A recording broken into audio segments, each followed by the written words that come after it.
Asian experience. Ben, where this goes to your side, your turn. Great. Hello. Hello, everyone. Let me share the slide first. Okay. So it's working, right? Yeah, for sure. Yeah, sure. Thanks for the time. So today I'm gonna share very quickly on some experience of employing machine learning technologies into different business in Asia. So I'm the founder of a agency called Our Sky based in Hong Kong. So we started from a software development agency 10 years ago, and then 3 years ago we start having a machine learning teams building different machine learning model for clients, and we have a product called Form Extractor, which is a product focused in doing information extraction. So I want to start with sharing some interesting case we have seen in the last few years, and then share a little bit about what we see from clients on the difficulties on doing machine learning, and then finally wrapping up with a prominent case we have been done recently. So here are some interesting case. I wish if some of you are interested, you may want to check it out more in details and see how it applies to your business. So for example, we have done several cases with clients on object recognition. The case here is interesting. It's there's a puller factory in Hong Kong, and then they have a lot of puller model. The problem is that sales need to meet the clients and identify which puller model is closest to the one the client is having. So we build a simple support vector machine with the inception neural network model to do the job. The idea is simple. We also have a blog post on the technical details. If you're interested, you can check it out. The same will apply to the rest of each would have a QR code. If you're interested, you can look at it in details. Another interesting one is you can actually use machine learning to predict game result. So this is for a major media outlet in North America and Hong Kong, and then they want us to build a model to predict NBA game result, so that it would be an interesting things for the readers to look at it. Similarly, we have worked with some hedge fund, financial institute on using neural network to complementary on their investing algorithm. These kind of model usually the background is similar, but then the problem is how do you get enough data to actually build something. We have another case is article generation. So the business is a publisher, and then they want to experiment with, and then we have to build a article generation model based on you can type say once upon a time, and then the model would finish the rest of the article. So these kind of technologies are usually useful in things like chatbot, or sometimes on some customer service or knowledge management stuff. But this is an interesting case we see. So these three are some weird one. And then we also always see a lot of commercial use case on things for example, store cannibalization. So what it means is with all the historical customer data or sales data, we can try to predict, say, which is the optimal position for the new store. So with a client, they have hundreds of store in Taiwan, and then they have hundreds of store in other area of Asia. They use these sort of model to help the business team to make the decision of where to open a new store, what would happen if a store is closed, that would it actually benefit others store in the geo proximity. Another very common thing we see is recommendation engine. So usually is this for e-commerce, maybe how do you position the product feeds? What are the products you want to recommend to the clients to increase the bucket size? These are very common. Another area is very common we see is video analytics. So there are some very basic things like how many people have walked into the store, which are the hot zone in the retail area. But there are some more interesting thing is, for example, like how many times my customer service staff or sales have interact with the clients for a day. So we see like these kind of information are usually like really helpful for business to drive the business decision and make planning. And then finally is information extraction. So it usually like is to replace some manual work. For example, if your business needs to take care of a lot of business registration document, then probably like you're actually interested in the company name, address, the registration number from the business registration document, and then even with OCR, you need someone to like actually like cut and paste the data into an Excel spreadsheet. So these are areas that machine learning can usually help to speed it up. So I hope these give some interesting idea of like how machine learning would work for your business or like helping business now in Asia. But I'm also seeing like a lot of like common problems like when companies like want to apply. So the first thing I saw is like actually not enough data. I think it kind of related with like there are a lot of like new business in North America and in Asia in most city. Things are a little bit legacy. Maybe like it is still the business is still using an ERP or some sort of old software from 90s or year 2000s. Like it doesn't have a like good tracking. It doesn't like store enough data. So for example, like when some business is considering like I want to build a good recommendation engine, so the obvious thing is like, okay, so I will have some sort of like CRM or my POS would keep track of all the user transactional records. So this is like actually usually the first step, but usually it is not enough. It is not good enough because like you are just tackling one signal, right? And then like there are some like cheap solution that you can just buy recommendation engine, plug and play with this information. But like unless you have a really like huge volume, just transactional records is not good enough. So there are some like not obvious data that which can help. Like for example, if your e-commerce or if your application have a search bar, then what kind of keywords that people like the users search on the search bar could be a good signal. The real-time location, or not just about the buying record, but more like how long time they spend on the page of a particular products. Or other interaction, like if there's like some way for the customer to talk with your customer app on the website, then all of these are some signals that the client, the customer is interested in the product. But usually business doesn't have a sense of like we need to track this information. So if you have have an older like business or have an older ERP, you have an older storefront on the web, then if you don't have this information tracked, then you probably can't build a good recommendation engine. So it's usually like come down to like basically like you need to build the capability in your organization to be aware of like what kind of data are valuable. Another problem I see a lot is like it is actually kind of hard to measure the ROI or AKA the accuracy. Like if I have to invest like X amounts of dollars on doing like recommendation engine, then would tends to like, okay, maybe I would just use some pre-built model, some off-the-shelf solution for that. But then maybe the accuracy is not good enough from them, so the ROI isn't here, and then the business decided that, okay, this is not something we want. But then the problem is like, it is off the shelf, so that means that the model isn't like really custom made for you. It isn't probably not using all the signals you have, which go back to question one. And then even if you have the data, then do you invest on your own data science team, or do you like outsource it to someone? Like these, and anyway, these are some investment the business need to make. And how do you measure? How do you justify it? It's kind of difficult, especially these days. Data scientists is quite hot in the market, and usually they are not cheap to hire, not cheap to get a data science team for a new for a new effort.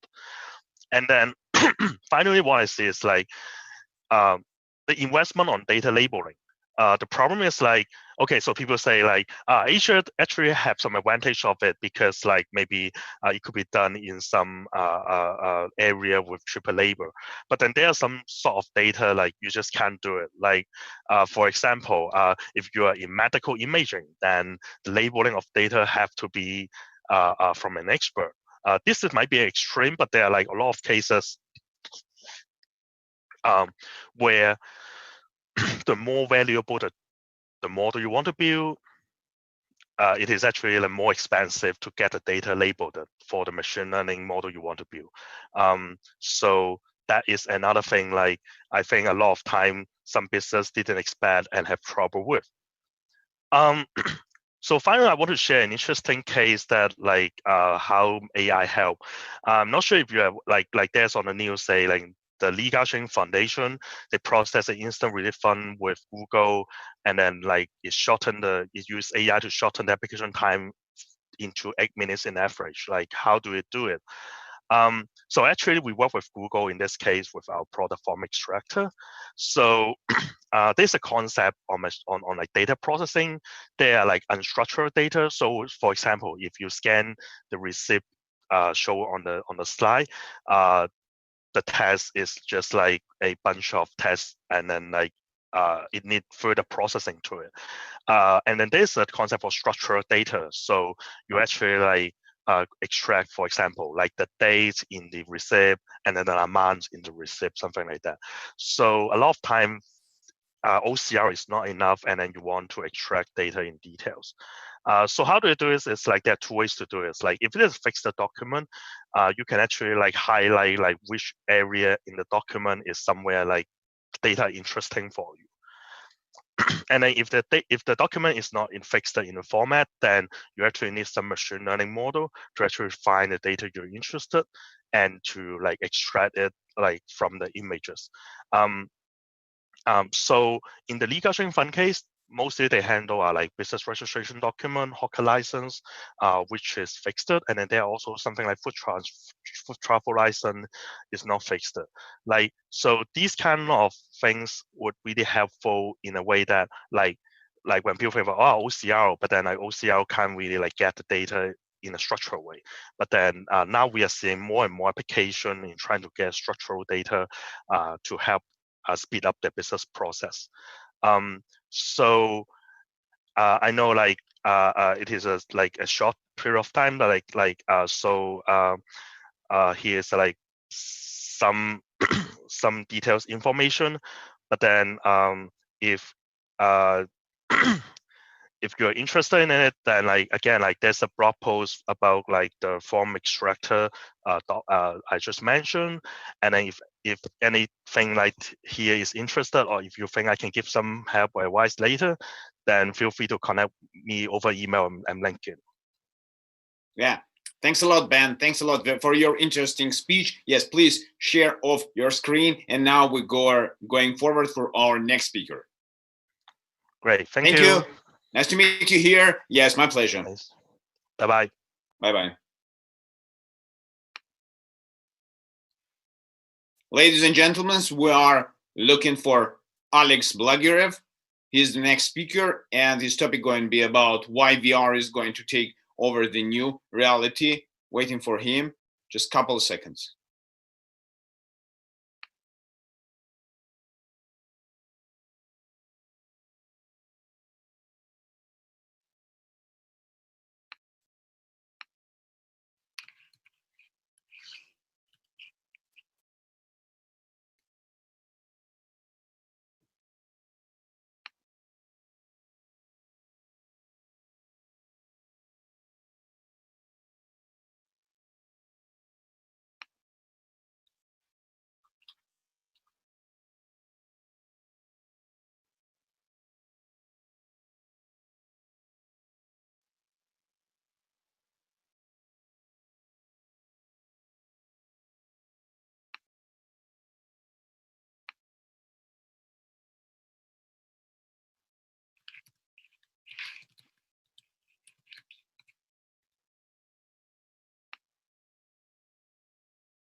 Hello, Alex.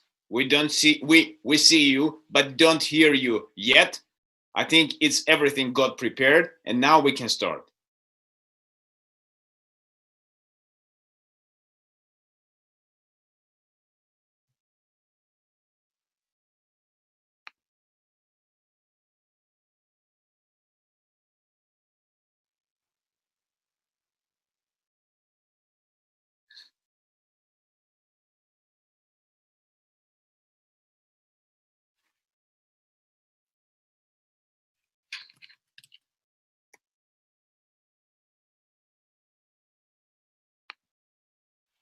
Сергей, добрый день. Yes. А мы начинаем, да? Да, мы можем уже начать. Everything is good. Everything is got prepared. We are on air now, and we can start if you wish. Yeah, let's start. Okay, let me introduce yourself, and we can. Okay. Ladies and gentlemen, our today's guest is Alex Blagirev. He is a Chief of Digital and Investor Relations Officer at Sensorium Corporation, and his topic is going to be about why virtual reality is going to take over the new reality. Your turn, Alex. You are on air, and welcome. Hey guys, good morning. This is Alex. We're streaming from the office of Sensorium in Moscow. We have several offices in worldwide. And I will explain you what's going on next with virtual reality. But before we'll start, I want to introduce you a short recap of the 1 year journey that we started in 2019 on E3 of Sensorium event in Los Angeles. Let's have a look on it.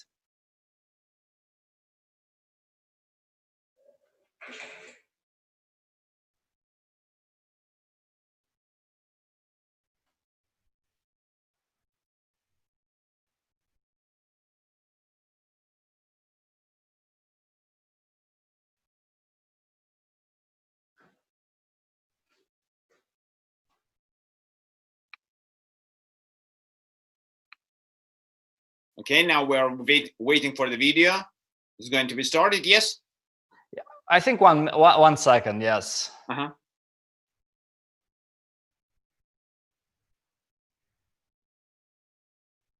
Our technical team is working to show you a video. No problem. We see you. We see the screen. Everything is normal. Yes, video about Los Angeles. No, it started. I'm quiet.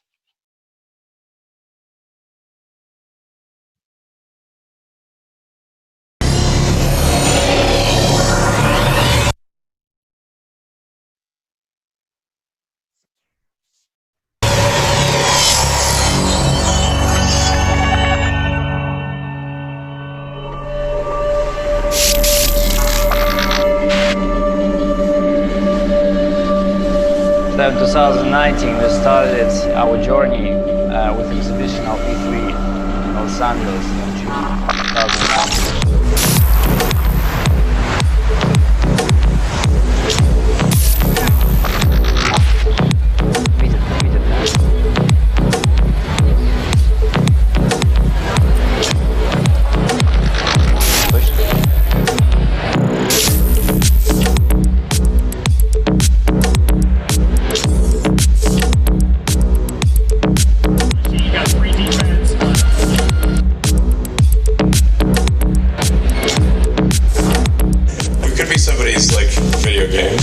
Right now? Why? Whose avatar are you?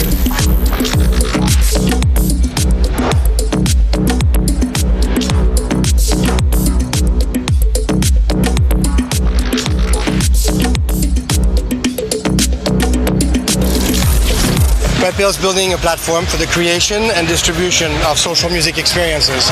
What you see here is a work in progress, a working prototype of the core concept of creating a virtual venue. The ability to take something that happens physically at an event with performers, with DJs, and convey that inside a synthetic world. Have avatar as your playground.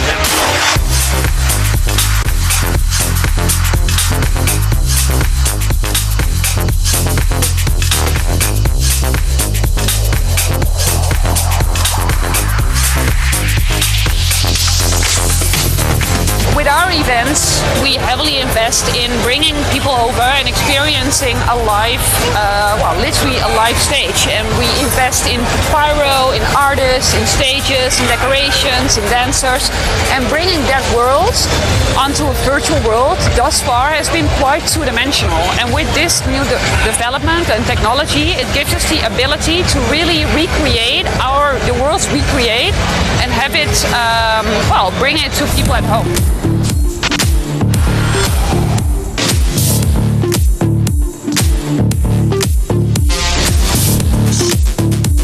It's pretty awesome because it's probably like the first VR experience I had, which I was excited about. And it all feels like so natural.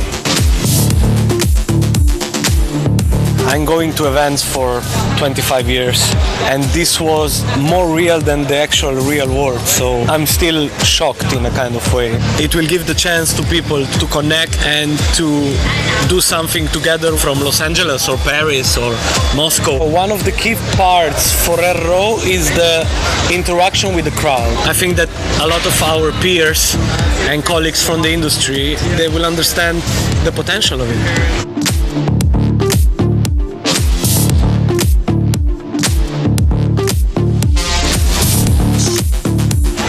Inside, and it was like another world, seeing people dance and how I could be interactive. I tried to climb up and get the red pill. One of those experiences that I think is going to change the game like tremendously.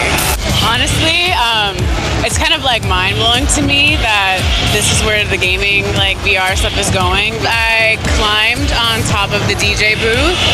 I jumped around. I teleported. I saw my friend in there. I think this is going to be the future for sure, because people are already lazy enough as it is, to get ready to go to the club, and here you can just put on some sweatpants and dress your character up and already look bomb. So I love it.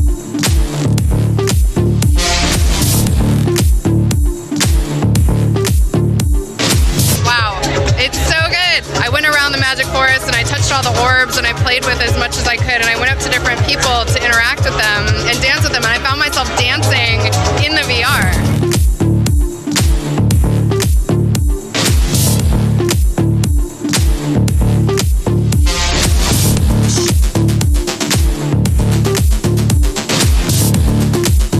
A lot of pavilions here and a lot of gamers and a lot of new games, but this is probably it's a future of the games, the future of the music. It brings them together in a very unique way that it's looking for that next hybrid kind of solution, I think. So if you don't have money, for example, to fly to Ibiza or fly to Tokyo or fly in Moscow, you can go to all places virtually. It's the same evening. You pay a little bit of money and you jump to another disco. It's amazing.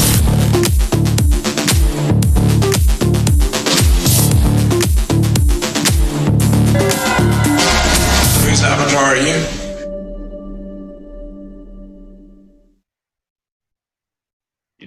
Alex, amazing video. I see that future is happening now. Really. Yeah. It's I remember the Matrix movie. What is the Matrix? What is sensorium? That's what I'm seeing for. This was explained by the market. Let me show you what it means by sensorium in real. I will show you with our presentation of the Sensorium Galaxy. Okay. So the sensorium is basically evolution of social networking. This is the future of the disruption of social isolation that's happening now. And we're building the idea of the virtual worlds. If you're seeing the movie Ready Player One, you probably be aware of the idea of the virtual world of the multiverse. The multiverse is the big idea to combine together different worlds with the different entertainments, directions, edutainments, and cognition, meditation, and so on. So all of the subjects, all the topics together joins in one collaboration named by Sensorium Galaxy. So we have generally 3 topics above, 3 hubs, I would say. First hub is the entertainment hub, where you saw the music planet. which we will launch by the end of this year. I believe it will go public on February 2021. And there will be also the second planet called Motion Planets. Motion Planet is a planet where you can create your dance show using professional moves of the professional dancers. We record those moves in our motion capture studio. We have several one in Moscow and in Los Angeles, and we work together with very well-known studios. This world also will be available for the public on 2021 February. If you're seeing the scheme of the galaxy, of the Sensorium galaxy, can you go back, please? Yes, the Sensorium galaxy. This is the idea that we covered all of the main topics of the how you can pass your time and chilling out with your friends, and you can get some new exercises, you can get some new exclusive education, or you can go to the museum, art exhibitions, or you can even date with your girlfriends or your friends in any wonderful places. So Sensorium is a very nice place, one place for the different topics that you can achieve. This is, we believe, going to be a future environment for the people to interact each other. Basically, we start from the Starship. Starship is a single lobby where you can jump to this virtual world. Starship is already available on the sensoriumgalaxy.com. We released a technical demo. You can see what's going on the Starship. There is avatars. You can buy even your own avatar in the shop, which is also released on the Sensorium Galaxy. There's avatars, items, cabins, and so on. So all of these things are available now. You can buy them. But you need to use Sensa token. This is our in-game currency, which we also released. It's featured on several largest crypto exchanges. You can buy there, go to the shop, and make some shoppings, buy avatars and items, and then test them in technical demo and see yourself in the mirror, walk down through the Starship. And I'll show you the video later on after the presentation will be finished. As a big step of our collaboration for the Music Planet, we know you probably well-known brands like Tomorrowland, Sensation, Appinkoi, Elro, etc. We work with those guys to bring really immersive experience on the Music Planet. So you maybe heard about the Burning Man will go online. So basically, we're creating the atmosphere of such event like a Burning Man on the Music Planet with your friends. The landscape will be moving and will be dependent on the music. So if the music changed, the landscape is changed, the atmosphere is changed, everything going to be really, really cool. This immersive experience will be available by the end of this year. The planet name is Music Planet, but this is a work name. I will soon tell you the real name on the marketing side. Follow our social networks. As of the Motion Planet, we are collaborating with Sergei Polunin, who is a really famous dancer. And together with him and his friends and partners, we're recording the library of of the really cool moves of professional dancers. This is the moves of the ballet, breakdance, and so on. So yeah, basically, your avatar can move like a god in the virtual world, like a professional dancer, and you can impress yourself, your friends, or even create a really nice show that you can stream live out of Sensorium of the way how you can move there. So this is what we happening now, and this is where we now with our partners. But this is not all. We're developing the platform of social virtual reality with Red Pill, the company based in Los Angeles, the office, and we're opening the showroom on Sunset Boulevard together with this with Red Pill. And they will be available, the parties, every Friday. I believe it will happen after the quarantine will go out. Next slide. So basically, our content providers give us ability to reach 7.5 million offline audience that was visiting all of those music festivals last years. So it's about 500 events a year, a big amount, right? So all of those content will be available in Sensorium. So this is basically a very famous DJs like David Guetta and so on, that we're working together now to bring them live on Sensorium. So Sensorium, from the technical point of view, is based on the Unreal Engine 4, and Epic Games is our strategical partner.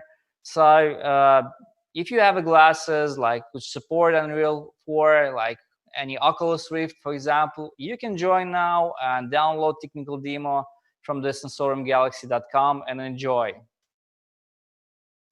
So, but basically our technical environment is really large. So we have a team in Chicago which is work with AI names, temporal games. So the NPCs in Sensorium will act like human, like no scripts and so on. You can interact with them really like with a real guy or real girl and ask anything, and they will be a communicating bridge between you. If you don't know anyone in Sensorium, the NPC will allow you and bring you to the right environment based on your requests. Like, for example, I can say, I want to find a girl like blonde, a brown, who is like to read or like adventures, and she will bring me this NPC. She will bring me to the right person in Sensorium. I will not know how this person look like, but this is really bring new experience in a dating. So that's how we will develop our communication with people inside Sensorium.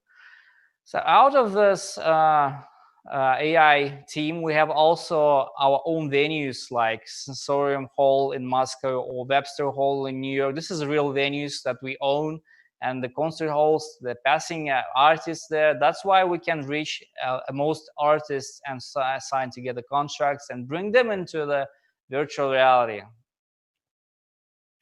We work with famous art designers like Jason Ebir, who based in Los Angeles. Those are all avatars that you can see on sensoriumgalaxy.com. They develop for us specially. This is content is unique content for Sensorium. And we're keeping on our records to work together with famous names like High Scream Studio, who owned by and run by the Jan Pisnim, the gentleman who actually founded two most famous clubs in the world, like High Ibiza and Ushuaia. You probably know them. And we work together with Jan. Jan is become a producer of the Music Planet. So all design of all arts, line arts, and so on of the Music Planet developed by the Jan teams. So we're actually bringing the immersive experience from the people who creating this immersive experience in real life. Next. So Sensorium Galaxy gives the ability to reach people who have some problems or cannot attend events and so on. And this is basically, that's why we are linking with AI. So probably your grandmother or grandfather or your friends who are have a long distance don't need to buy tickets. They can join the Sensorium and talk to you, and you can both enjoy the emotions they can bring on Music Planet. So the gentleman, the key guy behind the skin is the very well-known Michael Prokhorov, who was the owner of the Brooklyn Nets, Barclays Center, the well-known businessman from Russia. And he was inspired by the technology, cutting-edge virtual reality, and bring his ideas that came up with Sensorium 1 year ago. So Michael is still supporting us. He is like in depth with the projects. He is interacting with the team, and we work very closely. And Michael helps to bring a lot of the big names on the board. So you see, this is the art concept of the first two locations, Music Planet and Motion Planet, and you can see the Starship. The Starship is already available. You can see it's on the sensoriumgalaxy.com on the website, and you can see the movie after this presentation, what's happening inside of Starship. Starship actually looks like a real Sensorium hall. It's a real building in the Moscow city, unique concert hall of 45,000 square meters that we actually built it for the last 6 years. That is unique and have about 20 combinations inside, from the beach club till the nightclub. So it's all transforming and projecting what's happening in virtual reality on the roof. So we do not have dependencies on the headsets, so you can use most of them except like Oculus Quest, and those are requiring by mobile phones. But we're hitting next that we will allow 2D streaming with telecom operators, so you can join through your mobile phone or tablet to Sensorium. However, you will have not avatar. So if you want to get your own avatar, you need to get a virtual reality headset. But we now, with the cooperation and communication with the producers of the headsets, and probably will announce soon some special programs for Sensorium users that will give you a chance to get a headset with a low cost. So, of course, the people with special requests, we believe that virtual reality is the answer of the people with special needs. That's because we're creating the same atmosphere. The graphics and resolution is really high. We're creating the avatars of AAA, so you can see your friends and relatives with a high resolution. You can interact with them. You can get the same emotion that's in real life, but you can be at the same place where you are. And that's why we believe the people with special needs will appreciate. Sensorium provides special idea of like the same as a gaming, as a Fortnite, for example. It's freemium model. We allow all users to join Sensorium for free with no cost. However, additional content in Sensorium, if you want to get some special moves, if you want to get some special avatars, they will be required to pay in buying shop. That's how it will work for the users. We will start several events, so-called virtual concerts, with our top stars that we will announce soon. These virtual concerts, you can go with your headset, or you can join them with your mobile phone. Just buying a ticket for a couple of bucks. Why we are working with virtual reality? We believe that there will be a lot of the users soon, and we started this journey before the coronavirus, before the COVID-19, a year ago. We see the stats that show us the prices for the headset decreasing every year for 20% regular, which is a lot. And we're seeing already the headset last year for the $99. That was a Samsung Odyssey HMD launched with Microsoft. This means like if you get a headset for $99, it means that mass market is coming soon, right? So we see the 5G constraint will allow to bring a lot of the users. Estimation of the Goldman Sachs, which is really careful estimation, give us estimate about 40 million audience will come up soon in the next 2 years. Our markets of Sensorium that we're targeting is, of course, a global worldwide presence. We work with Asian markets. That's why we started from the crypto exchanges and AMA sessions on the well-known partners in Asia, China, Korea, South Pacific, and so on.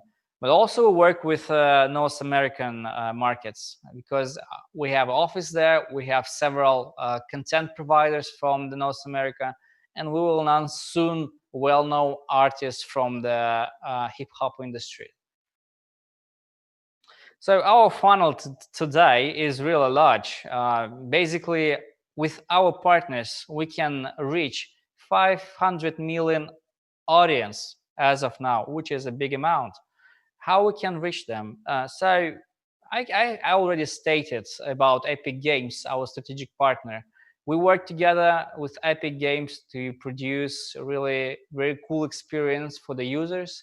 Users of Epic Games is about 205 million users of Epic Store and Fortnite, you probably know, which is a lot of amount. While we're talking now, about 2.5 million users shooting each other in Fortnite.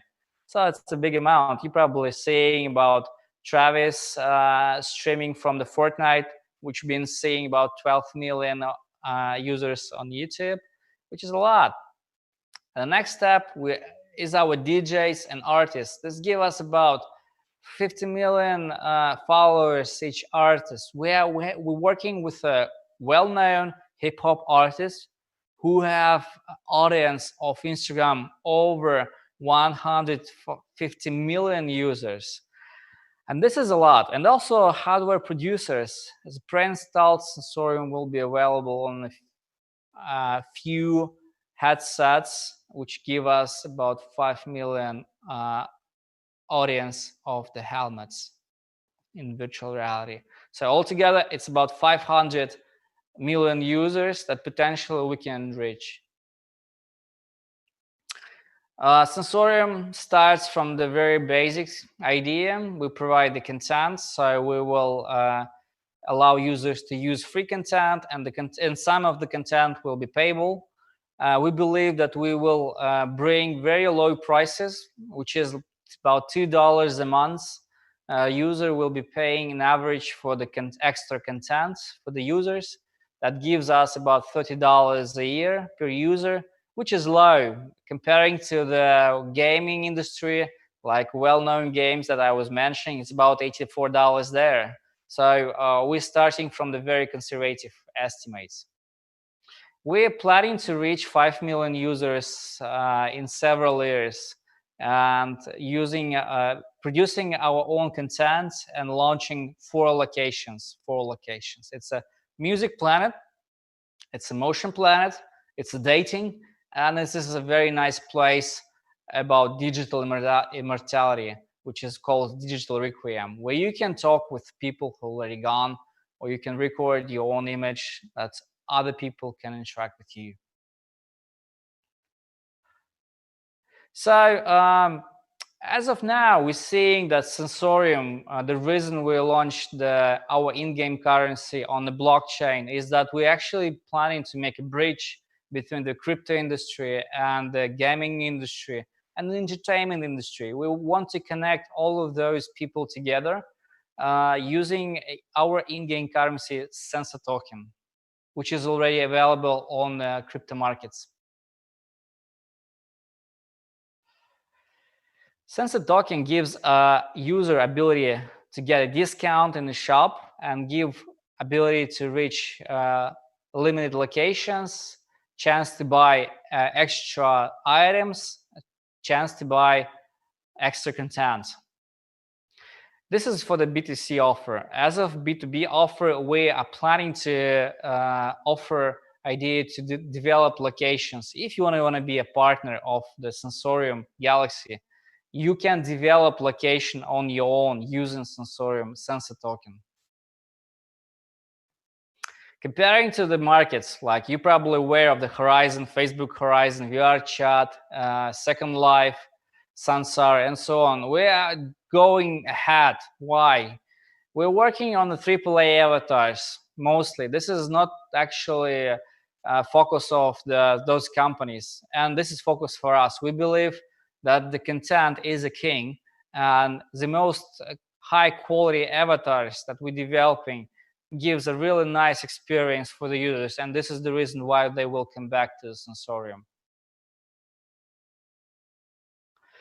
As of our roadmap, we already made a lot for the last year. We made a huge story on E3, we made a Davos show, we launched token, we released Starship, which is available now. We released several partnerships.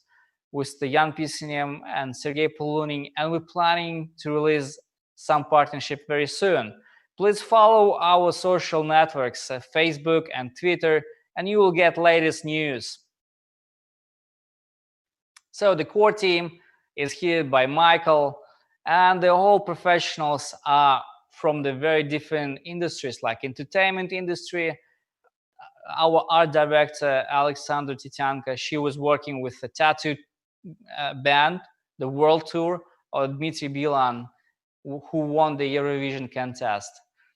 So all of the team, like Nick Bokarov, who was the producer, the game producer in the Mail group, or other teams who are actually professionals on the gaming industry and entertainment industry. So all of this team is developing really nice content for you guys.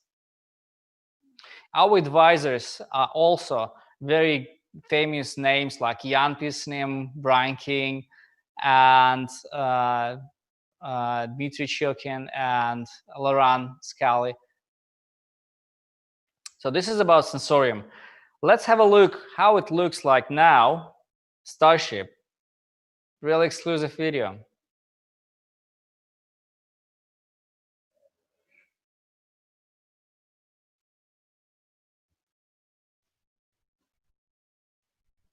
Alex, you know, I'm very excited of your topic. That's why I don't put any word in it. It's very interesting. Yes, really. Thanks.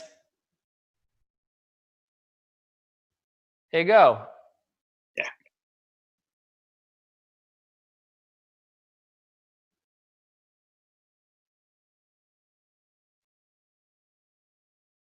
It's only video or with music?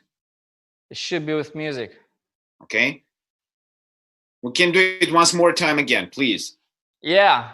Yeah, it will be great, yes, because it's interesting to hear. Yeah.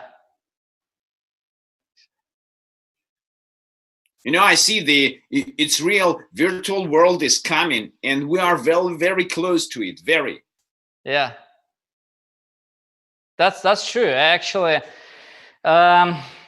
you know, when we started, that was like Forrest Gump movie. Like, you remember the Forrest Gump who tried with his friend Bubba to get shrimps, right, on the sea, in the ocean, and they got nothing on the first round, and then got storm, and then they developed a billionaire company. Like, I believe like Sensorium is the same one. We started from the very beginning with the idea of virtual reality, which was nice accepted by the market, but investors and venture funds and partners, everyone was like a bit disappointed about virtual reality, because they said, hey guys, virtual reality is not so cool because like over expectations and so on. Then happening the disaster, the COVID-19, and now we see that the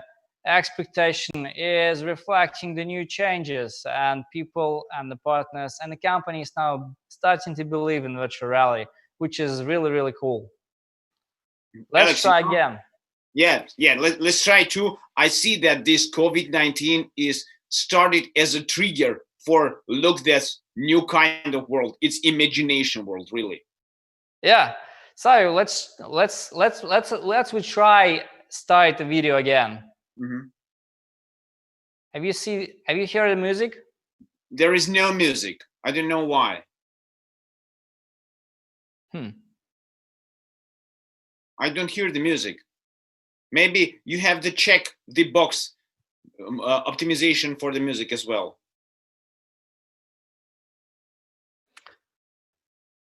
Well, anything, let's have a look on without the music. I will explain. So this is basically the universe. This is the starship passing through the universe.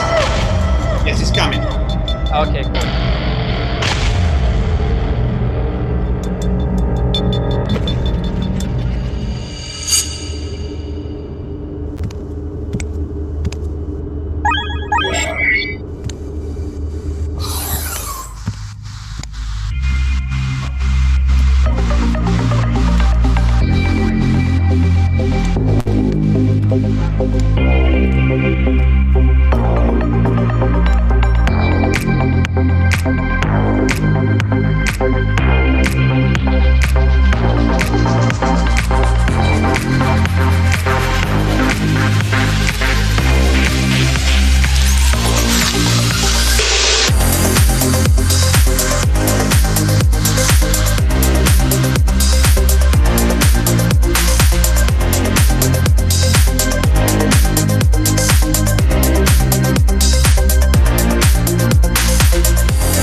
I think looks like stuck a bit.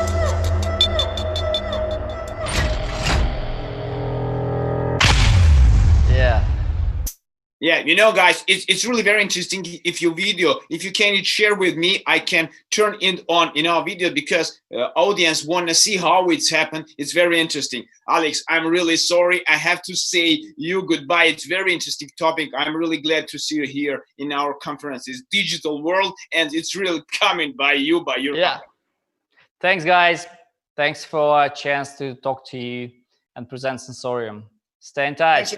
Thanks a lot. Bye-bye. Bye. See you later. Okay.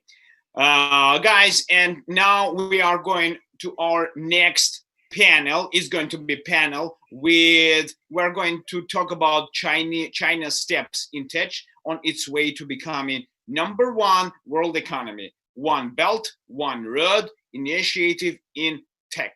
And our moderator is going to be Mashir Ahmed. He is a founder and managing director of FinStep Asia, FinTech Association in Hong Kong, and panelists Julia Charlton, Mashir Ahmed, Imran Janata, Tony A. Verb, and Michael Sung. I'm sure that all of you already here. Just turn on your cameras and the stage is yours.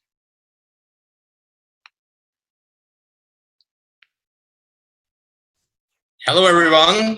Yeah. Everyone. Sergey, my video needs to be restarted by you guys. Wait a second. Here it is. Just turn it on. Perfect. Thank you very much. Thank you for having us here today on the Digital Week Online. I have a stellar panel with me.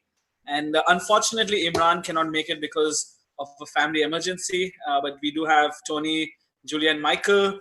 Michael, are you able to switch your video on? No, the host won't. Guys, switch your video on for good looking. Yeah, perfect. The host needs to let me do so. Please let me turn on my video. Sergey, could you turn on Michael Sung's video, please? There you go. Yes. There you go. Perfect. Great. So I know we are starting a little late, but what I will do is we will start off with an introduction of each of the panelists and their connection with China to emphasize about the value they're bringing to the panel. And let's start with you, Julia. Please tell us a little bit more about yourself and your connection with China and One Belt, One Road. Thanks. Thanks, everybody. I'm really happy to be here. I'm Julia Charlton. I'm a corporate finance lawyer in Hong Kong. I've worked in Hong Kong and China doing corporate finance work for over 30 years. I set up this firm in 1996 and set up offices in Shanghai, Beijing, and Myanmar, where I work quite a lot. I've been a listing committee member of the Hong Kong Stock Exchange. I'm a takeover panel member of the Hong Kong SFC and have other government appointments in Hong Kong.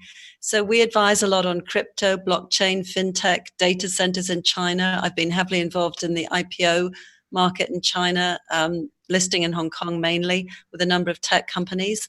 And we also have done a lot of M&A work throughout the Belt and Road area through Central Asia, Africa, South America, mainly Chinese companies over the years, making external acquisitions. Perfect. Thank you so much, Julia. Tony, how about giving a quick introduction about yourself and your projects, please?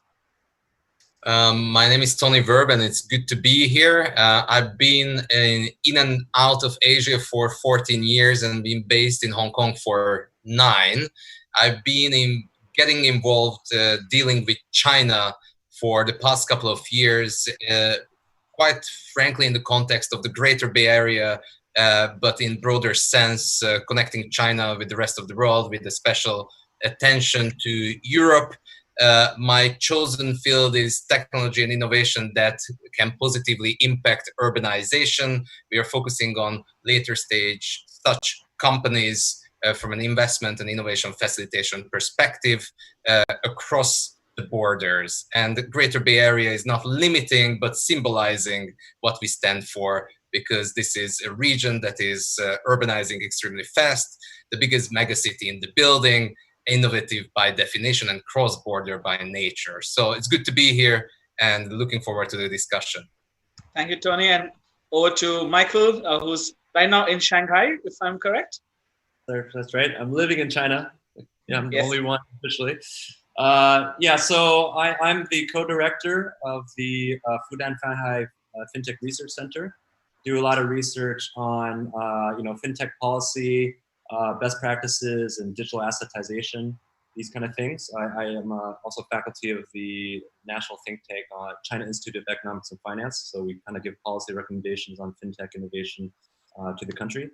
Then beyond that, I also kind of share Tony's sort of philosophy of cross-border interdisciplinary, connecting of innovation. So I run a platform called Carbon Blue Innovations, where I am trying to scale fintech innovation now in developing countries. I actually advise the UN ESCAP, the Economic and Social Commission of Asia Pacific, on digital finance, and we're trying to build out essentially digital infrastructure, digital economy infrastructure in developing countries. Thanks, Michael. A quick background about me. I'm the founder of FinStep Asia, which is an advisory to help innovative companies in Asia move to the next stage. We also work with corporates on their innovation journey. I'm also co-founder of an initiative called India Tech Hong Kong, which is primarily based to bridge the startup ecosystem between India and China through Hong Kong as our base. And along with Michael, I'm also part of the UN ESCAP ESBN network, where I'm part of the Youth and Women Entrepreneurship Network. Secondly, and lastly, I'm also a founding board member of the FinTech Association of Hong Kong. Delighted to have all three of you here. And I think it's a very interesting topic when we talk about the One Belt, One Road. A lot of it has been always looked at from a physical infrastructure basis for the last 20 years, with hundreds of billions of dollars being spent on it. But today's topic is focused around tech and where the next decade will take China with their partnership in the One Belt, One Road using technology. So it'll be very good to understand your views about how China will be able to transition from having powered infrastructure, finance infrastructure projects in the One Belt, One Road for the last 2 decades to now driving tech initiatives in the coming years. So Julia, let's start with you. Sure. Well, it's really hard to know where to start, where China's tech initiatives will be in the Belt and Road area. But I think obviously the technology involved in rolling out high-speed rail and 5G is huge. In Myanmar, for example, I've already seen the involvement of Chinese companies building out tech infrastructure and broadband and Wi-Fi. And that's been part of the contribution which has taken Myanmar from a situation in around 2012 when there was less than 1% penetration to levels of over 30% Wi-Fi internet penetration levels similar to Indonesia and Philippines. And I think that they will also be involved in the in Myanmar in the early stages of banking, fintech, payment systems. We can see that already. But I really think apart from that, the most significant areas are going to be in artificial intelligence. And I think that will be rolled out in the areas of healthcare, education, driverless cars, transport, and so on. But obviously, all of this will hinge on having the infrastructure, the tech infrastructure, which is both hardware and software, and the connectivity networks in place. So clearly, China's already putting an enormous amount of investment into these areas.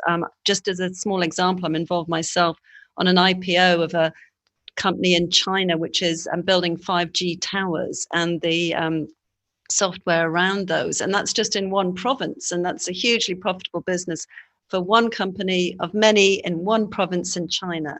So there's obviously an enormous amount of work to do to build out the infrastructure, which is going to support all of these all this technology, and in particular, I think artificial intelligence. So I think the level of the investment in Belt and Road is going to be enormous. And the other area I would think would possibly be digital RMB, on which a whole new financial system can be based. And I'm sure Professor Song is going to have views on this. I mean, we could have fintech, insurtech, regtech, all the related technologies. They could transform trading systems and form a commercial and payment gateways throughout the Belt and Road area, obviously creating enormous trading opportunities and wealth. And these could be relatively frictionless payment systems, which would have a massive effect on the welfare of millions of billions of people actually throughout the whole Belt and Road area. But it's sort of anyone's guess where it will go which direction will take off the most, because the application of AI sometimes to real world situations lags way behind the possible capabilities of the technology. But I think if anyone can do it, it would be China. Yeah. Thank you, Julia. Michael, Julia just touched upon the digital R&D as well, but in your view, if to start off with as a primer, what would you feel, how will they be able to transition from the physical part to the technology drive? Yeah, so if you look at the initial, build out of the Belt and Road, it was mostly, very offline infrastructure, transportation infrastructure. We're talking high-speed rail and ports and, this kind of thing, right? But where are they going to lay the high-speed rail? They're going to lay telecom infrastructure. They're going to light up different parts of the Belt and Road. And in many of these areas, if you look at the, where the Belt and Road is going, it's all these developing countries. It's the ones, anything pre-COVID that was growing over a few percent, right, is the high growth countries in Eastern Asia, or Southeast Asia, Eastern Europe, Africa, these places, right? So I think there's now that that's built, I think the next phase of development will be what we call the digital Silk Road, right? Laying down the digital economy infrastructure, which includes 5G, but also includes things like China's new blockchain services network, they're called the BSN. They're basically developed, you can think of it as the next protocol layer, internet, right? Like TCP was a sharing of information, right? This is a new protocol that can share value and data and eventually digital assets in a trusted way through the ethos of blockchain. And all that infrastructure now is being deployed massively on the mainland. Actually, it was a commercial launch of BSN April 25th, so a few weeks ago. There's over 100 city nodes in China, and it'll be scaling to 200 by the end of this year. And the next phase of development will be to take that BSN network and to connect all of the Belt and Road and all of its trade partners, such that Chinese companies and other international partners can conduct trade more effectively. And of course, I was meant as a R&D, and that will be part of the strategy to connect through trade and trade facilitation, eventually financial connection through this entire Belt and Road region. So I think it's very, very exciting because, again, where you're lighting up the Belt and Road with this infrastructure, you can provide financial inclusion tools. So this is something that we share, with the UNESCAP, we're looking at quite in detail, which is basically, if we are to develop the digital economies of these developing nations, then what is the core infrastructure? Part of it is like data centers and hardware, but a lot of it is interconnectivity with the BSN. And then what you want to do is stick all the fintech solutions on top, right?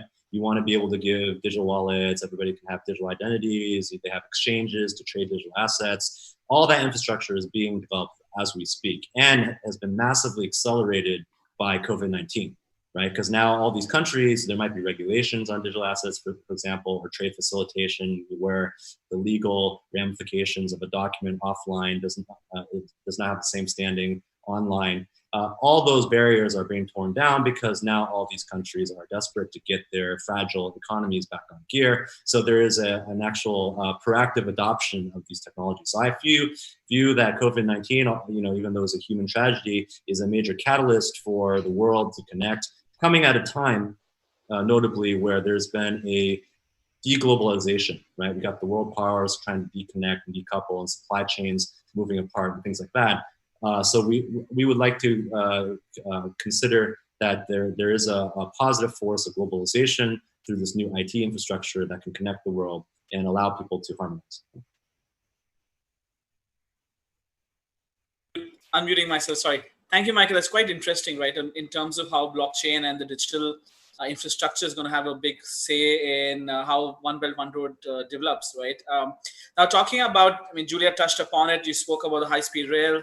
Michael's also spoken about, and you both spoke about 5G, and Michael's spoken about the digital infrastructure. Tony, you have been looking at smart cities as well as urban mobility and urban tech for the last 2 years, specifically, as you mentioned, around the Greater Bay and connecting that to the rest of the world, especially in particular Europe.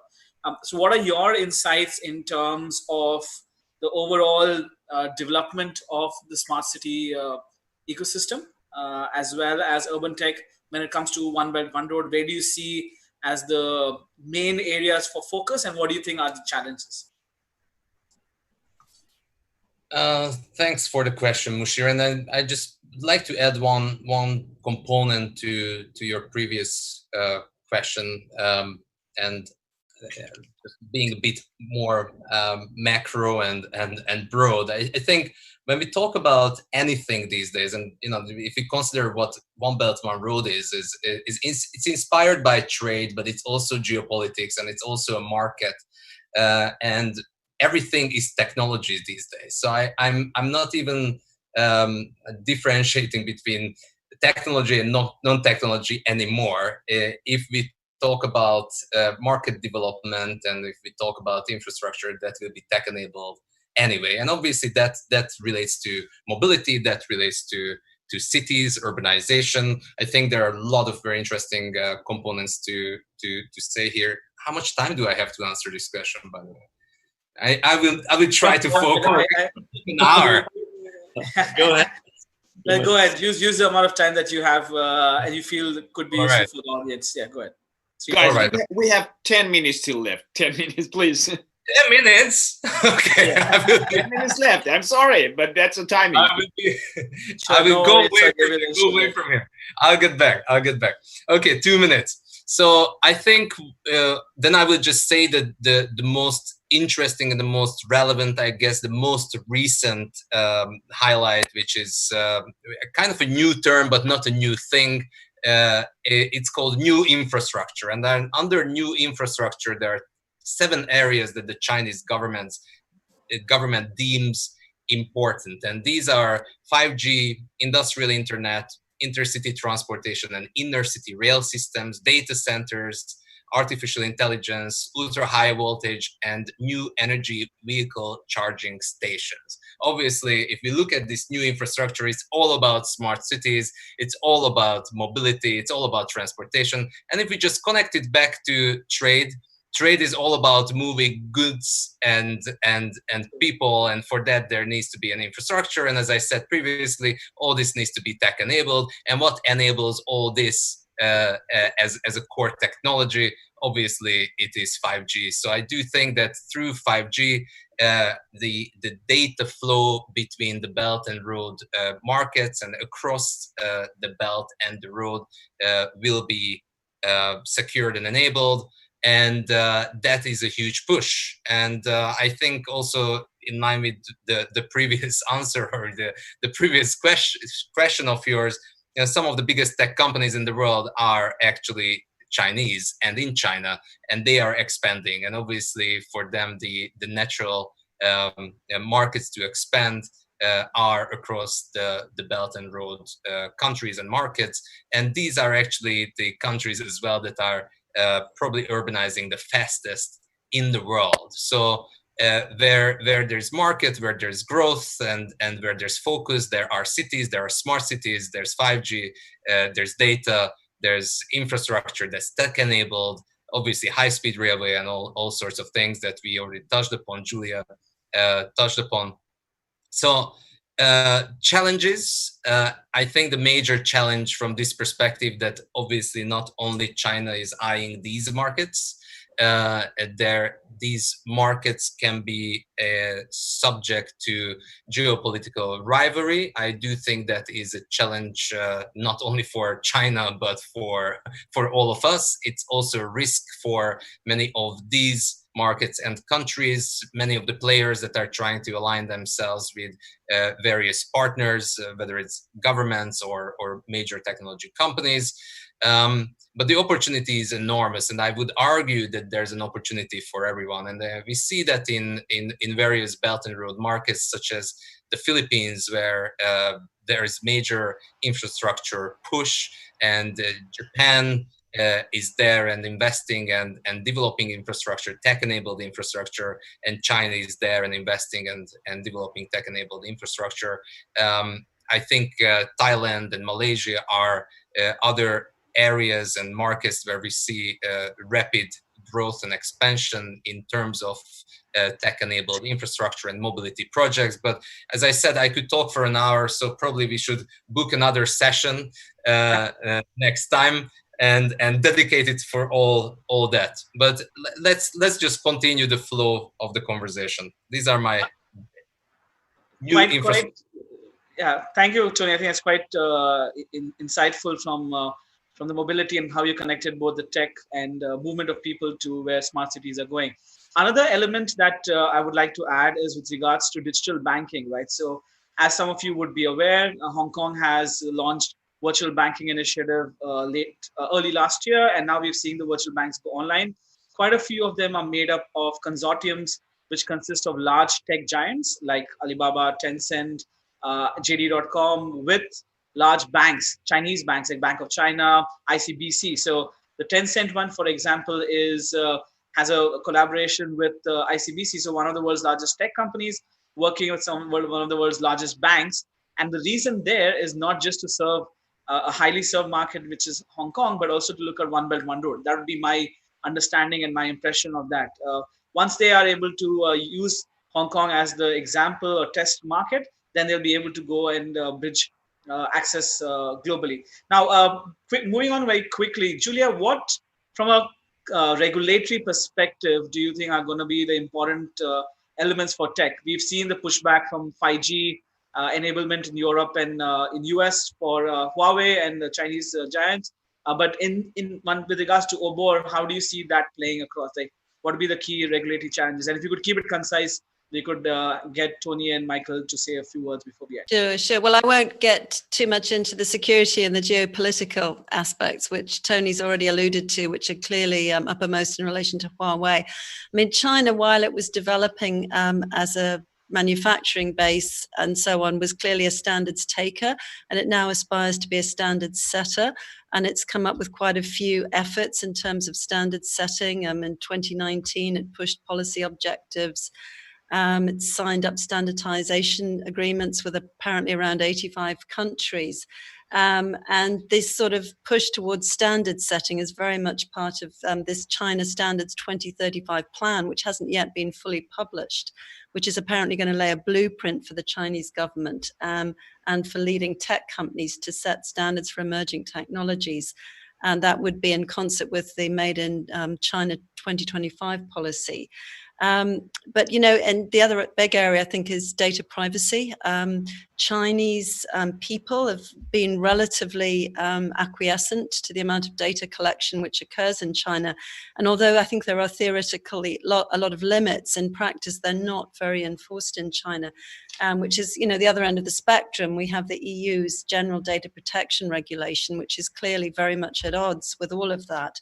And the US itself has got federal laws, but it also has got a number of states with very different laws, which makes standardization there quite difficult. And China has established a sort of standard for personal investor data protection in 2018, and they're supposed to be rolling more of that out.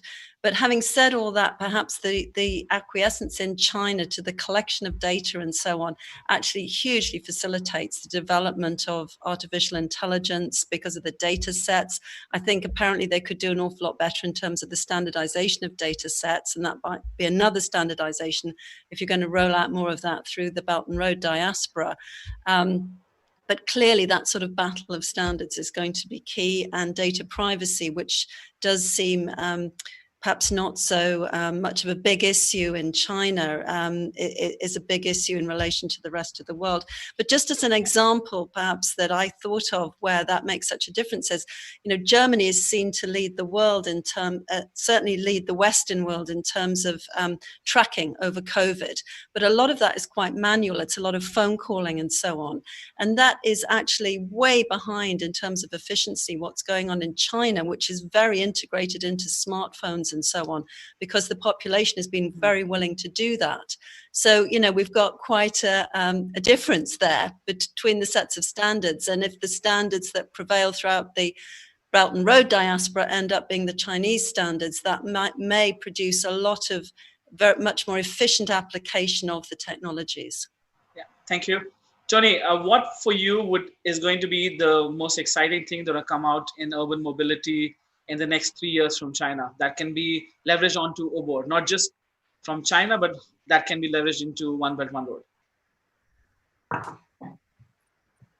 Sorry, in terms of urban mobility in particular? Yes. I'm not sure whether it's urban mobility in particular. I don't think I can give you any, any updates. I think it has to be the high-speed railway, and it has to be like urban rail, i.e. metro lines. Basically, even if you consider in Manila, the first metro line of the country is actually being built right now, or just being awarded the job to a Chinese consortium. And it is about to be built. Originally only in Makati, but the mayor of Makati is trying very hard to align the other mayors within Metro Manila to join forces and actually develop something more meaningful. I think there are a lot of cities across Belt and Road that miss such basic infrastructure. And quite frankly, if we consider the strength of even Hong Kong, MTR being one of the best and most efficient metro operator, rail operator in the world, there's a lot of expertise, even from the Greater Bay Area, to export along these lines. But obviously, the Chinese high-speed railway system is larger than the rest of the world's combined. So there's a lot of expertise to export to the other markets, and it's badly needed. Now, we consider this by now basic infrastructure in China. It's very, very progressive if we consider the markets we are talking about. Thanks. I'm going to end with asking Michael, we're talking about, as Tony highlighted here, that there is that gap between the tech that China's producing versus the infrastructure capabilities, even in tech, for a lot of the Obor countries, right? They're still emerging, they're still developing. How do you see BSN filling that gap up? And whether there is the technology infrastructure to enable BSN as well? Guys, please, we have to finish. Just a couple of words. He'll be concise, I'm sure. Thanks, Sergey.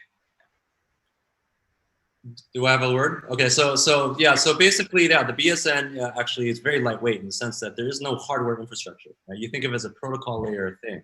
But what that does is it connects the world such that the fintech stacks on top can be given out as these blockchain as a service. You can think of it as an app store for blockchain services, which will now be able to be democratized to most of the developing world. So I think, and one final word, which is basically, the reason why it's important, okay, is because you need to increase GDP through different means. In China, 2/3 of GDP growth is consumption, right? So if you actually create infrastructure in a lightweight fashion that can boost consumption through digital economy, then I think a lot of these countries can grow much faster than they otherwise would.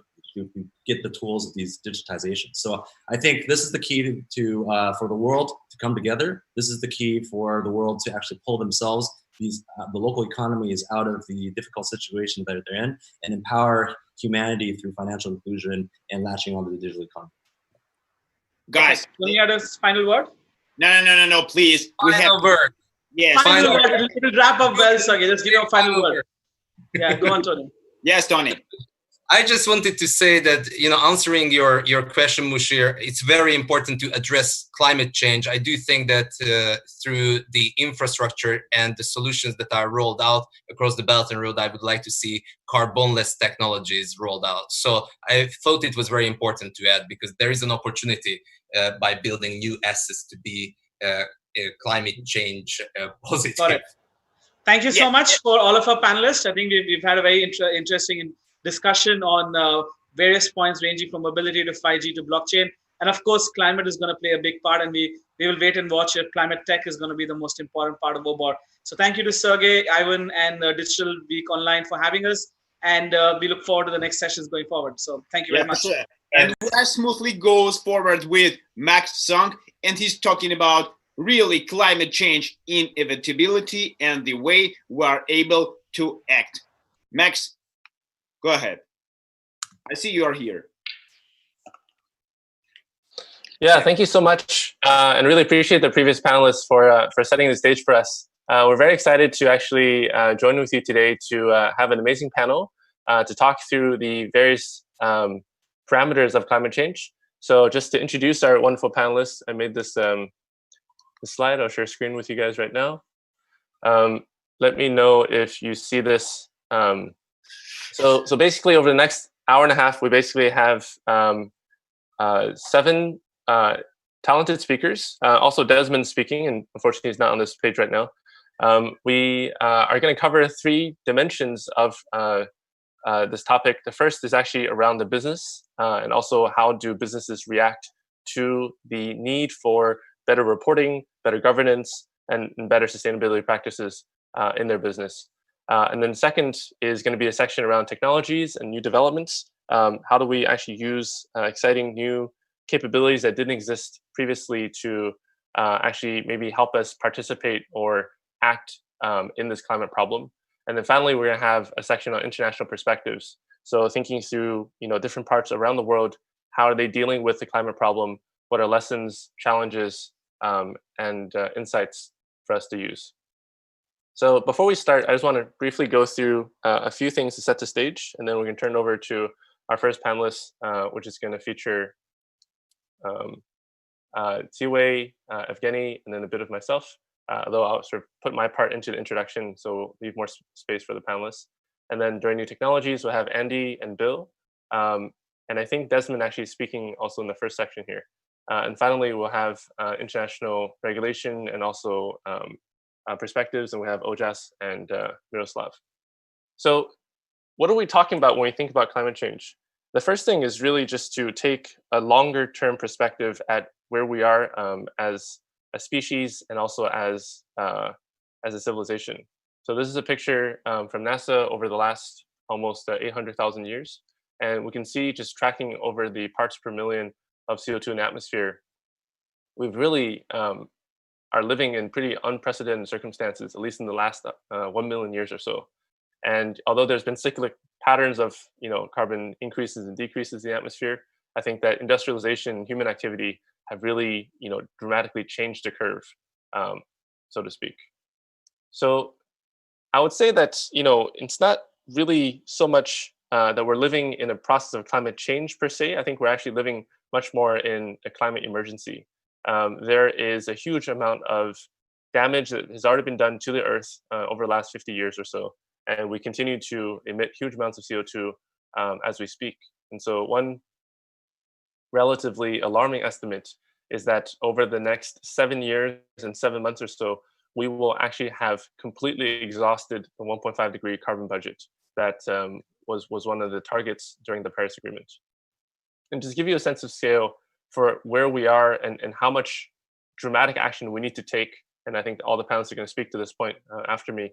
The blue line here really is the current policy scenario, which is this is what happens if we don't do if we actually do what we've set out to say we've done. And then the gray line actually is if we have no policies in place at all. And we can see that actually the current policy scenario is actually, there's a huge deviation between that and where we need to go. And so these 2 pathways here, the 2 degrees and 1.5 degrees, show the amount of dramatic decreases in CO2 we need to have in the atmosphere over the next 10 years. So I'd say that these challenges are pretty dramatic and require a lot of innovation for us. And I just want to sort of set the stage a little bit, and some of the other panelists are going to speak to this more in detail as well. There's actually this idea of a carbon emission market, which is actually a way to quantify and calculate how much CO2 is in the atmosphere and whether or not we can have companies and individuals be responsible for offsetting that. And so here's a global map of places where different parts of the world have already started to consider or think through the issuance, the creation of a carbon market. And we can see that we're doing not terribly. There's a decent coverage here, but the places that are dark blue actually are quite limited. It's mostly just Europe right here. Dark blue is based that there's actually an existing market in place. The green is kind of where things are in planning stages. And just give you a sense of scale of where we're going to look to in the near future. The 2 largest carbon markets today are the ones that are state level in the United States and also the European Union. And collectively, they add up to about about 2 billion tons of CO2 or so.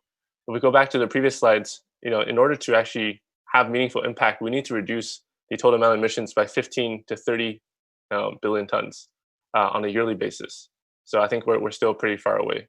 And the one interesting piece of news that's happening recently is that we actually are going to see the emergence of a huge carbon market in mainland China.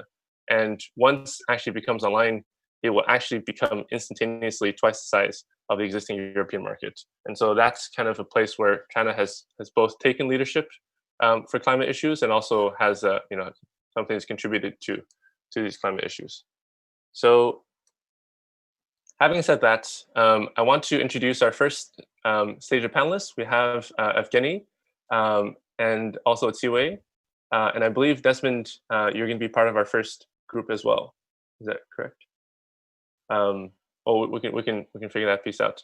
So let's have each of you guys share a little bit about your backgrounds, and then we'll have each of you guys have a chance to spend 10 minutes or so sharing a particular perspective on how do we see the business impacts of sustainability in your fields. Mm-hmm. So, do you want to go first? I can start? Okay, so yeah, no, please. No worries. Okay, I'll just quickly. So this is Ziwei. I'm with a law firm based in Hong Kong. Thank you, Max, for inviting me. We are a law firm that works closely with investment funds and other financial service providers in Hong Kong. But increasingly, we are moving towards working more closely with ESG and ESG-minded and impact investors, as we are ourselves a believer in sustainable finance and the need to move more capital towards climate solutions and other solutions that have positive environmental and social impact. So that's me. Yeah, Evgeny, you want to go? My name is Evgeny. Management, which I brief country GR and Evgeny, hey, please. Evgeny, the microphone's yes. It's challenging. We can't hear you very well. Can you speak more into the microphone? So actually, I represent Positive Dialogue management company, which is more about GR, about bridging gap between countries. IXD Capital is a venture builder, is an impact investment evangelist, connecting impact investors with the sustainable startups around the globe. So we create this whole ecosystem, and we have a number of projects, infrastructure projects, and venture projects.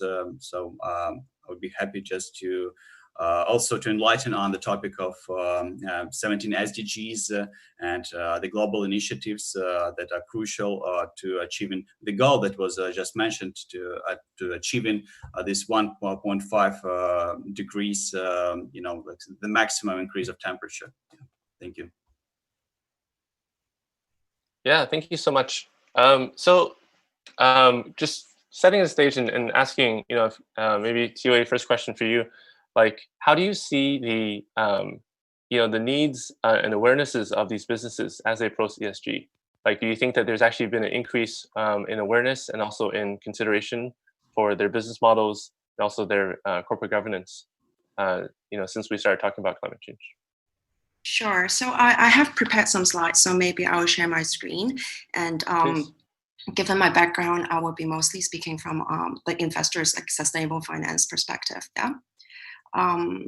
Let me try. This is my first time sharing a screen on Zoom, so hopefully it works.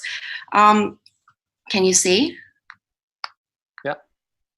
How do I wait a second. All right, well, can I, okay. You can go enter full screen. Okay, great. So, yeah. So I would like to start with a quote I got from the blockchain news website. Coronavirus might be the biggest story of the decade. Climate change will be the grand narrative of the century. the first question that came to my mind actually when I was preparing for this was, will COVID slow down climate finance, climate action, or speed it up? As you can see, I have got a few headlines here from the past 2 months, and there seems to be quite some split views. Like you see, will COVID-19 derail climate finance? With the concerns that countries now would be more focused on economic recovery and therefore perhaps slow down their investment into the transition towards a low carbon economy. But at the same time, you also see headlines which shows that in order to build back better, this is the time to invest in a sustainable economic recovery, because a recovery that doesn't take care of both planet and people will not be resilient. So as a SuckSfin believer, we are glad to see in recent weeks there are more data coming out now, whether it's from MSCI, from S&P, from HSBC, that ESG-focused companies or funds or indexes are outperforming their mainstream market counterparts. Of course, such data is not conclusive. It's only a few months in, but like many other SuckSfin advocates, we do hope that COVID-19 would be a crisis that shows that SuckSfin can really make a difference. So maybe it's helpful to explain a little bit what is sustainable finance, because we're talking about climate here. But a lot of the investors who care about climate would see themselves as part of a bigger group, the sustainable finance investors. And you can see the sustainable investing here covers quite a lot of different strategies. From exclusions to ESG integration to impact investing. And what's the size we are talking about here? Pre-COVID, the figure of sustainable investing assets under management at the beginning of 2018 is US dollars 30.7 trillion. And it is a 34% jump from 2 years ago, 2 years before. And it was definitely a growing market. And another helpful figure would be from the UNPRI, the Principles for Responsible Investment, which sees the signatories reaching over 3,000 right now, covering many of the major asset owners and investment managers and service providers around the world. So why? A lot of analysts have been looking at what are the drivers behind the growth in sustainable finance, and definitely the increased amount of people who believe in climate emergency, as Maxi already set out, are increasing, creating the consumer demand as well as the investor demand. But regulations also play a very key role, and some of the regulatory trends that we are seeing I would summarize them as three. One of them, the first one is that increasingly, definitely we are seeing more stringent ESG regulations around the world, but when it comes to the environmental aspect of ESG disclosure, we're definitely seeing it becoming more mandatory towards from voluntary towards mandatory. And that is the case in China, where environmental disclosure has been made mandatory this year. And another trend is that we are seeing ESG disclosure moving more from a check-the-box exercise to really asking companies to look at the materiality of ESG factors, including climate. And so this would really then help the company assess what are the ESG risks they're exposed to, as well as the opportunities. And this would also help investors assess these companies. And the third trend is a standardization trend. There are many different standards and frameworks out there, but increasingly we are seeing efforts to move towards creating more common framework so that this could help us better avoid and reduce greenwashing or ESG washing or rainbow washing, which are the SDGs that there are many different types of washing out there, but so standardization another trend that we are seeing, and this would include efforts like TCFD, the Task Force on Climate-Related Financial Disclosures, and also the EU taxonomy, which I'll go into a little bit. So just quickly, Hong Kong, there have been quite a number of regulatory actions in the last 2 years, but one of them would be the updated ESG guide that would come into effect in July. And now companies would have to disclose an additional aspect in relation to climate change. And they are also, is a comply or explain requirement. And they have to disclose, they have to identify the climate-related issues which have impacted them or which may impact, and also share the actions that they have taken to manage them. As I mentioned, there have been quite a lot of actions in the past 2-3 years in Hong Kong. The ESG guide is just one of them. Another is Hong Kong issuing the biggest sovereign green bond at US $1 billion last May, and also the requirements that SFC has issued for green or ESG funds in Hong Kong. So the list is growing, and we hope to see more concrete actions taken. At the international level, I mentioned the TCFD, the Task Force of Climate-Related Financial Disclosures. So this is a framework that is already endorsed by over 36 central banks around the world, and over 800 public and private sector supporters, and investors with nearly 34 trillion in AUM that are supporting this recommendation. This is an effort to standardize climate-related financial disclosures, and as we see this growing group of supporters, central banks, public actors around the world, we are really hoping that this would create some standardization for at least the climate disclosure. And I would like to emphasize that the TCFD does not only cover climate-related risks, but also opportunities. And then finally, just quickly on the yes. Maybe 1 minute left. Yeah, sure. EU taxonomy. I'm not going to go into detail, but this is another effort to create some common performance threshold, so that it would be easier for investors and companies to really identify what are the economic activities that are considered green. So this is arguably one of the most important moves in sustainable finance recently.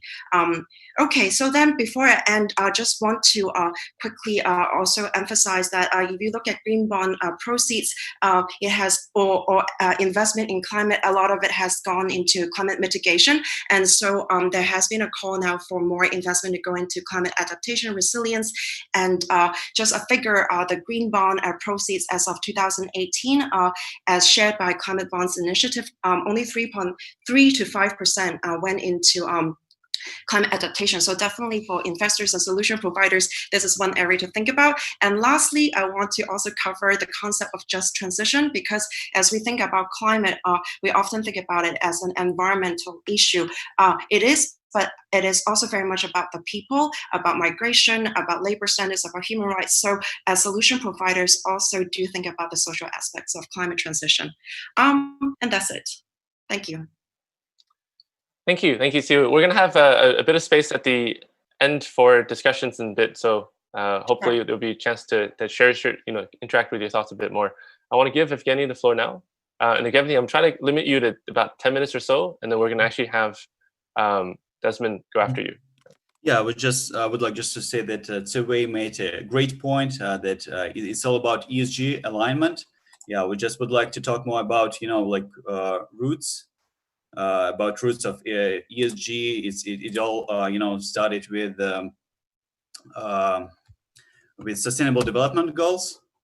Yeah, 1 minute. It's give full screen mode.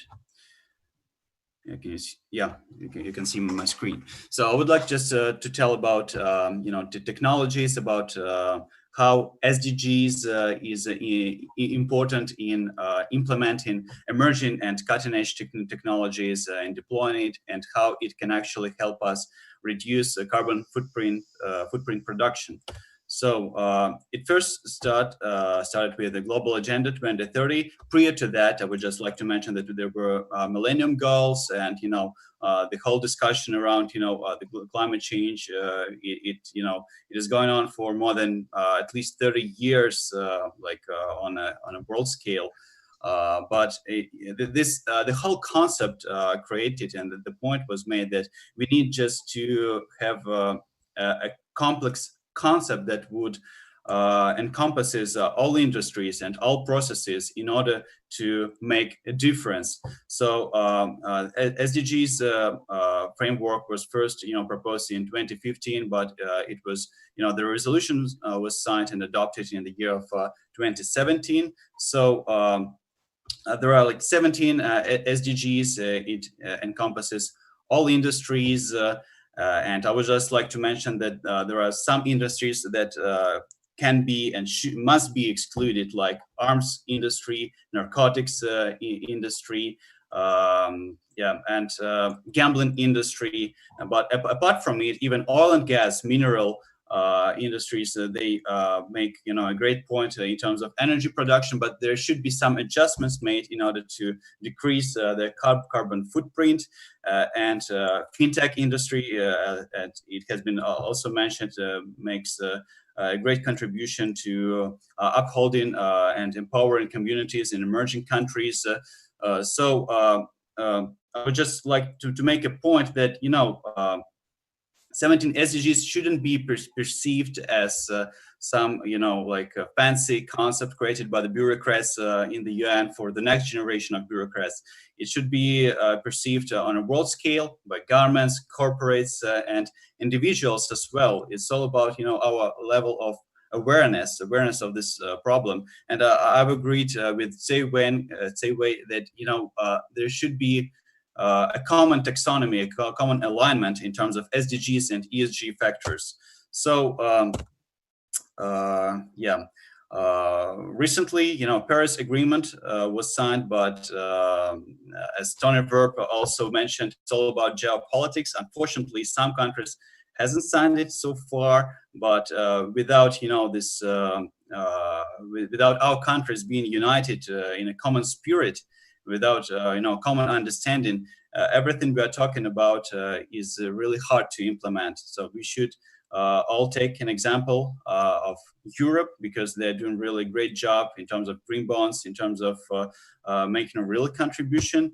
When we talk about the UN initiatives, there was also the SBT initiative.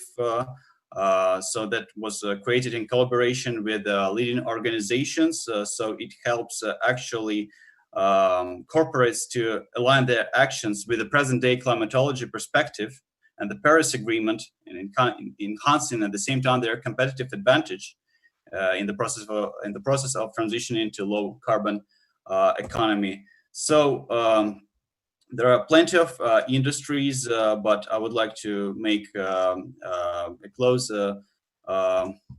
deep. I would like to pay your attention on water, energy, and waste management sectors. We have to introduce new technologies and and to shift to a next level. There are like upstream and downstream activities in plenty of industries. So I would just like to show you, this cycle example of the industry, how it actually works. For example, we have cellulose fibers. So it starts from like raw materials and down to, and we have like several stages till distribution. And at every stage, it is important to perceive. It is important to consider various points. For example, production, how it is produced, from which materials, what's the minimum wage of employees that are working in any production facilities, and how it's actually distributed. And it's in every industry it makes sense. It's like this general concept, and there are plenty of aspects that should be taken into account. A lot of brands, a lot of corporates make difference. I really hope that we will shift to the next concept of PR and marketing in terms of SDGs, when corporations will pay much attention to enlighten the public on their production cycle, what kind of what kind of raw materials they use, what kind of salary they pay to their employees, and how it actually distributed. What's the general impact of each industry, of each company to achieving sustainable development goals. So for example, in terms of distribution, there is a Levis Wealth Thread and I'm Living Wage Pledge initiatives, and there are plenty of more. So now you witness a new shift, but eventually,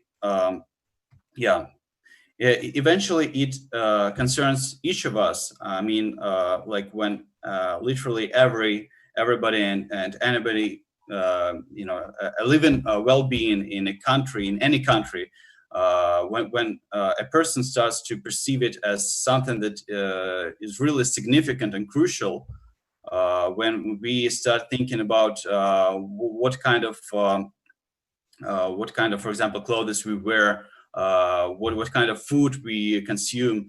So that's when a change will start. This when we can really achieve this hairy audacious goal, when we can achieve the maximum increase of only 1.5 degrees Celsius. So that's it. Thank you for your attention. Thank you so much, Evgeny, for sharing that. And please stay tuned for a little bit of discussion as well. So Desmond, love to have you give you the floor and have you introduce yourself and share your perspectives on this panel as well. Okay, great. Hi there, Desmond Marshall here from Hooge International and Hooge Ventures. What we do is actually we're working anything on sustainability innovations. So basically from advisory down to we have our own accelerator and we also have our own farms as well. So we can say that we also own one of the world's largest database called Futures in terms of focusing solely on sustainability innovations. So I guess I won't take too long. We're just going straight into what we should be saying into this topic around here. If we talk about the exact timing, like 2 years ago, when people talk about like climate change or sustainability, we still think, or even the businesses are still thinking that these are just charity. These are just goodwill stuff. It's nothing new. It's nothing important. But then again, the world burnt up. Australia got fires around here. Paris Agreement happened. And then there's COVID-19 as well. Of course, people are still speculating and saying, okay, this is man-made or whether this is something that relates to climate change. I don't want to go into that discussion around here. But then again, there's also other things in terms of other manufacturing or seafood kind of related kind of things. So there's a lot, you may not know that there's actually a new virus in seafood, in shrimp farming as well. That also happened in China, and then it's now spreading out to other places as well. There's a new strain of virus that's going on in horses as well.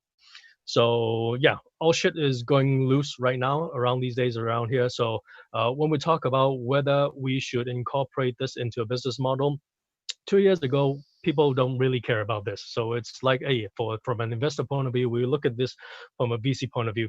So it's like a good to have thing. But then again, right now, when we're talking to many of the investors, it's more like these are the things that has actual returns coming in. So when you're investing in a company, a sustainable innovation company, well, a lot of you now heard about Beyond Meat. So what are these? Alternative proteins. These are things that is actually getting a really good, huge return. Because of COVID-19, there's a lot of new innovation companies that are sprouting up and getting a lot more attention in terms of these areas. And that's where we're focused in terms of sustainability innovation. So like I said, we have our own farms as well. So agri-tech, air, wind power, all these things, alternative proteins, this is on our radar. And many people don't even know as well, when we talk about something that's close to climate change, Thailand and Southeast Asia is having droughts. That is unprecedented before as well. So the farmers, the rice farmers couldn't be growing rice for at least more than nearly close to a year already. So Indonesia is talking about food famine at this point around here. So whether this should be incorporated into the business model, yes, in a way, but I would say that climate change is a little bit too vague. When people talk about, hey, how can we do climate change and what kind of innovations around that, people still talk about, hey, can we do carbon offsetting, carbon exchanges, people flying less outside, how can we exchange that and make it into an incentive loyalty program? These are pretty much like kid stuff outside already. So in a way, it should be expanded into a more bigger level called sustainability or sustainability development as well. So in a way, from our investors right now, because of this COVID-19, we are actually looking into, hey, companies being responsible.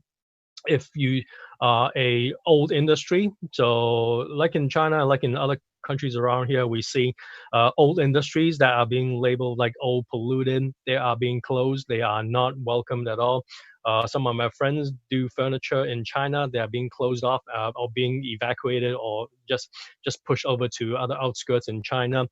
But then again, if you paint the table white and add a thermometer onto the table, you call it a smart office or a smart home kind of a concept. And you get actually a lot of benefits out of that. You get good offices, you get good benefits, you get good tax redemptions as well. So, and everyone looks at you as a poster boy. So, you know, in a way, having the word sustainability and actually doing it is now right now having really good returns coming along here. And we're seeing from an investor point of view that actually even before COVID-19, we're seeing that the increase generically, it was supposed to be like from originally 5% of their portfolio for high net worth individuals or investors, they were going up to 20%. So a jump from 5% to 20%. But now, because of the COVID-19, I would expect that to jump even more higher, like 25 or even 30%. So in a way, if you don't have it in your place, then you're going to get screwed as a business, basically. So back the floor to you, Max. Thank you, Desmond. Really appreciate those thoughts. So that basically is the wrap for our first section, which is the sort of business climate and ESG section. Next, we actually want to give a chance for two people building very exciting new technology to talk about their current projects. First, we have Andy Un, chairman of Indian Group. And then afterwards, we'll have Bill Kentrup, who's of All Infra. So Andy, over to you. Hi everyone. I'll share my screen. 1 second. Okay. Can everyone see my screen? All right, great. So today I represent Go Impact Capital Partners. It's a new venture of mine, and I started this venture with Helene Lee. She's one of the top advocate around the world on sustainability finance, and also together with Clarence, which is he was the former CEO of BNP Paribas, So what is Go Impact? It is basically an ecosystem that we're building. As all our founders would believe that impact is not a word; it's all about how we can take action. So everything is not about just simply talking, but taking immediate actions. So with Go Impact, the entire ecosystem, we have 3 pillars. One is called Go Learn. So such a room that we have like-minded people. We might have different things that we want to learn about the SDGs, all the ESG and SRI, and then we network together. So that's the second pillar. And the third part is actually once we know the knowledge, we know the people, and we can go and impact together. And that's the investment. And we break down the 17 SDGs into 5 user-friendly, easy to understand pillars. So, it's, instead of going into a room and say, hey, there are 17 SDGs and 282 missions, we basically break it down and make it more simple. So during dinner or lunchtime, coffee break, we can all talk about it. And today, I just want to share why I came along with all these ventures and what happened. So about 2.5 years ago, I went to Luoyang in China. So I visited an orphanage, which is run by American for 30 years. And at that orphanage, I met the founder. And the founder, he stayed in China 30 years ago. He wants to build the best orphanage for critical illness children. So they're dumped by their parents and they have critical illness. And they use all kinds of ISO 9001, 9002, built a very beautiful orphanage that they support about 200 kids, but they hire 400 staffs. So it's 24/7. And I was so impressed. And during our conversation, he said, well, Andy, I'm so happy today because one of the largest state-owned orphanage, they copied our entire model. And I was so impressed because in such a commercial world, if you copy my idea, I'll actually sue you. But he built the entire blueprint for someone to copy them. So that was the initial, the wow factor. I was like, wow, someone is actually spending 30 years to build a blueprint so that these state-owned can now help millions of people rather than just 400 of them. And then, about 2 years ago, I met Helene, through a workshop that I've done for the bank, and I was showing this, maybe it's we were presenting to all the second generation, about how they can make use of the funds, and it was all about a buzzword, back then, the sort of impact investing or sustainability. It's all just a buzzword. So we said, maybe it's time for you to redefine billionaire. Maybe, instead of making the next unicorn, maybe, it's time for us, as entrepreneurs or third generation, to think of how we can help a billion people. And then we said, there are still 2 billion people around the world with extreme poverty. So back then, I was looking at this idea, how we can turn shipping containers into sustainable housing. Because around the world, there are about 24 million containers shipping around all around the world, and 40% of them are dumped. And because nothing is coming back, so it's costly, so they would just dump the containers. So we said, imagine if we can build sustainable homes, with free energy in rural poverty, how would that be, right? And we, build it as Legos, right? So, we sort of like adding solar panels on top, and how about putting in, toilets and kitchen, and with beds, all these, all the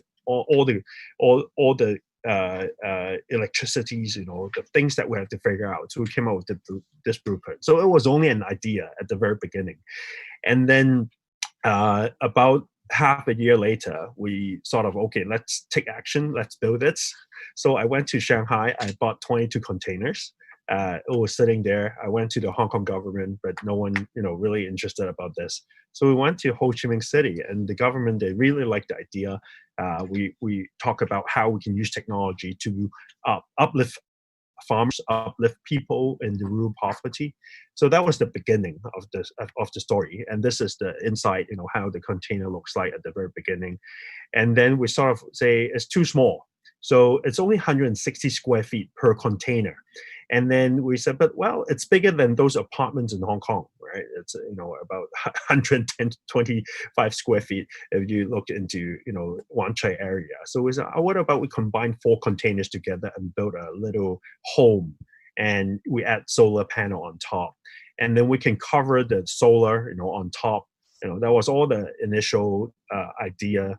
We put things together.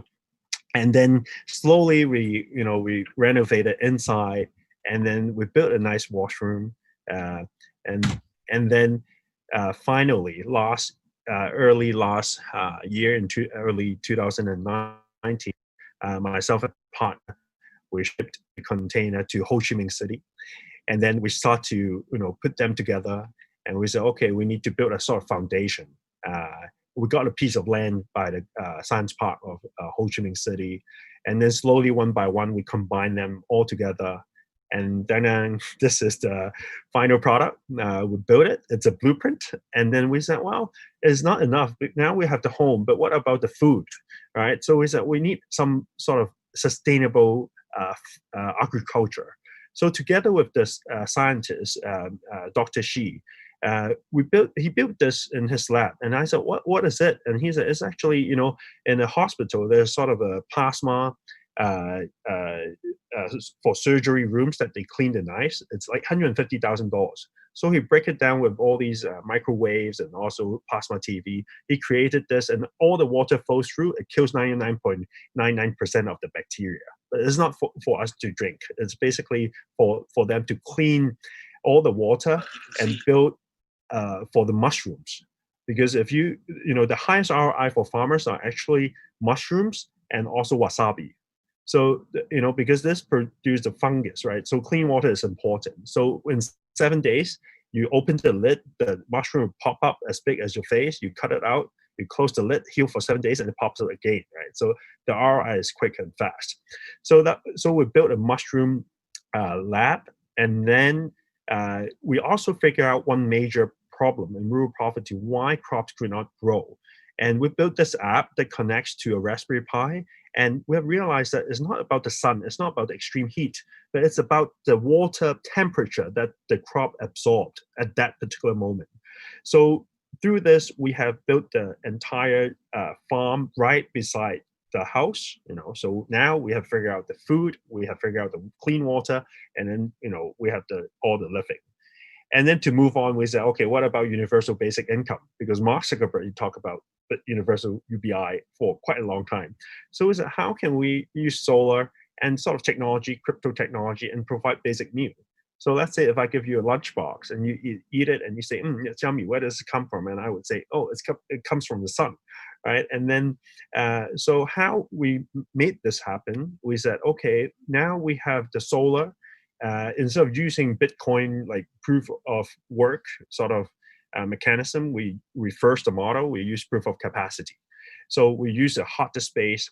It's like a bingo that we pre-distribute the module, and we ask for who has the number 66, and let's say Max, you have a number, you raise your hand, and then I'll distribute a token to you. So that was the initial idea, and we work on the POC model. And what we have done is we have built, there are only 6 POC around the world, out of, if you look at CoinMarketCap, and then we said, wow, that's quite interesting. Now we have the sun provides low energy, and then we can do mining. With mining, we can turn into cryptos and fiat, and then we can buy a lunchbox.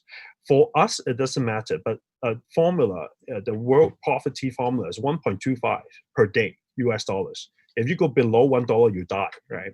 So what we're trying to do is, I just want to deduct a blueprint, which is if I can deduct 10 cents from that 1.25, that's not our mission.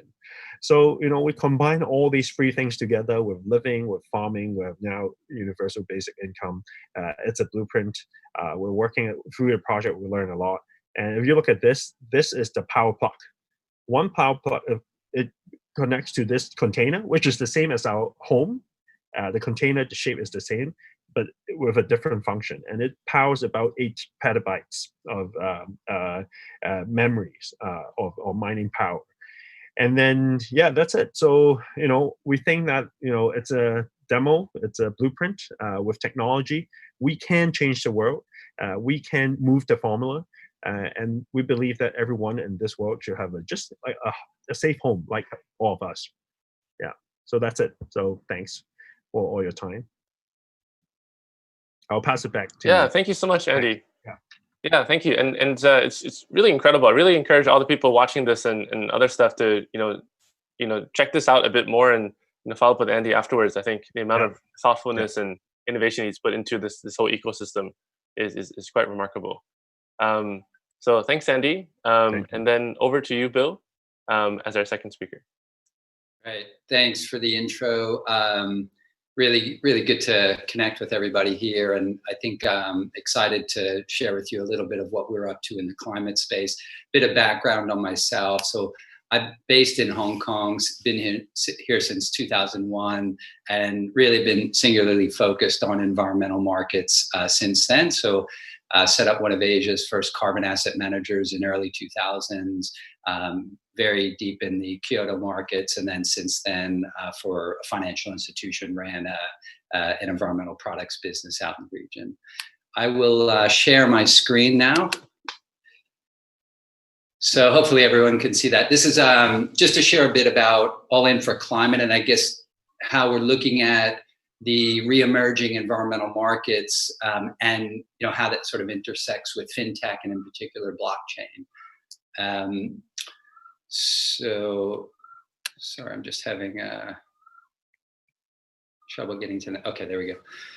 So first, a bit about what I mean by environmental financial products. These are financial instruments that represent the environmental attributes of assets or actions. So some of the typical ones people are familiar with is a metric ton of CO2 or a megawatt hour of renewable energy, but there are many others.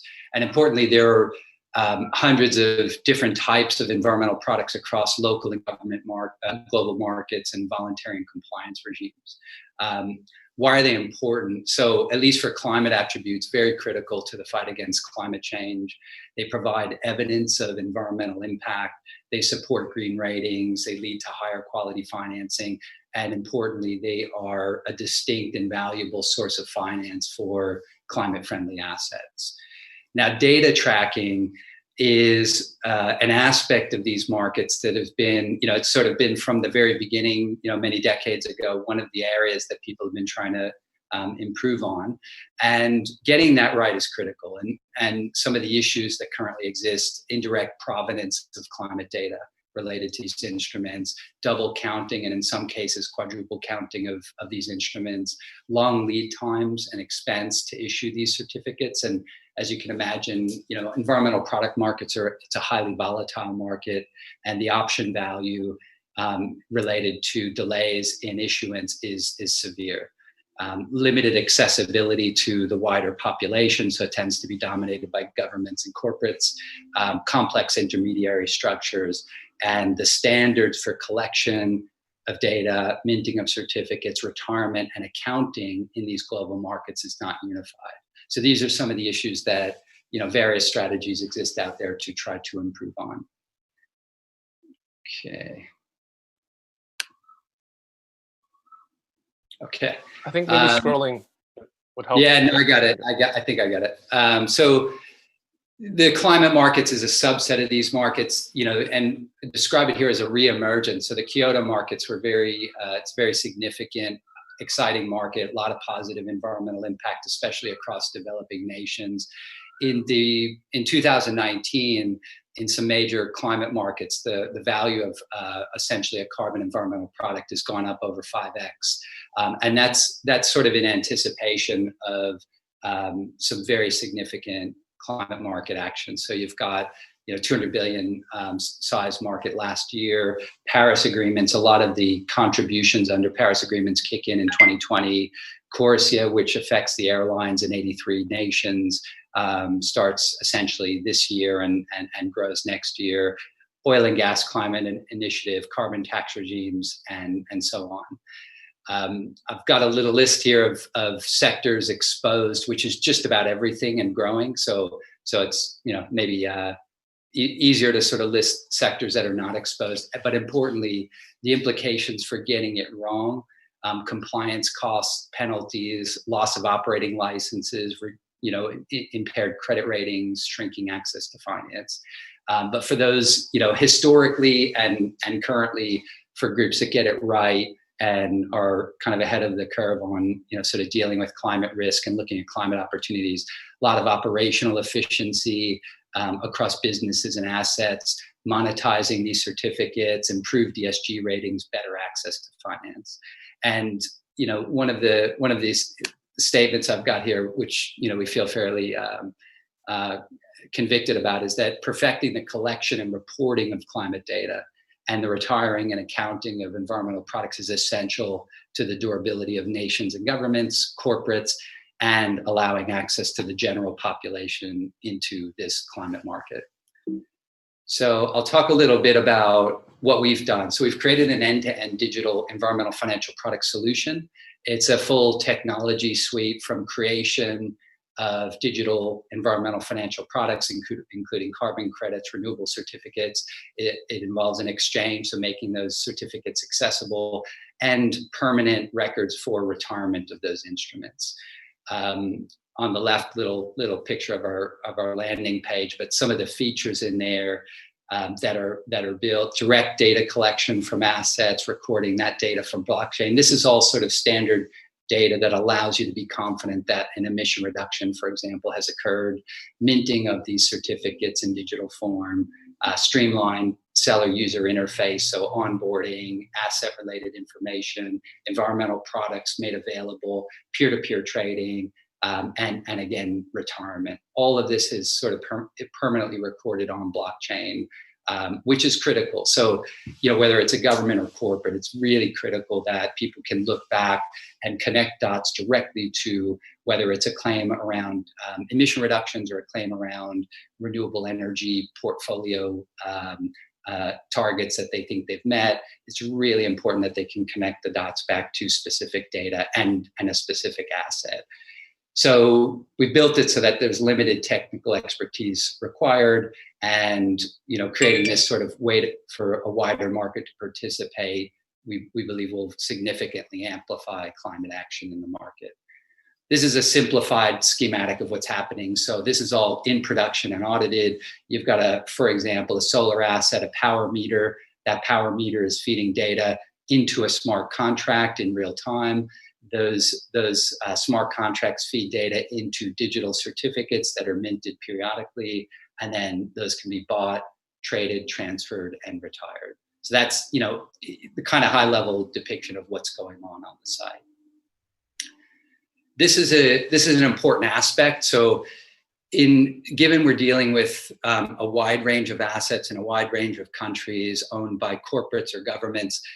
In some cases, the sort of data related to these instruments is sort of comfortably reported publicly by various parties.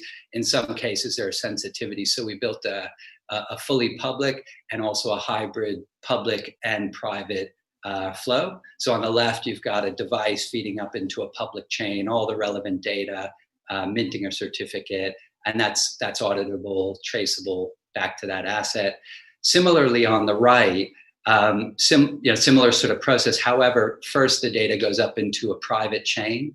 That data is fully recorded on the private chain, and then as the instrument's brought into the public, there's some public data, the data that's available and comfortable to be sort of made available to the public, but then also a link back to the private chain in relation to the other data.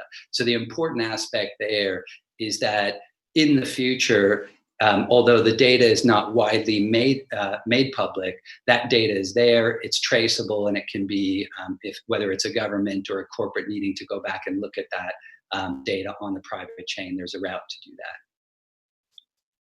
So just a couple of quick slides to show that, on the platform, there's this sort of style of data reporting. So we've got asset-specific data. So, for example, the type of asset, the type of power it produces, for example, solar power, when it was commissioned, and so forth. Then there's production-specific data. So from this date to that date, how much power was produced, what's the related emission reductions associated with that. And this could be power, this could be heating, cooling, this could be other sorts of efficiency, but in essence, collecting data related to a specific vintage or production period. And then finally, that data gets nested within a series of smart contracts. Just one remark on this vintage overview is that, again, at the site, you'll see that there's meter-specific data, including the meter manufacturer and the model, the serial number. So it's really, truly environmental impact linked back to a specific device at a specific time on a specific asset. And that's really critical. It also allows for those instruments to then have something akin to a common accounting standard as well. So they're all sort of unified in terms of the composition of data that's collected in relation to climate impact. This is just a note to say that there's a blockchain explorer. So whilst our site makes that data available through a blockchain explorer, which has a fairly simple interface, it allows anyone who has an interest in this instrument to go in and look into specific blocks, so they can verify the data. They can look into the block and see that that data is recorded. They can see the chain of custody, and they can verify for themselves through this interface that that data is not just sort of a cell at our website, but rather it exists on a block in a blockchain. And I'll just close with this. Stay tuned. Given we're putting climate instruments on digital rails, makes it quite seamless to integrate these into a wider, very tech-enabled platforms such as e-commerce, EV charging, other ride sharing, and other mass consumer platforms. Once you sort of tap into those markets, it really allows the finance to flow and allows you to amplify, in this case, climate action. So we're excited about that. And really, really honored to be here with you guys. So thanks. That's it for me. Thank you so much, Bill, and thank you for sharing. You have such a deep expertise in traditional climate markets, and seeing you apply that expertise now with the new technology rails that are available. I think you guys are building some really exciting stuff, and hope to see a lot of that enter our daily lives in the near future as well. So transitioning a bit into the third section of our overall climate discussion, we have two people sharing two different perspectives from their work that's been in the NGO, in the government, and in the community space. So first up, we have Mauro, who is calling in from Europe, and he has founded an NGO that's worked very closely with the UNFCCC over many years and has facilitated a lot of learning and educational experiences for stakeholders. So really honored to have you here, Mauro, and thank you for joining us. Thank you very much, Max. It's a pleasure being with you here on this call and on this panel about climate action. It's really the most important challenge of our time, and digital innovation is really a big enabler of action and can help us really addressing this challenge appropriately. I'm delighted to follow on the presentation of Bill, who already indicated how there are great potentials for climate markets, for environmental financial products, and that based on blockchain technology, there can be new solutions be developed and really then used also climate impact data to get the whole of society engaged in these incentive mechanisms for climate action. So I'm with the International Association for the Advancement of Innovative Approaches to Global Challenges. It's a civil society organization, an entrepreneurial civil society organization based in Austria. And we are accredited to the United Nations through the Economic and Social Council, ECOSOC in New York, and also the UNFCCC process. It's the United Nations Framework Convention on Climate Change. These are these big annual climate change conferences. And our aim is to develop new conceptual frameworks, but also the digital tools and the cultural shift towards getting everybody engaged in climate action. And we have three pillars. One is culture, one is technology, and one is organization. And as regards technology, we have really understood or recognized in the year 2016 that blockchain technology is the technology that really makes so many innovations possible, or the social innovations empowered by digital innovation. And so we have partnered then with leaders from Switzerland and also with the United Nations Framework Convention on Climate Change Secretariat in Bonn. And based on this, we have become also a founding member of the Climate Chain Coalition in December 2017. The Climate Chain Coalition is the leading network of experts and institutions, academics, solutions providers, and governance experts to look how to harness the potentials of blockchain technology for climate action. And I'm in this Climate Chain Coalition, the team leader for events and communication, and also the EU team leader.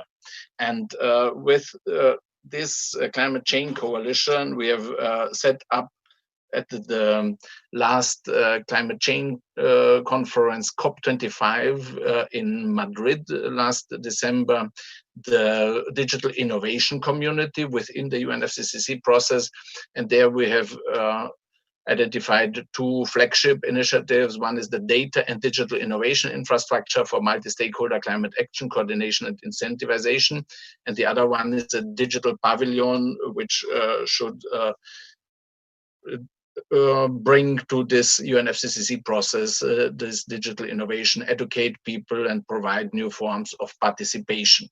And this D2I2 initiative, Data and Digital Innovation Infrastructure, is a multi-stakeholder collaboration of policymakers, digital innovation community, and resource holders towards the development of a comprehensive global data and digital innovation infrastructure, a digital climate action business and public service ecosystem in support of multi-stakeholder engagement in the implementation of the European Green Deal and the Paris Agreement. Because we have the different stakeholders that are coming together within our digital innovation community, they highlight that there is a need for systemic approaches and for multi-stakeholder coordination, even if there are platforms like the All Infra Climate with good solutions, or we have also Climate Trade as one of our partners. But in general, the problem is that this needs to have solid standards that are really globally recognized. Then there need to be global accounting systems and reporting mechanisms that are recognized everywhere. And it needs also to be connected with the public sector. And as my focus here is also on somehow connecting with European perspective, some information about what the European Union is doing in the field of somehow using blockchain technology for European policy goals and stronger cooperation in the Union. So there's the member states, 27 member states now, as UK has left, they have formed a European blockchain partnership where the representatives of ministries are informing one another about their blockchain policies, and they are developing a European blockchain services infrastructure, because there are certain public services, blockchain-based public services related to identity, notarization, and other things, which are all the same needs in all countries. But in order to function in a cross-border perspective, there needs to be standardization and data exchange protocols, data architecture, and this kind of things. The European blockchain services infrastructure is the initiative, and for research in the field of blockchain is the European Observatory and Forum. And with our Climate Change Coalition and the Digital Innovation Community, we have said, as the European Union has now adopted the European Green Deal as an ambitious, bold commitment to become climate neutral by 2050 and really align all policies, the internal market, the internal capital market, everything. There needs to be information system. There need to be data collection and reporting and certification of action and impact, and to create the right incentive mechanisms and taxation mechanisms. So we said, if Europe needs for the European Green Deal this blockchain services infrastructure, then let's see how this effort can be used for global community, that there would be for the Paris Agreement implementation, because it's there are very similar goals and the same technology policy challenges and also other regulatory challenges. And so we are working and discussing with European Commission, with the DG Connect there, and other players, also with the UNFCCC, how can there be developed a global blockchain services infrastructure, and also with this D2I2 as a guiding framework on what needs to be done in order to have a systemic solution around the whole value chain. And there's also the International Association for Trusted Blockchain Applications, INATBA, which is somehow also a bridge to discuss with the European Commission and other stakeholders on how to create the regulatory framework that all these solutions can function. Here we have a list of activities and leading partners for this D2I2 initiative. We have, on the one hand, a unique object identification use case proposal for EPSI and European Blockchain Services Infrastructure. We have people focusing on digital measurement, reporting and verification and smart standards. Tom Baumann here is our leader. We have very strong teams around climate finance innovation led by Alexei Shadrin, Evercity. Registration, certification and incentivization is essential, where it also comes close to what Bill has talked about, using also not only blockchain technology, but also Internet of Things and other digital innovations is very essential. And for Internet of Things, we have AIoT, the Alliance of Internet of Things Innovation, led by Tom de Block. We are connecting with the global climate action tracking and accounting systems. We are going to use these solutions for climate philanthropy innovation. And a key element also of the European Green Deal is the European Climate Pact, which wants to give an opportunity and a platform to different stakeholders to define their contributions, their avenues towards climate neutrality. And we want to develop the necessary tools to get this done. And we will innovate in terms of the digital innovation in COP26. It's, I think I will stop here for the time being in order to allow some time for the other speakers and for discussion. But I think it's very important that we have really this multi-level governance approach and systemic approach where we bring the different stakeholders together, solution providers, regulators, consumers, that we develop the right ecosystem in which the different digital solutions will function, and we will really get all of society meaningfully and rewardingly engaged in climate action. Yeah, thank you so much, Miro. And thank you for sharing such a great overview of your work and many of the partner works you're doing. I think for us all in climate, we see Europe as the current world leader in both policy and also forward-thinking, corporate proactiveness. So I think there's a lot more we can learn from you, and also hopefully chances to interact with your organization in the near future as well. Would be delighted.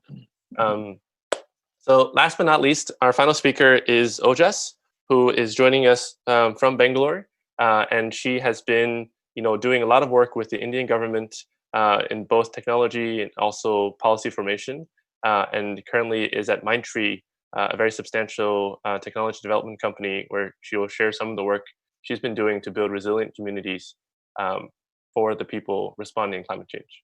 Thank you, Ojas. Hello, everyone, and thank you, Max. Thank you for inviting me to this very special panel.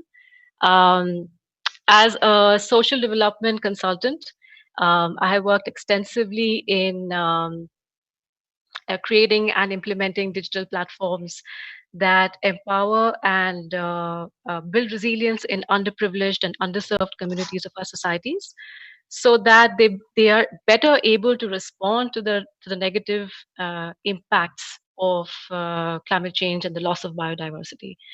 So in my talk, I will be establishing why this particular topic is of so much importance to developing countries like India.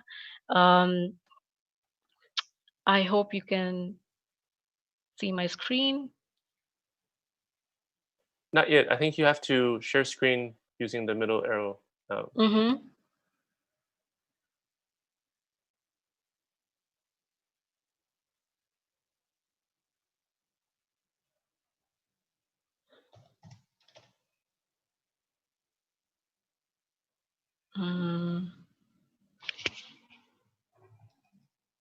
Okay, I'm going to be logging in again. I'm sorry.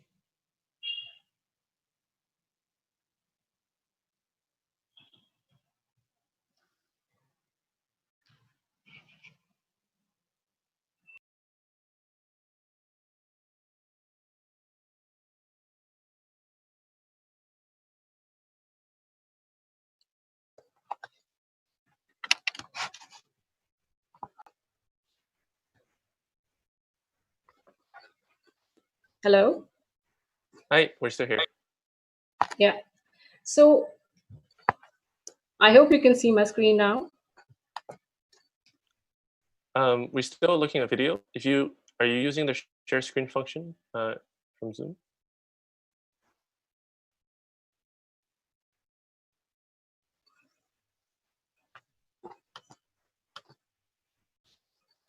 Okay, here we go. We see this. Right. So Perfect. while I think in this panel it is very well established that climate change is here already, and that climate calamities are going to make world's poorest even poorer, and all of humanity is vulnerable to these natural hazards in the coming times. We need to keep in mind that these are that we're not equally impacted by the climate calamities. There are some populations that are way more vulnerable than the others. The big question is that who are these vulnerable populations? These are people, these are human, this is the human capital that is safeguarding and nurturing fragile ecosystems on which human existence is hinged upon. So, for example, forest rights. They are the guardians and the nurturers of the forest reserves, the limited forest reserves that we have got now on our planet. And they play a very crucial role in preventing forest fires, which eventually lead to greater rises in temperature. For another section of society, we are talking about small landholding farmers who constitute the majority of farming population in the world, and they are responsible for bringing us constant supplies of reliable and nutritious food. Another section is that of waste pickers, right, who are the frontline drivers of circular economy. So we're looking at, and I'd like to bring in some statistics from India. For example, 55% of the tribal population is already outside of their traditional forested habitats and have resorted to some other work in cities. When we talk of farming communities, almost 50% of India's population is engaged in agriculture, directly or indirectly, and only 15% of this sector contributes to India's GDP, which pretty much portrays the sorry state or the impoverished state in which the sector is, and therefore the people involved are. About 4 million waste pickers constitute the informal waste sector of India and contribute to almost all the recycling happening in the country. And yet they earn less than 1.5 USD per day, which is the worst that can happen. So what is it that really makes them vulnerable in the context of climate change? It's not really the extreme weather events that are merely they're just natural hazards. They turn into disasters when populations are unable to prepare to face the hazard, to withstand the hazard, and maybe the infrastructure and the environment in which they're living in is unable to withstand the hazard. And most importantly, when they're unable to recover and adapt to the new realities posed by the crises. And that answers the question that we asked earlier as to what is it that is really making them vulnerable in the context of climate change. It is the inability to recover and adapt. And looking at climate resilience as a subject, it falls under the intersection of mitigation measures and adaptation measures. And unfortunately, somewhere I feel that the global discourse is weighed on more either on mitigation side or the adaptation side, but we're not looking at the intersection, which has the potential to include the benefits of mitigation, include business models that bring in mitigation measures, at the same time prepare local communities for greater adaptation of the problems that climate change impact is going to bring in. And here I'd like to call out that it's really unfortunate that even climate finance doesn't look at climate resilience as much as it should. There are some, on the brighter note, there are some interesting emerging trends in this subject, in the resilience subject that have been acted upon through policy and philanthropic action. And I'll just give you a few examples from India. Green innovative businesses at grassroots are emerging at a faster pace than ever before. They are usually they are owned by marginalized sections of the society and have profits well distributed. So there are different mechanisms by which the communities are able to own these businesses and function through the entire value chain. These businesses they're usually initiated by philanthropic capital, and they're supported through various state policy measures. So, for example, I'll just give you a few examples. Eco-friendly clay products as alternatives to refrigerators and plastic tableware. There are plenty of brands that are made out of climate resilient crops for urban consumption. And then there are sustainably produced apparel labels. And all of this is a combination of sustainability, mitigation measures, and bringing in and making sure that there is greater participation and benefit to the last mile or the vulnerable communities who are there on ground. The other trend that one can see, and this is a top-down trend, which is that of building resilience measures in smallholder farmers, where and I think that while there are several policy measures in this direction, one can categorize them into 4 different verticals. Enhancing climate resilient food systems through transition to drought resistant and indigenous varieties of crops. Natural farming, agroforestry, multi and intercropping is one bracket of enhancing climate resilient food systems. The other is the bracket of helping or enhancing economic prosperity in the farming community itself, and this is done through the diversification of farm portfolio to include perennials, helping the farmers move up the value chain, diversifying into other non-farm activities so that they're not just dependent on farming. We need to remember that it's only when these communities are protected and empowered that we will be getting sustained supplies of reliable and nutritious food. And we're talking about a global population of more than 7 billion in no time, and so on and so forth. So we're looking at economic prosperity. There have been several measures in the area of improving health and nourishment, and most importantly, bringing in the voices of these communities to the mainstream. Because what happens is that policies otherwise are just bereft of what is the reality on ground. And therefore, a lot of media houses have come forward that are dedicated to covering stories that are that cover stories from the ground up. Another trend, I think this is the most interesting trend according to me, is the emergence of open digital platforms to scale the efforts that I spoke about in the previous 2 slides.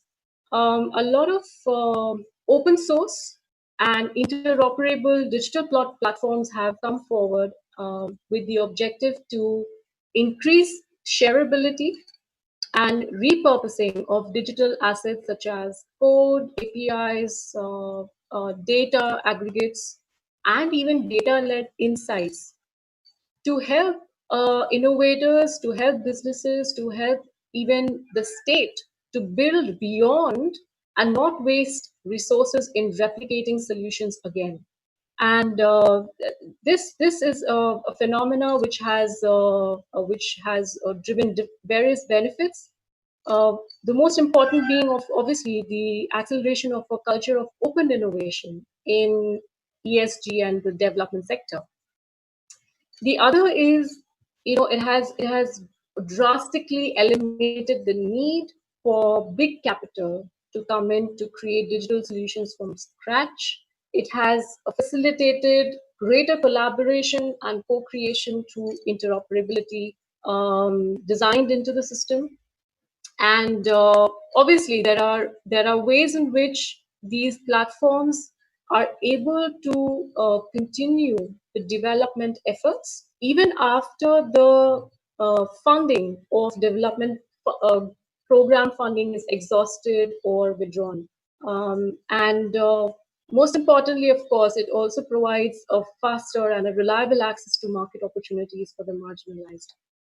So in the interest of time, I think I'll just stop here because it's time. But I would invite anyone who's interested in talking about or knowing more about open digital platforms to reach out to me, because I have been pretty much at the heart of developing one of such open digital platform in the last 5 years. Yes, so over to you, Max. Thank you. Thank you, Ojes. And I think it's a perfect way to end this session today, because as we've talked about, the business side and also the technology side, thinking about the human side, I think reminds us of the entire reason why we're working on these problems, right? That there's actually millions of people out there whose lives are actually being impacted by climate change, and it's really for them and for all of us that we're sort of creating these efforts. So in the interest of time, we have to conclude here. I just want to give a huge round of applause to our very talented panelists. Thank you so much. And if you guys turn on your videos, I'm just going to take a screenshot for us here. And before we officially hop off and give the stage to the next set of speakers, maybe we can just go through and have, in the order you spoke on, have each of you say one sentence that you want to conclude your particular feelings on climate change and its impacts on. So starting with Ziwei. Yeah, I think this panel is just really important to remind us that each of us has a role, have a role to play, whether as investor, as company, as consumer. Yeah, so thank you. It has been a pleasure sharing this panel with you all. Thank you. Evgeny? Yeah, my point is that we have to elaborate common understanding and common alignment to 17 SDGs. And it doesn't matter whether you work at NGO, corporate, or you're in any field. We have to have like a clear understanding that it is important, and it should be shared by everybody anywhere. So it's only this way we can achieve the main goal and achieve goals in the 2030 agenda. Yeah, that's my point. Thank you. Thank you. Desmond? Very simply, change or die. So, yep. Yeah, thank you. Andy? Yeah, I think, we have all talents. We're all here, but it's all about taking action and coming together, work together. And so, there's no competition. We are all doing good things. So take action and, connect and collaborate. Thank you. Thank you. Bill? Yeah, the opportunity to amplify climate action right now using tech is extraordinary. So let's collaborate. Excited about it. Thank you. Miro? everybody needs to take action, and we need to develop systems that give the outcomes of this action value, and to develop the right incentive mechanisms, and digital innovation, blockchain technology will help. Thank you. Ojas?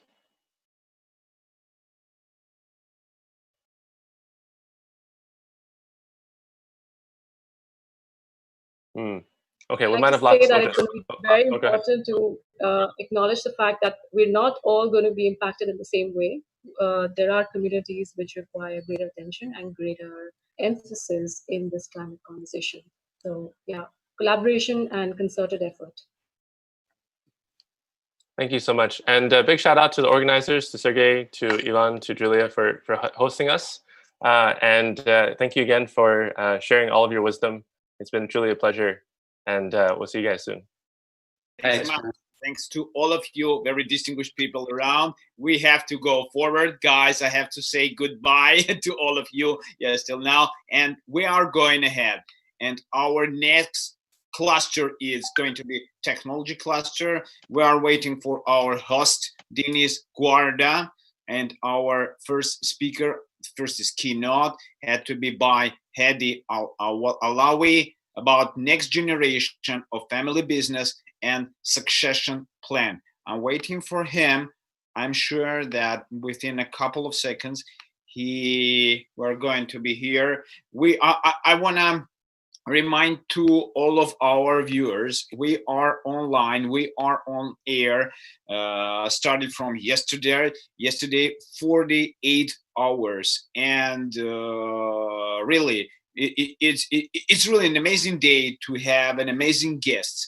And we are online. We can please send your questions to our speakers as well if you wish. We have online on our YouTube channel.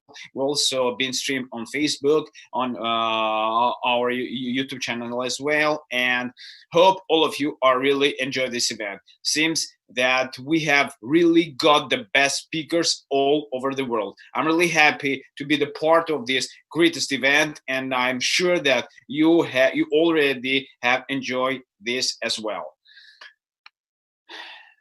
Now I'm waiting for our speakers. Just let us for a couple of minutes, and we came back to you.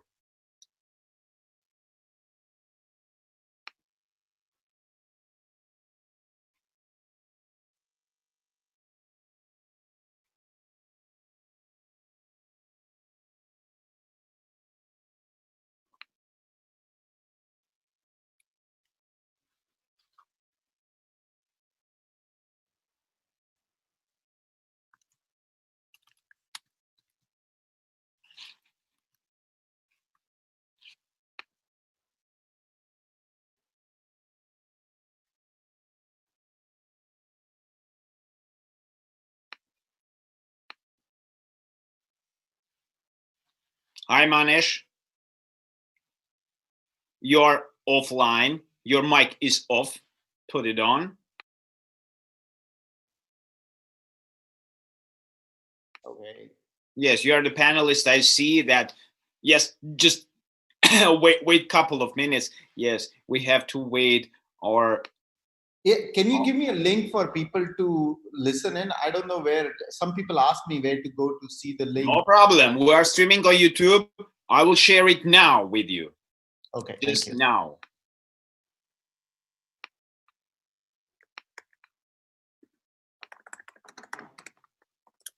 Here it is. You got it? Okay, thank you. Okay, you're welcome.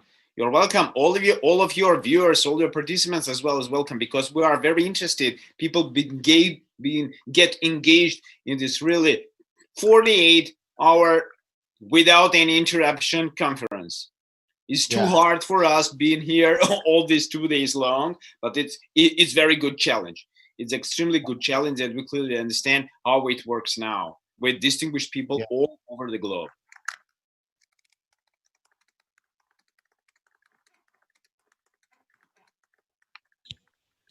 Hello. Hello, nice to meet you. Hi, nice to meet you. Andrew here. Right. Please turn on your camera. Yeah, give me a second. Figure out how to work this first. The best way to there you go. on the camera screen, and that works. There we go. Awesome. Hello. Let's see. Awesome. I'm waiting for the moderator as well.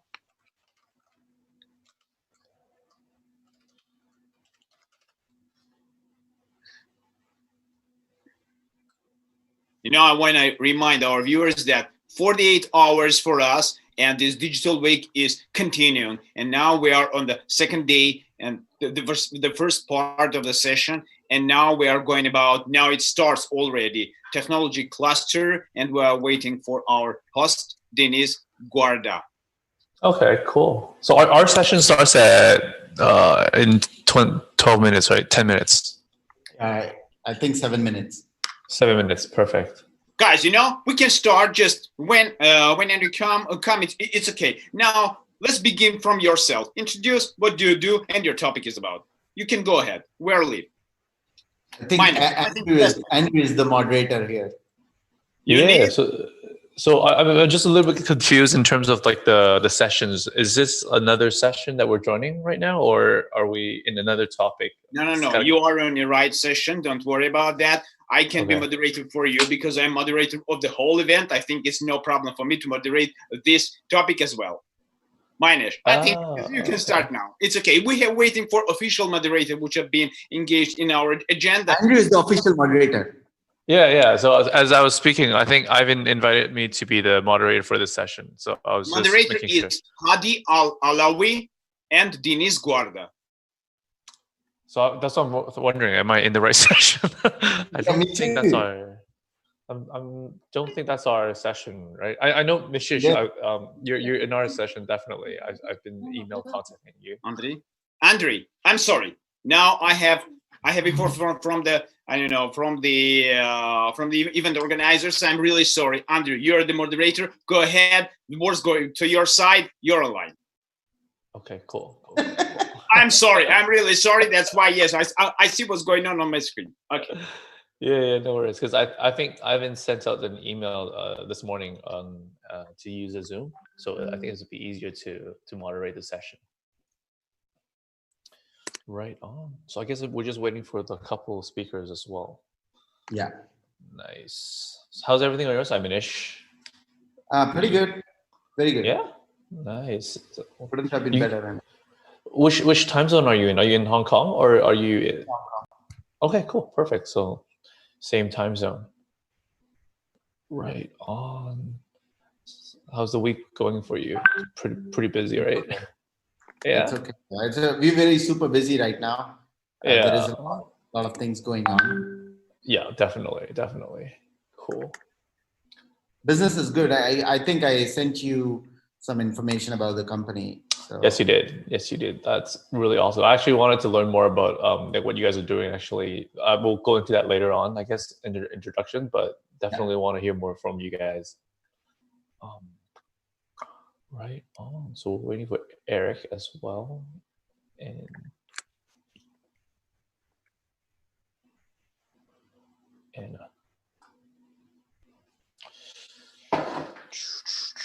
just go grab a notepad.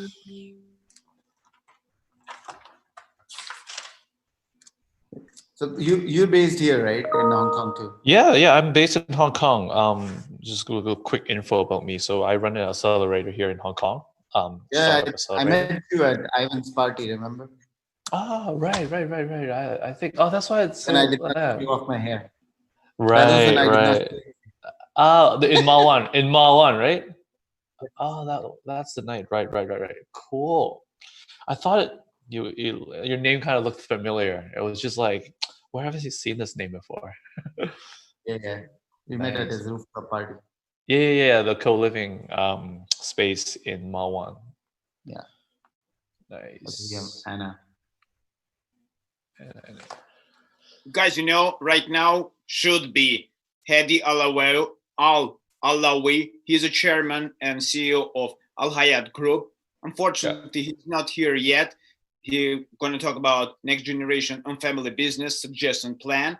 And your panel will start within 5 minutes. Andrew, I'm really sorry. You are sorry about No worries, that. no worries. You're No, the I next. was just making sure I was in the right And session. you are the co-founder at Lime HK and panelist Minesh Poor. You're here. Andrew as well. Eric, I don't see Eric well. Anna's here. And the golden rule is for the digital edge, transforming leadership and business is going to be a panel about. Yep, that's right. Yep, that is perfect. Awesome. No, guys, you can start because, yes, we are on air. We are streaming. Audience is looking for you. Is the best way to start somehow.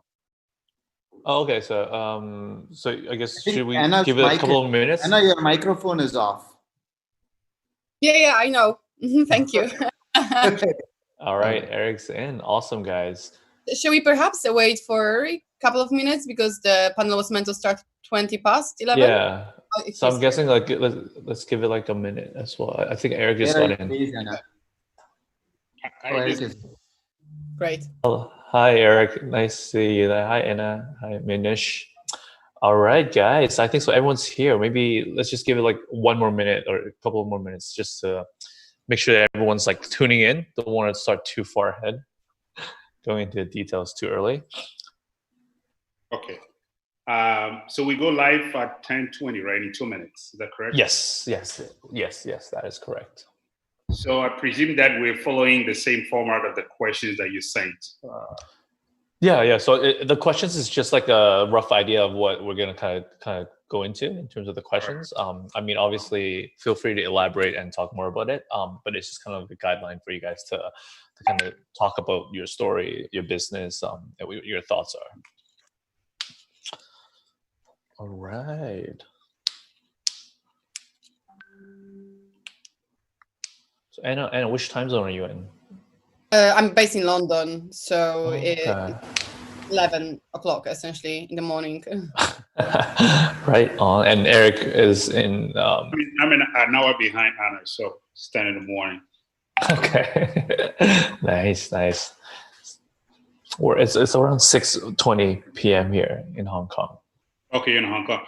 So there's a lot of protests back on the protesters is back on the street. It looks like the situation is getting out of hand. Yeah. Just this morning they were on the streets as well. Yeah, I was seeing in the news, and then yesterday they took down Jimmy Lee, the media guy. There's a whole story about him. Yeah, there's a lot of coverage right now. I guess internationally, it's kind of becoming like a kind of media centerpiece for a lot of the news outlets. But yeah, it's been pretty crazy. If you go on the streets, sometimes you might just get in the middle of a kind of like standoff between the police and the protesters. It's pretty So crazy. how's all this being managed COVID-19? Because I'm like, Guys, wow. I want to say you that we are on air. Our viewers were looking for you, and you are discussing about something else. They are going to be in topic. All right, guys. Okay. I think All right, we're guys. live. Perfect timing, guys. All right, let's go right into it. All right, thank you, guys. So our session here today is talking about the golden rule of the digital age, so transforming leadership and business. I mean, welcome Manish, Anna, and Eric. I'd love to hear more about your profile. So maybe starting with Manish, maybe you can give us like a quick 30 to 1 minute kind of bio on yourself. Give us a little bit of background about yourself, and then we can go from there.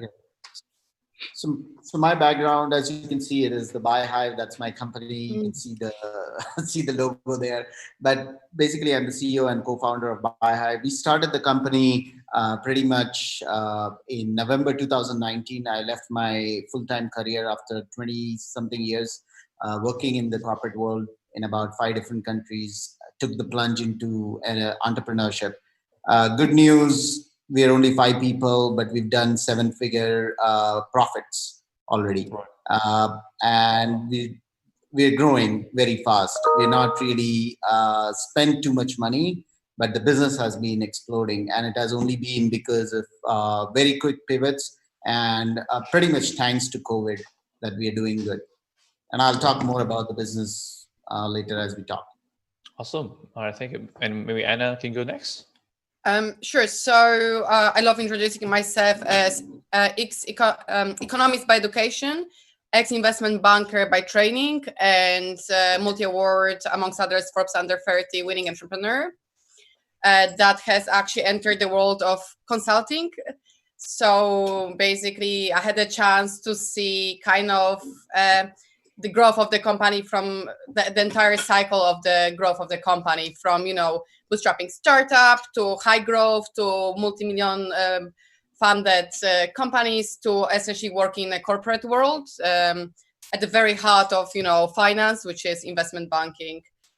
So yeah, I wear a hat of a CEO, of a consultant, and as someone who worked as an analyst in the corporate world.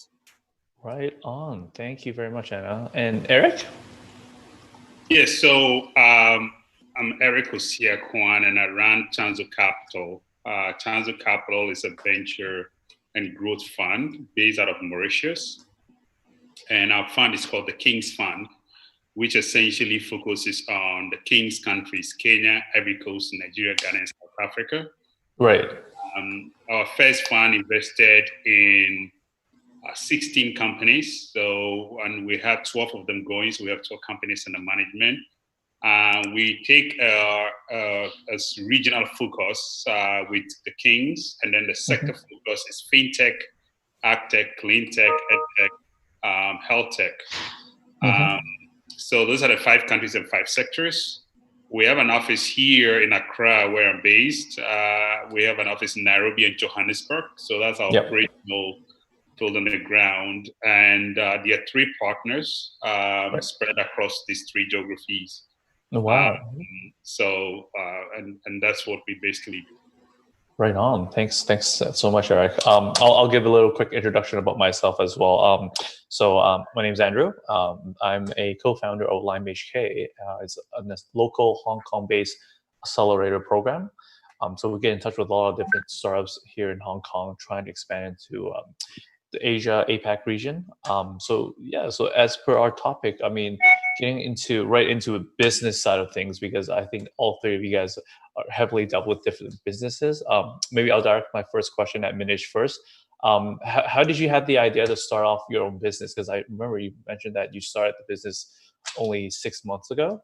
So I kind of want to learn more about how you actually got started. What made you, make that decision to, quit the corporate job and go into the business? So BuyHive, I'll have to explain you a little bit about BuyHive's very high level, and then tell you why we got into this.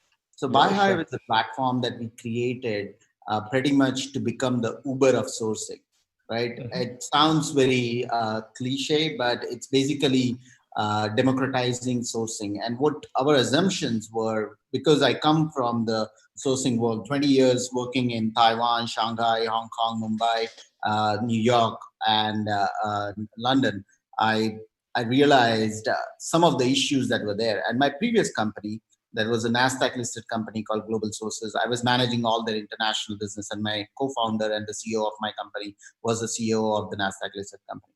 We got bought by Blackstone. And once we got bought by Blackstone, we realized that we were not solving any problems anymore. All we were doing was increasing profits for the company or reducing costs for the company, but we're not really creating anything, not really solving any issues.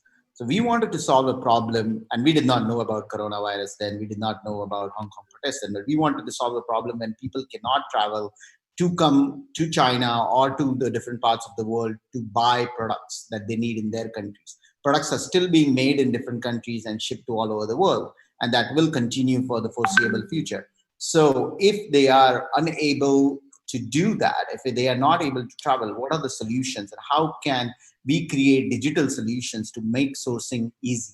And that's how we created BuyHive. So if you see in simple words, the main reason was the hunger to solve a problem. Right. That's definitely very interesting. In terms of disruption, are there any similar competitors or businesses that are doing something similar as you guys? How do you guys find in terms of coping with these competitors? So the idea for the business, or the dream that I have for the business that we are moving towards, is to disrupt the Alibabas of the world and to disrupt the Li and Fungs of the world. So those are the competitors. And we've been very successfully able to break into some really, really important clients and help some really, really important clients. For example, the University of Pittsburgh Medical Center, or the Department of Health of UK, or the NHS of UK, or the state of New York. These are all our clients in less than 6 months.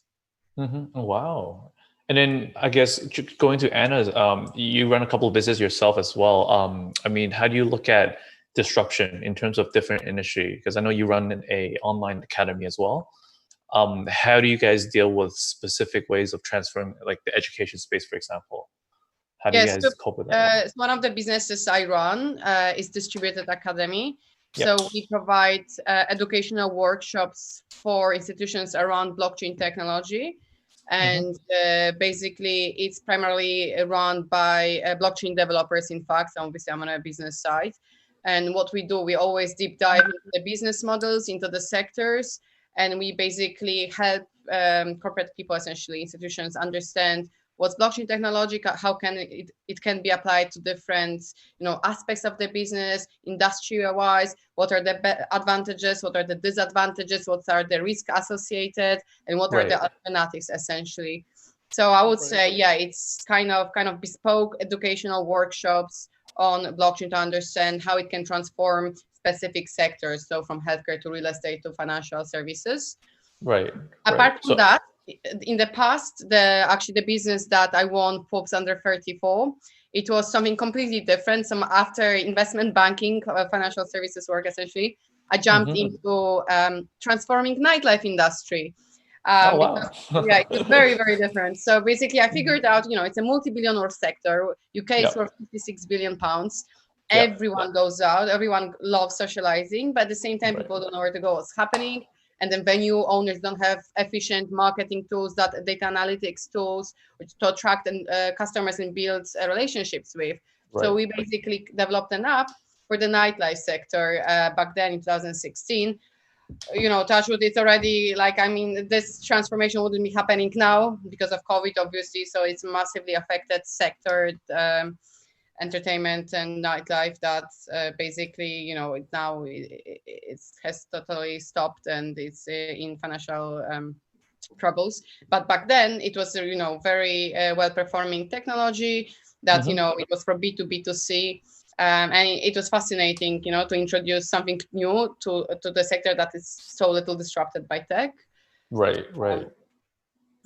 In terms of, I guess, disruption, I think, Anna, you mentioned like blockchain. How is that kind of buzzword coming into, I guess, investment and venture capital? I guess going to Eric's, is blockchain something that you guys are really focused on? Is that a word when say blockchain? It's a technology that disrupt a business. And then how do you guys view blockchain and this industry with COVID hitting?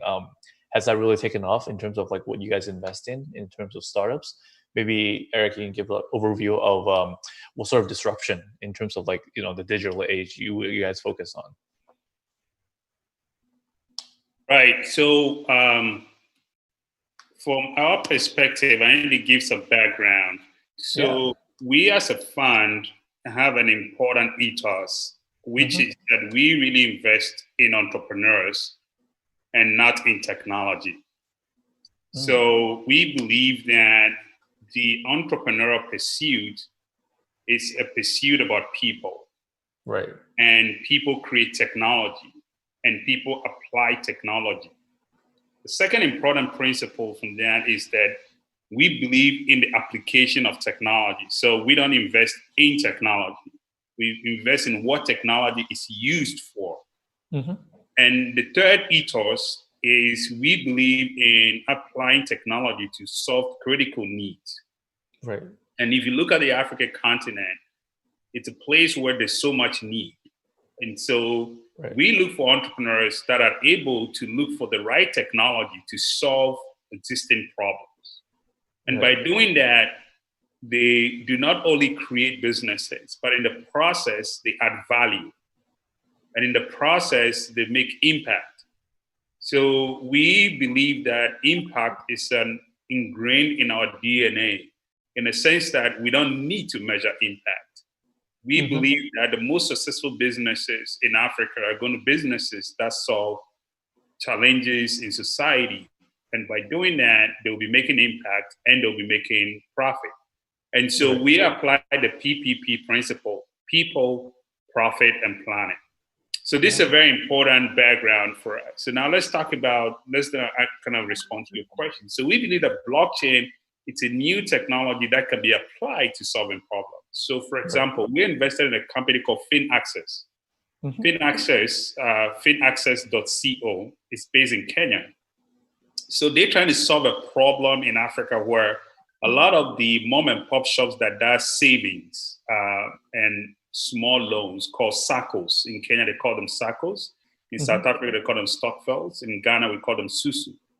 Basically, this is an age-old tradition where people save based on their tribe, their religion, they belong to the community. They save money and they lend to each other. I mean, I'm sure this happens in Asia and happens in almost developing markets, and also, I guess, to some extent, developed world. But this is an informal part of our economy, our society. So what this guy decided to build was basically build a tech platform that allows you to formalize that process. And it basically involves blockchain as a technology behind the engine that is built, right? So essentially, it creates a ledger where you are able to see whoever belongs to a SACCO, get a sense of their profile, get a sense of the lending, their savings, and then also be able to get a sense of their lending. And through that, they're able to do that by building the credit score using their mobile phone usage.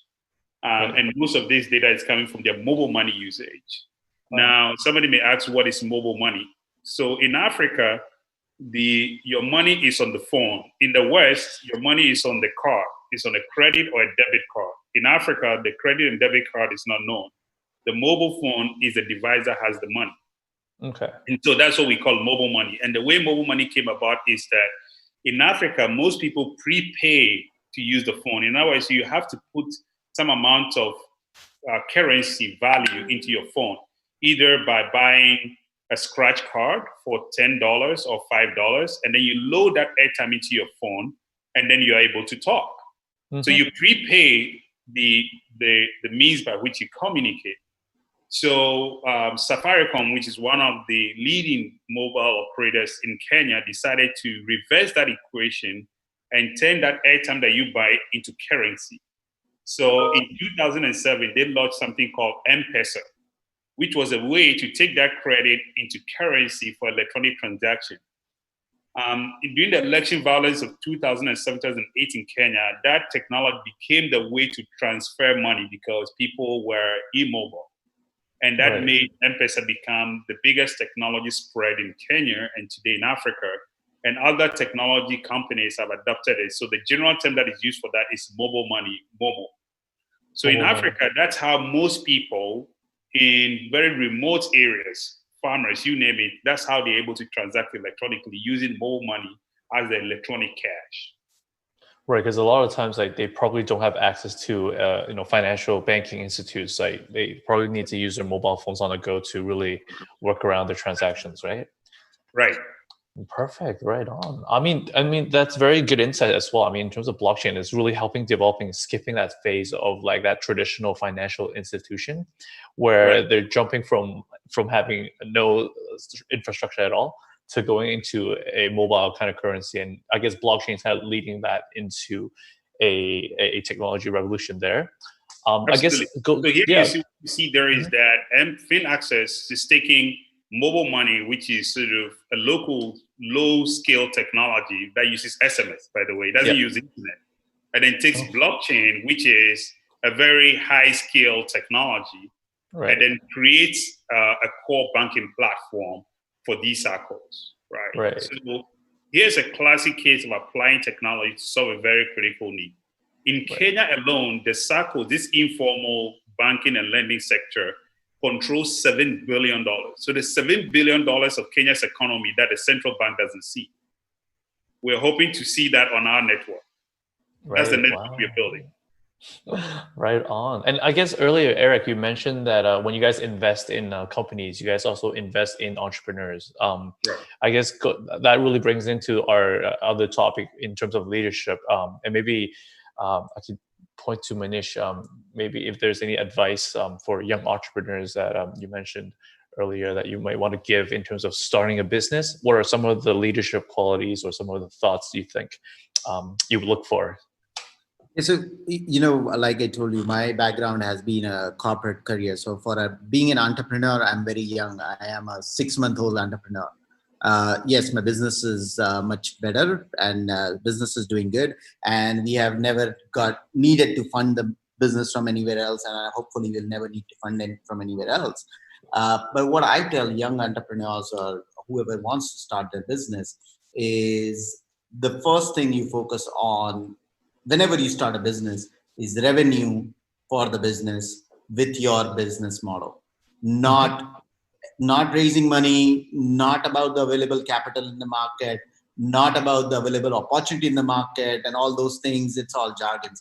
The only reality is revenue from your client. If your client's paying for what you're selling, and if you're making money from what you're selling, your business is successful. And as a leader or as the entrepreneur in charge of that business, your focus should be zeroed down on that revenue from selling, nothing else.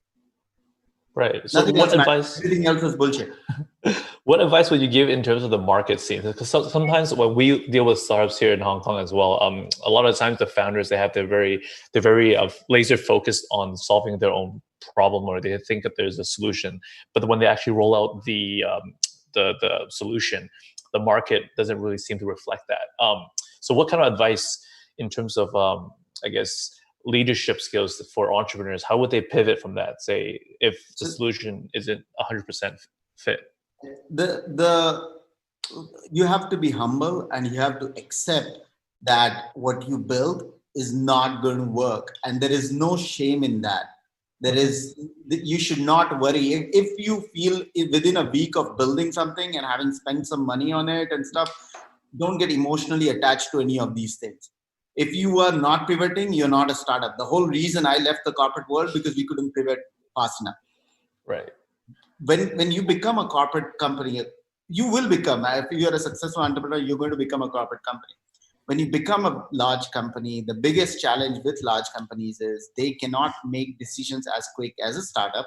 They cannot pivot as fast as a startup. So if you are a startup founder, don't worry about having failed projects. Don't get emotionally attached to them. It doesn't say anything bad about you. It says bad about you if you saw there is a problem, but just because it is something it was your idea, you get stuck to it.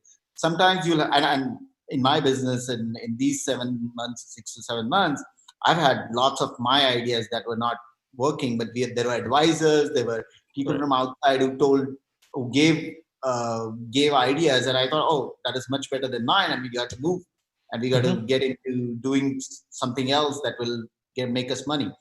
But again, the laser focus that we had was not on how I'm building the technology, what technology I'm building, whether I have the blockchain and AI in my platform working, etc. That was least of my concern. My concern was, by using it, am I going to get revenue or not get the revenue? Whether I'm going to start making money or not make money. How quick can I pay myself as much as I was getting paid in a corporate job? If that doesn't do it, then I don't want to do it. Right, and just to be humble and just to make sure just taking all different advice and I guess different sort of consultations from mentors as well, right? Definitely. Yeah, it's not getting emotional about your ideas and your thoughts, right? Because we all see one of the biggest things that startups, and I'm a very stubborn guy myself, but I feel that when I was in the corporate world, I would not listen to anybody. But as an entrepreneur, it's best in your interest to listen to everybody. Right, definitely. Because you don't know everything.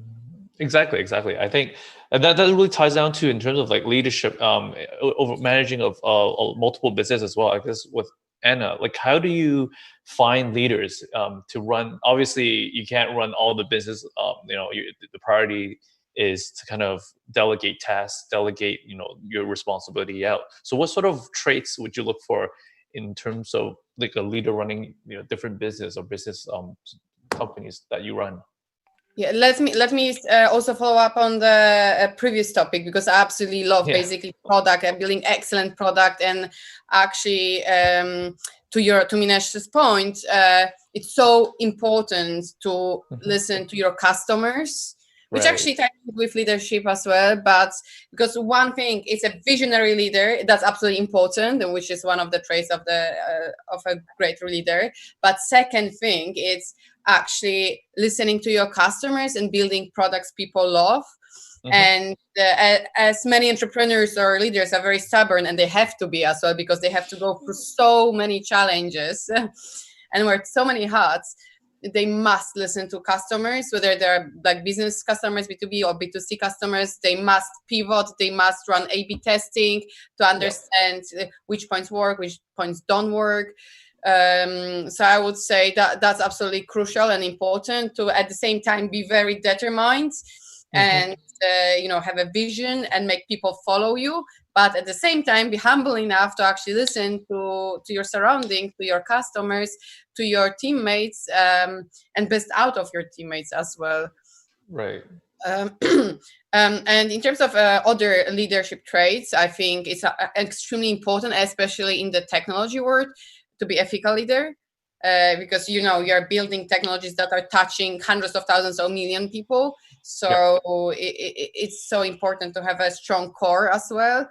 So I think ethics are absolutely crucial. It's important to have empathy as well, because people who choose, for instance, entrepreneurship and startups as their path, they want something different than corporate world as well, right? It's more kind of relationship based. It's much more creative. It's kind of your team, it's your family, and the culture in a startup is so crucial to its success as well. So I would say that's a very important trait, is to have empathy as well. Right. So how do you build that kind of culture though? Like that leadership culture, like obviously a lot of different business that you own. How do you kind of create a culture around leadership to kind of empower those that are kind of working for a specific company that you guys run? Yeah, so it starts basically it starts with recruitment. That's the first thing, right? Like you recruit people that first, are already bought into your vision, that applied for this job, not because this is another job or role.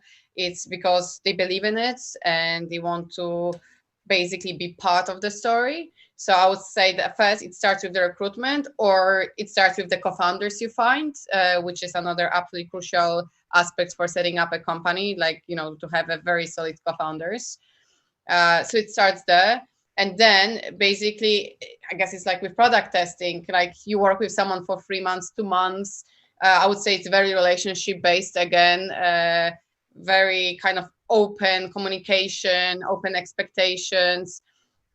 And I would say even delegation of work and full ownership of the project. So that's what I tend to do. It's like, okay, this is your kind of department, let's call it like that. And, this is your role to kind of basically fulfill your potential and exceed expectations. So I would say delegation is absolutely crucial, which is for some, it might be difficult and tricky, especially for, startup CEOs who love to, get stuff done themselves. But I saw it working really, really well. Actually, it helps to really achieve a massive success through, delegating to the right people that, obviously are, bought into the vision.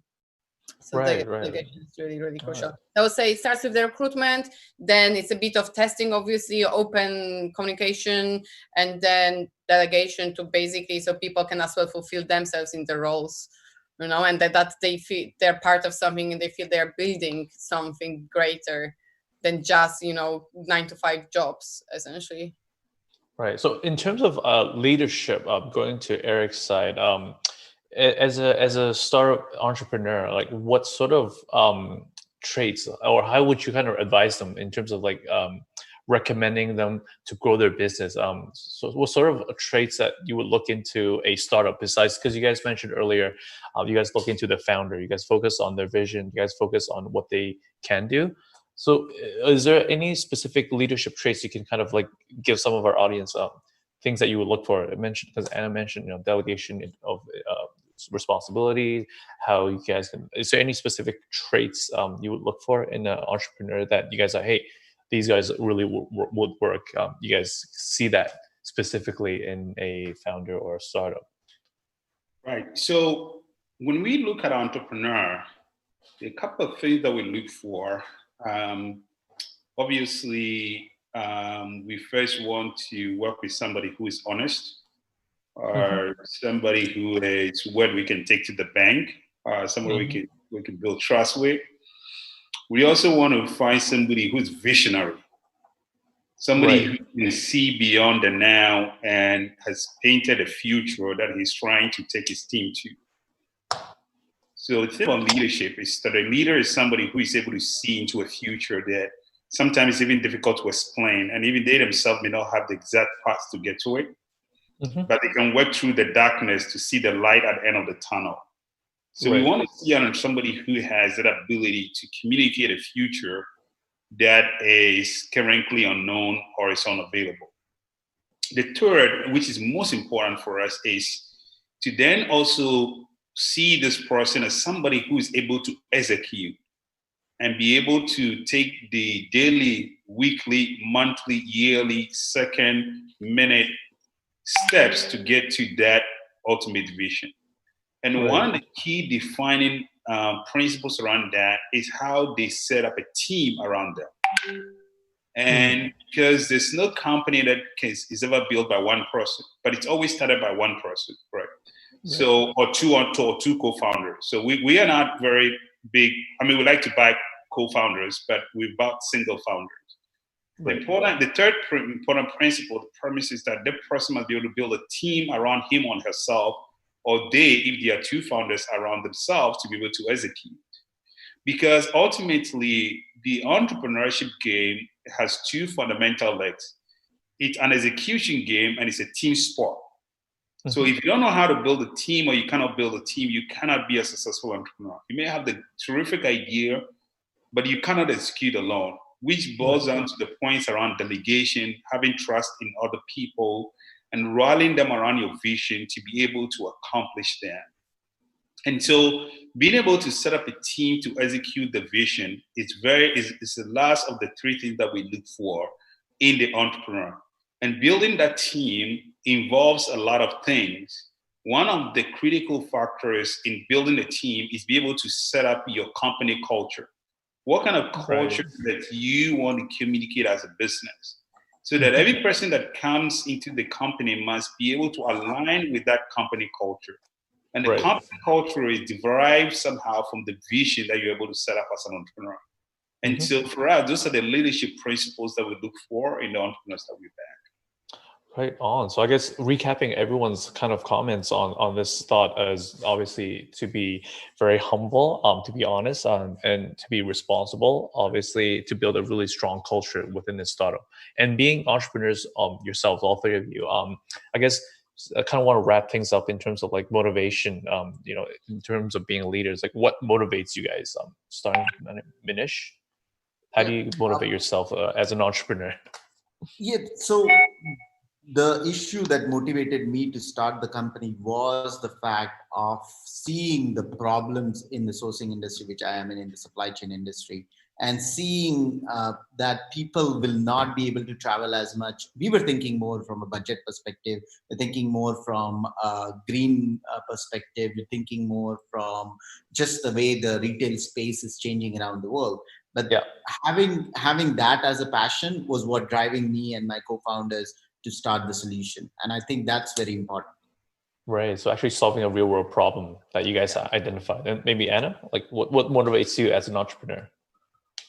Yeah, so once I realized the power of technology essentially and how many lives it can touch, how it can transform the way we live, how businesses operate, I just, got myself to the point that, I want to leave some legacy behind me, but also improve people's lives essentially at the very, very macro level, however cheesy it sounds. But yeah, essentially, use technology to influence people for better. And I feel responsibility in a way that, I got to the core, I understood how products are built, how they're scaled. how to, you know, run partnerships, how to run a business startups. So now, you know, I'm on a mission to basically support others as well within building their products and companies that are basically pro-impact. Right, thank you. And I guess, Eric, just maybe wrap things up for us in terms of like motivation as well. So my motivation is that if you look at the 20th century, it was the century of Asia. Asia emerged as the most powerful continent. I believe that Africa is going to emerge as the continent of the 21st century, especially from digital technology point of view. And there are 4 mega trends that are driving that. I just wrote a blog post on that on my Harvard blog, and I put it in the chat window. So I believe that the 21st century is Africa's century, and it's going to be driven by young entrepreneurs that are using technology to solve incredible problems of the continent. They'll become the greatest companies in the world. Right. Wow, that's a really big vision. That awesome. So I guess just thank you for your time, everyone. Hopefully, everyone that's tuned in got a little bit of an insight in terms of how, you know, leadership and business are, you know, changing the disruption now. Hopefully, I guess, is there a Q&A, or do we just move on to the next session? How does it work here? No, Andrew, we smoothly move to the next session. All the panelists for the next session already here. Thank you, guys. Very distinguished people around. Thanks a lot for your very interesting discussion as well.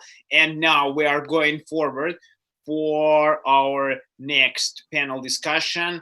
Moderator going to be Denis Guarda. He is CEO and founder of ctsabc.com. And the panelists are Denis as well, Razif Abdul, William Hui, Aniko Sidzgervari. We're waiting for you. And Denis, turn on your camera. I see you. Go ahead. Hello, everyone. A pleasure to have you here. It's great to continue with this. And I think actually your topic before is particularly interesting for me because I've been working a lot in Africa. I'm actually working as we speak.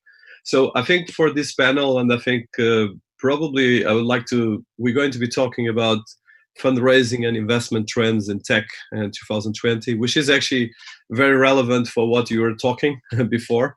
And I would highlight as well some of the areas that you mentioned as from an entrepreneur perspective, but as well how to deal with the uncertainty of COVID-19 and post-pandemic world, which is kind of a new world in a lot of ways, but as well look at financial concerns and recession, how to look at these happenings to reboot and look at better investment opportunities. And I think there's a lot of opportunities as well, especially in the relationship between grants, investment, and other opportunities.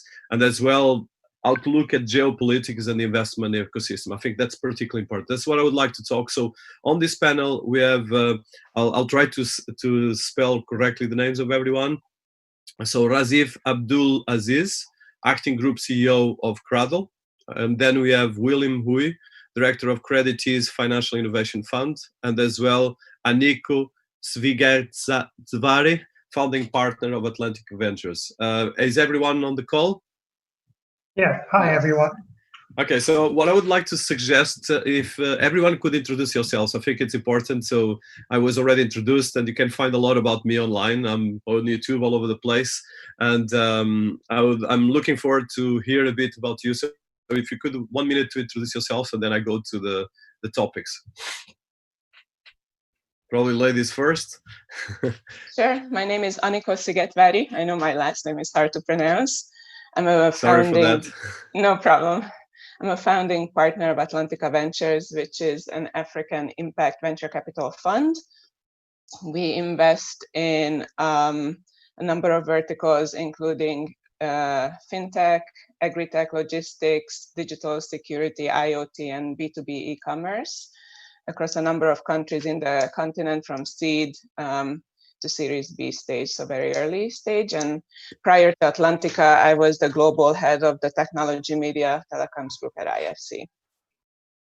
Very nice to meet you. And where are you coming from? I think it's interesting to see where you're based. I am Hungarian. Okay, very good. And yes, I'm based in the US at the moment. In the US, very good. So I don't know, Razif or William? Okay, I'll go William, first. probably. Sure. Well, Credit is innovation, financial innovation fund. It's a fund that's exclusively in the fintechs around the world, fintech companies around the world. So for Credit East, we started in 2006 as the P2P lender. So we are now one of the largest P2P lenders in China. So in 2015, we kind of leveraged the fintech DNA and start the fintech fund of our own. And then for that, we also have a wealth management business. So we kind of combine the fintechs and the wealth management together to form this fund. So for this fund, we invest exclusively in fintech opportunities around the world. So we have people in US, London, and Singapore and China, and also in Hong Kong, where I'm based. So myself, my background is I was an investment banker and a private equity investor before. So I joined Credit East 3 years ago. Very good. So last but not least, Razif, are you on the call? I think, no, I don't think so. So let's kick off. I think if he comes, he can actually join us. I'm sure probably from the previous speakers, we can all speak some of the things. So I think starting by the present situation. So both of you are investors and you are investing, one of you in Africa, other as well in fintech. We share complementary things and technology. So one of the things as a preamble, I think this is a great challenge, of course, for business worldwide. I'm sure all of you have been going through both healthcare challenges, business challenges, financial challenges, and investment challenges as well. So I would like to start straight away with that and kick off with that question. So how do you deal right now in your present day-to-day operations with the uncertainty that comes with COVID-19 and all the pandemic situation around the world? I think that's a very important question that I think everyone is looking and understanding how different people are looking at different solutions. And I think the investment is critical right now. So from an investment and fundraising perspective, how do you dealing and what did you change so far when you look at companies, when you look at even your operations and as well the investment trends that you see around that? Well, I would start as well with Aniko, probably. Okay. Yeah, we have sure, only 3 no people, so. Yeah, no problem. So from our point of view, the sectors that we have chosen to invest in have a non-discretionary spend aspect to it. Part of the reason why we chose to invest in them, kind of essential basic needs. So while I think the economies are getting impacted, some of our sectors are probably impacted slightly less than more of the discretionary spend sectors. Now, what's happening in Africa, the same as anywhere else, I think things are moving more online. So in one sense, opportunities are arising around that, whatever is fueling that online people and businesses going online, whether it's kind of e-commerce, the logistics attached to it, some of the fintech solutions enabling it. But in terms of our investments, I think due diligence gets much deeper earlier than before, with the view to see if the businesses we're looking to invest in are able to sustain themselves or grow in the current environment, and see if they would be likely to raise funding in the next 18 to 24 months. In Africa, usually, and most of emerging markets, fundraising isn't always the easiest, and COVID definitely throws a rock at it. So a very keen eye to making sure that the companies we invest in will have the capabilities to survive through an elongated time period and be able to fundraise, a couple of 1.5 to 2 years down the road. Yeah, that's interesting. And for instance, during this process right now, are you continuing to funding, or you stop a bit during the last 2-3 months? Yeah, we're definitely looking to fund. And as I mentioned, the shift in that is that the valuations seem to be coming down. The round sizes seem to be coming down, as money is definitely drying up in the continent, in the VC space. And we can talk about it as to why that's also happening, fueled by COVID.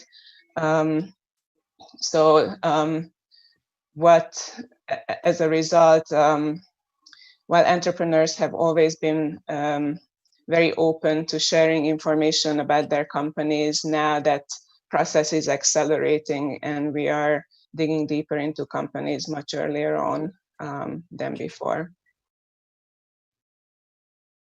And William, from your side, what are your suggestions on this, and what has been your experience? Well, I think what's happening right now is no different from the previous two cycles. If you look at the financial crisis in the 2008, or even in the Asia financial crisis 20 years ago. So what we advise our portfolio companies is, okay, the storm is coming, so be prepared. Be prepared.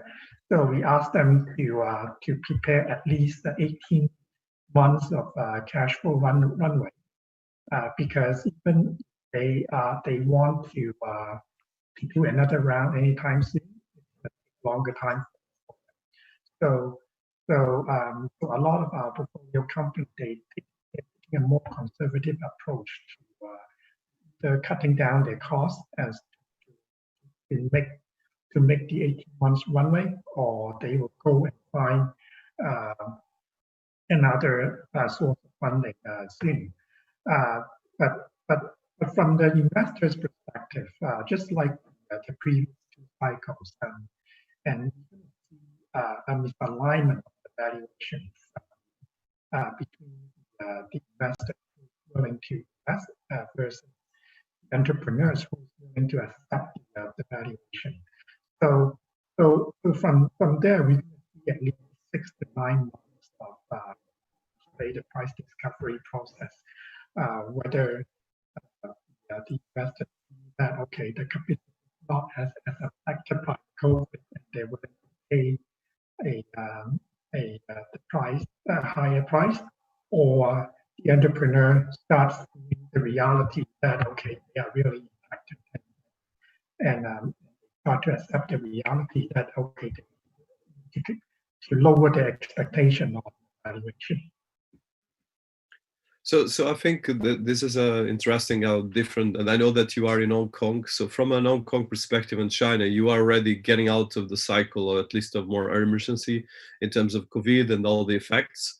Are you seeing, so what I've been seeing, at least from, I'm based in London, I'm seeing there's a massive change in terms of, especially in terms of the digital process of transformation, and as well how this is accelerating a lot of governments and initiatives that, for instance, until now, people were much slower on that.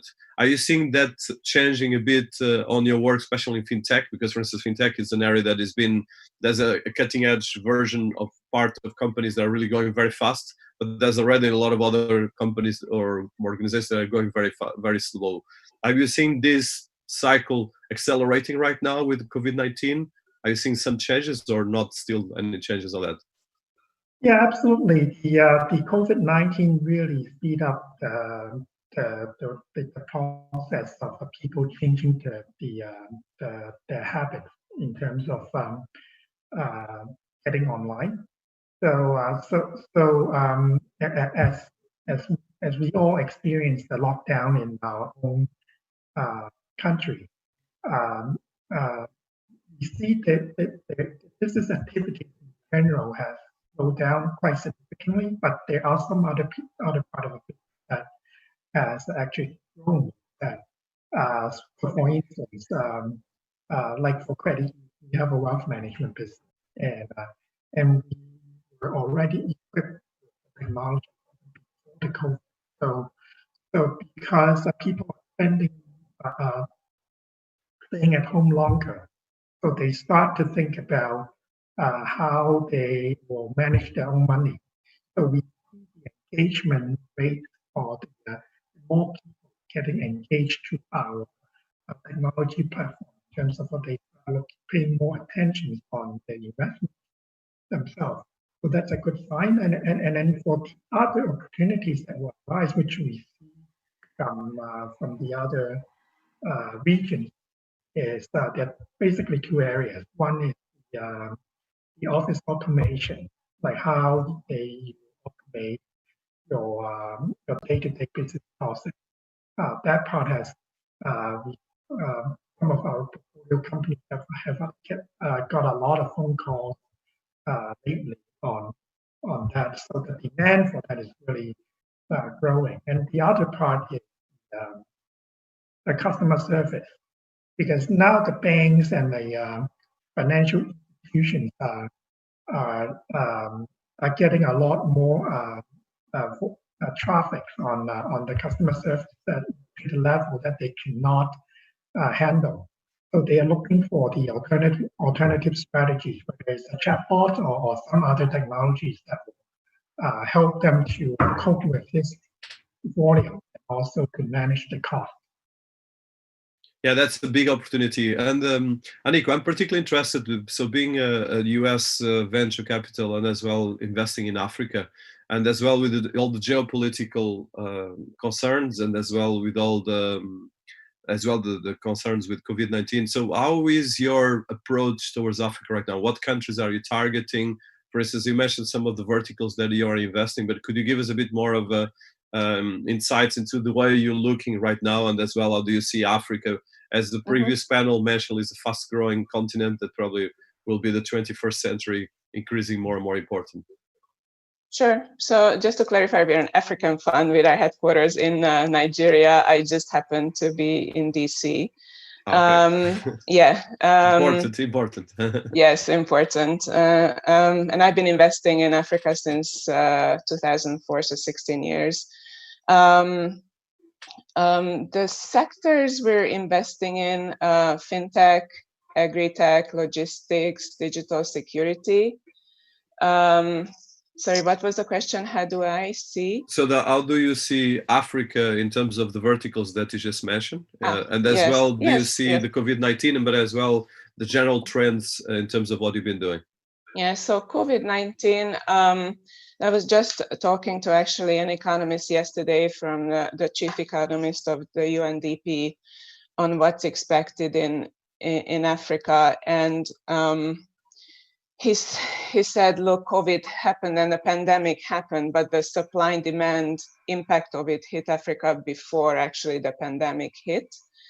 And so Africa experiencing it differently than some other markets and countries may have experienced it. So in his mind, the question was whether the recession will be a V-shaped or U-shaped, and I think depending on who you listen to, it's different stories. I think what you see in Africa on top of COVID is though that oil prices have also collapsed. So some of the economies will be get impacted by that as well. So if you look at, for example, Nigeria, that's very oil dependent, I think it's going to get hit much harder economically by oil price declines than potentially by COVID. Some governments are actually starting to be quite creative. So I think the Kenyan government just approved $250 billion shillings of support to citizens that's going to be distributed to M-Pesa. So governments are responding to this. Now, in terms of opportunities, when we started the fund and talked about digital security, people looked at us like we were somewhat nuts. Why would you want to do that as a investment theme in your fund? And now it's not really a question as things are significantly moved online, and even in countries where digital payments weren't so highly adopted, the adoption rates are really speeding up.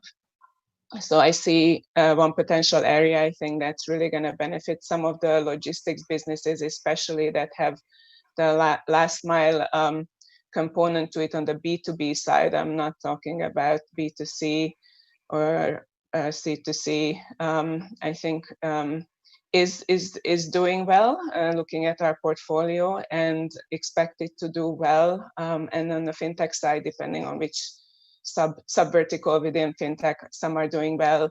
I think it's an opportunity for any business to innovate and do more and do things that they might have planned to do a couple of years down the road, that brings the opportunity to do it now earlier, or pivot if you have to. So on the fintech side, you see, for example, payment processing companies moving into kind of B2B marketplaces, logistics companies getting more into the marketplace businesses. So you're starting to see, I think, some expansion and pivoting of businesses based on, I mean, COVID's negative also brings opportunities. Oh, very interesting. And for instance, one of the questions I'm particularly interested. So, being based in Africa in terms of the fund, and as well Nigeria, which is one of the fast-growing economies in the world, are you seeing in terms of dynamics of countries, is still like Africa, Kenya, or Ghana, or are you seeing across all Africa, or for instance, which economies are you targeting more in terms of the African countries? Yeah, we're focused on 6 countries. Those are Nigeria, Kenya, South Africa, Ghana, Cote d'Ivoire, and Tanzania. Those are the 6 countries. And they, even pre-COVID, had different growth trajectories. The 2 largest ones, South Africa and Nigeria, were actually the slowest growing, but big economies and lots of opportunities in the startup ecosystem, especially in Nigeria. And then some of the others were actually very high growth countries, 6 to 8% per annum. So they weren't only high growth within Africa, but one of the highest growth economies globally. So even if you look at IMF projections now, some of those countries, even this year through COVID, are expected to continue to grow, although albeit at a very low growth rate. So, I mean, I think depending on what your view is of the world, if it's V-shaped and you look at the IMF projections next year, growth will resume in all those countries. If it's more U-shaped, that's gonna take a little bit. I think it's a different setup than any of the crises that Africa experienced before, especially the double whammy in some markets of COVID and oil price collapse. So we'll see. But Africa in recovery tends to be pretty resilient compared to some of the other emerging markets I worked in, where the recovery path would be much, much longer. So I'm optimistic. Oh, very good to hear that. And it's good as well, this experience, because I think we have too much contradictory information coming from Africa and from emerging markets. So, William, in your case, which countries are you targeting? And of course, you're based in Hong Kong, and Hong Kong is, of course, yes, China that is launching right now the BCN initiative that is launching blockchain investment initiative across the world. So can you tell us a bit about that? And as well, I would like to look at being based in Hong Kong, how you seeing this angle between the Western world and China as well? Well, I think if you look at the fintech, so US and China are the biggest tech players market in the world. So, in certain area, the US is still more advanced than China. So our investment strategy really sometimes for some technology, sure tech, or even the lending, or even payments, and the technologies that appears in the US will get replicated into China in 2 or 3 years. So that's the story that we are playing, and want to bring those technologies from the more advanced economies to the other less developed markets. So besides the US and China, we're putting more focus into Southeast Asia, because if you look at the demographics of the Southeast Asia,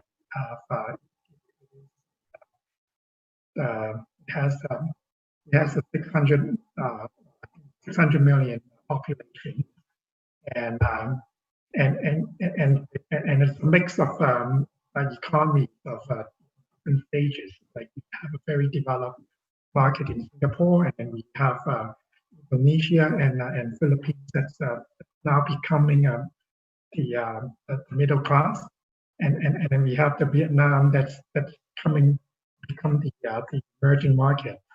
So there's a lot of activities going on in, especially for the fintechs in that area. So we are that's where we are putting more focus. And from this focus in terms of investment trends, so I know that China is massive right now, rolling out the blockchain initiative for the cities and a lot of the things that touch fintech and payments. So from your investment and as well from the trends that you're seeing right now in terms of Asia, where you just mentioned a lot of emerging markets that are really growing, very, very accelerated. Which is the main areas that you see right now innovation coming and as well opportunities from a business perspective and financial perspective? Right now for China, for blockchain industry, it will be very different from the rest of the world, because for the rest of the world, the blockchain is really about the connectivity throughout the world. But for China, they will likely, at least from the beginning, it's going to be limited to a local play. So for instance, for payment tech, they're using the blockchain to track the payment or where and how you spend your money. But these things will be very limited. Will be limited to the data you can get within China for many, like data privacy or other regulations that is limiting the technologies to be data invasive. So with that, I think China, it's still a long way to go, but their strategy will start from local first. But the economy, the Chinese economy, is big enough to support being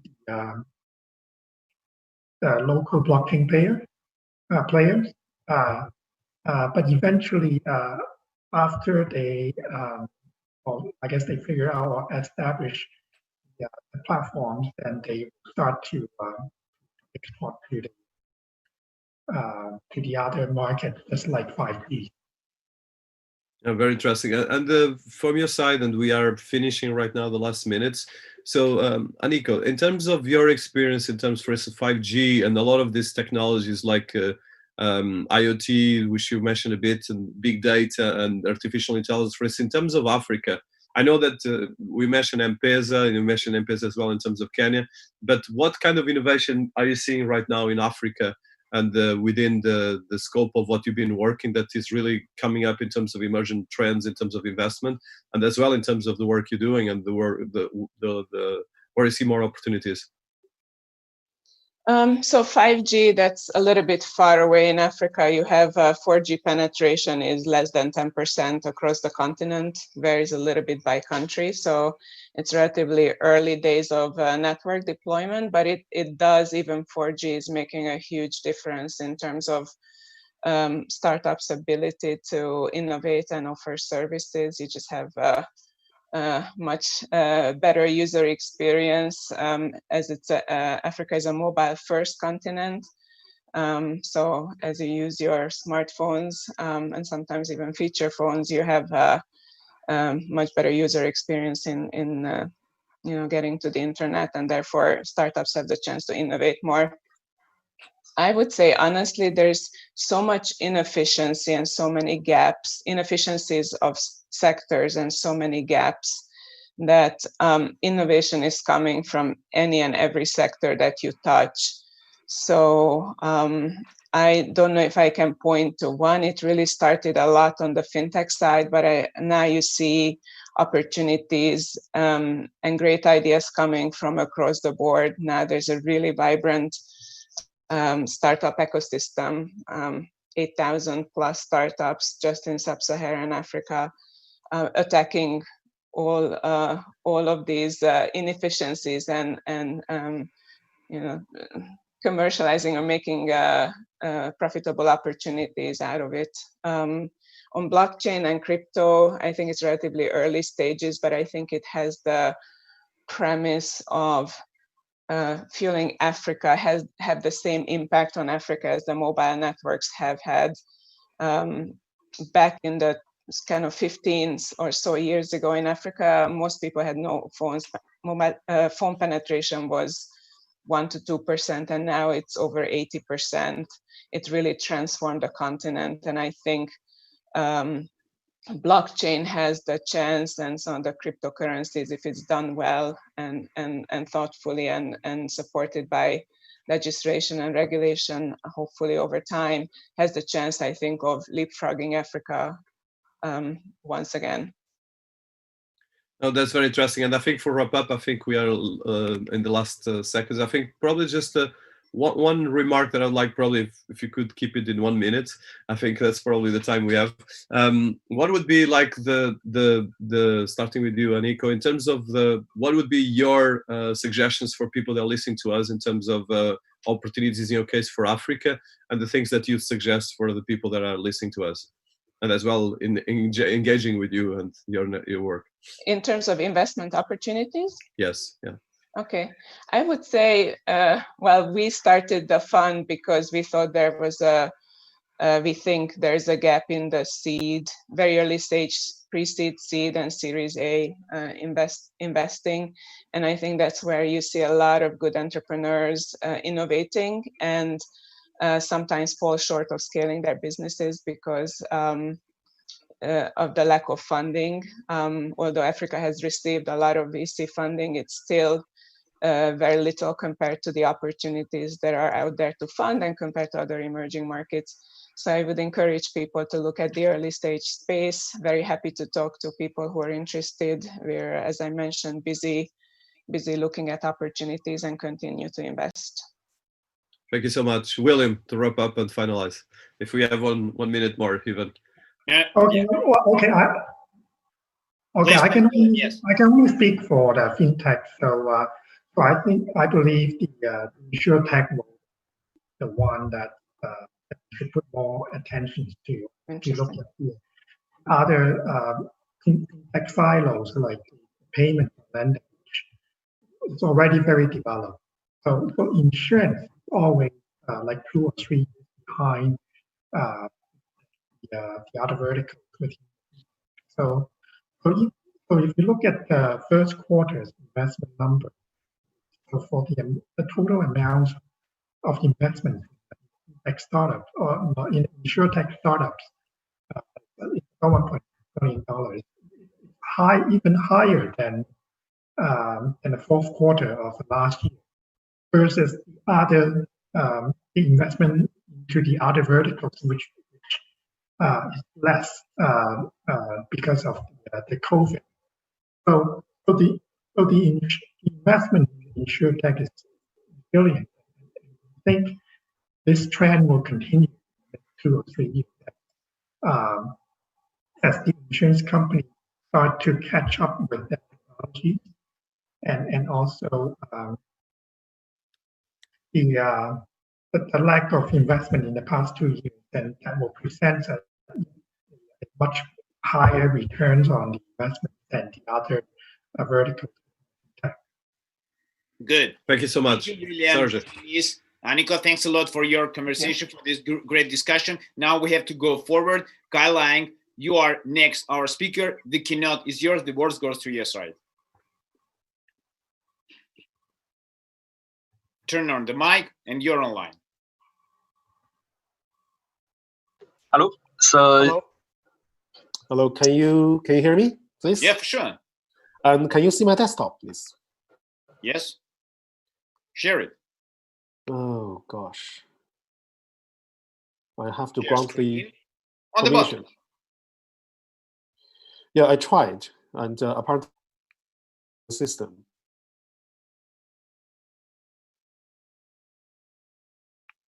God.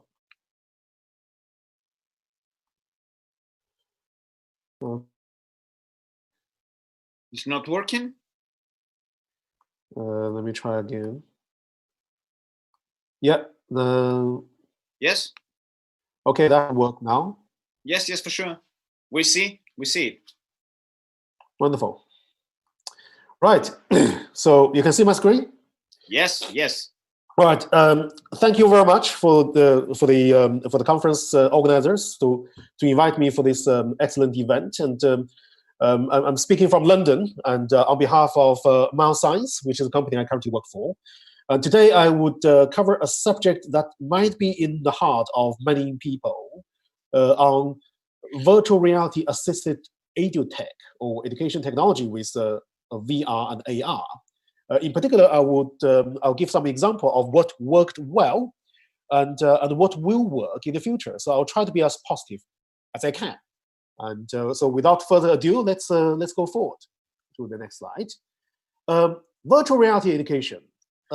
It's widely regarded as a bit of a revolution since Zuckerberg took over Oculus on behalf of Facebook back in 2015. And we see a lot of people get into this space. And myself, I was in the 3D industry before. I got into virtual reality in 2016, and I picked education to be the area because I just felt there was just so much potential. And a term that is generally used by everybody is the seismic shift. So that's really is a strong word. It's hard for you to find this description for many other things in life and the industry. Why is virtual reality considered a seismic shift for education? Really, there's three unique angles here that give people the excitement of virtual reality. First of all, VR give education a very intensive, immersive experience. As you can see, I mean, you can imagine a lot of people are teachers, and even more people are parents. Your kids and little children and everybody will have certain moment in their life that they're just not in the mood to study, right? They're interested in other things, they're too tired. And you just watch people, as soon as they put a virtual reality headset or an augmented reality headset, you watch their eyes, you watch that spark, that interest. You can never take them away from that. So immersive is there very strong. And other than that, there's another factor that's called interaction. When you can interact with a subject you're learning, when you can interact with each other, you can see the interrelationship of different concepts in education. That's really effective. And the immersive interaction gives you the third eye, that is imagination. You learn the basic concept. You can apply it differently, and you truly learn. You can create. So that is probably the unique strength of virtual reality. And so with all this seismic shift, with all this expectation, what happened?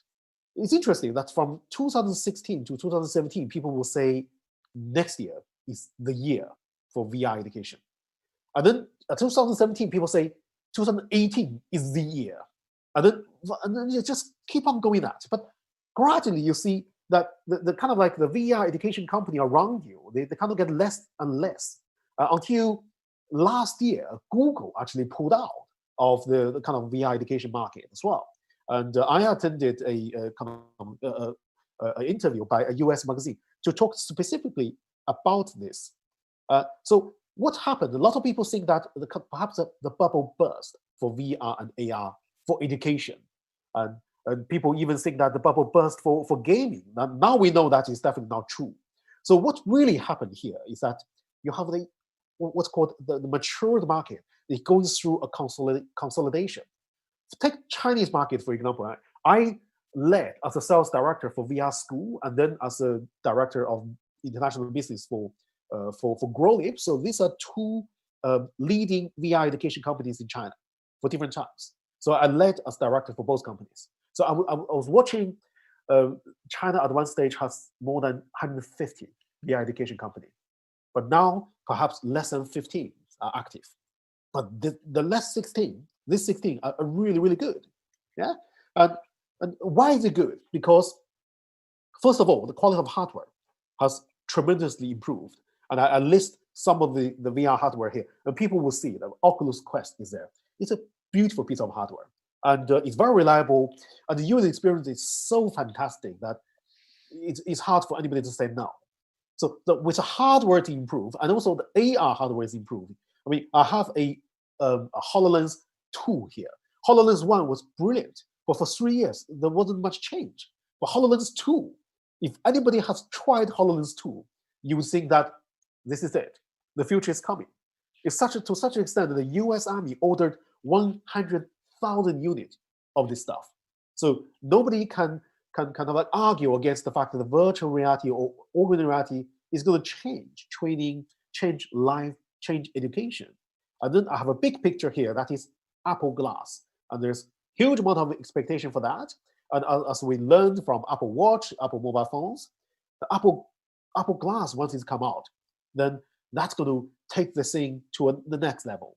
So you're then left with one question, contents. So today I will give you 4 examples of content that worked really well for the VR education space. The first company I'll share with you is actually a company called CoSpaces. No, it's actually a company called Delightex. Delightex is based in Munich. And the founder of Delightex is this gentleman called Eugene Bailiff.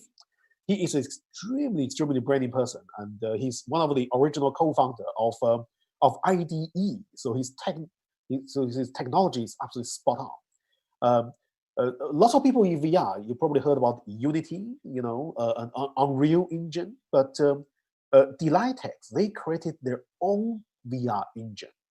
Extremely efficient and actually targeted to make education easy. As you can see from the interface, it's really easy. It's really beautiful. It's almost like cartoon-like, but it's got this really interesting and unique style. You just, kids love it, adults love it. You can use this to actually program any VR and AR interactive stories. And you can hold a mobile phone, you can walk into it. It's a fully switched-off environment, superbly efficient. Even the sound they can hear it come from different directions as well. So CoSpaces is the name of the product. Check it out. You can take this as the immersive version of Scratch. That's how brilliant it is. So that's the first example. And when I say that this worked well, I mean not only because it's a beautiful product, but it's also the market actually recognized it. I was the co-founder of Australian VR education company called SmartStone. Yeah, and one of our biggest order was to sell CoSpaces to more than 130 schools in New South Wales states of Australia. And those of you who know Australia, you know that's the biggest state of Australia. And instantly, the first deal, 130 schools, and there are only 2,300 schools in the whole states. And I think we'll get there soon. So that's CoSpaces, a fantastic product that gives you the chance to create your own content, do storytelling. And how about the next example? Not sure whether you recognize this wonderful lady in the picture. This is Dr. Jane Goodall. She is the person who actually proved that chimpanzees have intelligence. So she's one of the most notable and the most respectable figure in the world of nature conservation and wildlife conservation. So Jane Goodall endorsed wild immersion. So this is a company which is founded by a couple of French gentlemen, even though it's a British company. It's quite interesting. And they have taken this 360-degree VR camera to almost all the Jane Goodall linked wildlife reserves from around the world. And for the period of 1.5 years, they've collected a lot of amazing footage. This footage are typically about 30 seconds long, but when you put them together, you don't need to say anything. You just apply the simple music. You can teach kids so much about the environment, so much about nature. And it's a really relaxing and a kind of rewarding experience for adults as well. And that itself is a fantastic commercial success as well, because there was a park, children's park, that is sponsored or funded by LV Group in the middle of Paris, called Jardin Acclimatation. And there was a €1 million investment for a VR theme park. And the investment was withdrawn within... A little bit accelerate because we're running out of time. Okay, sure.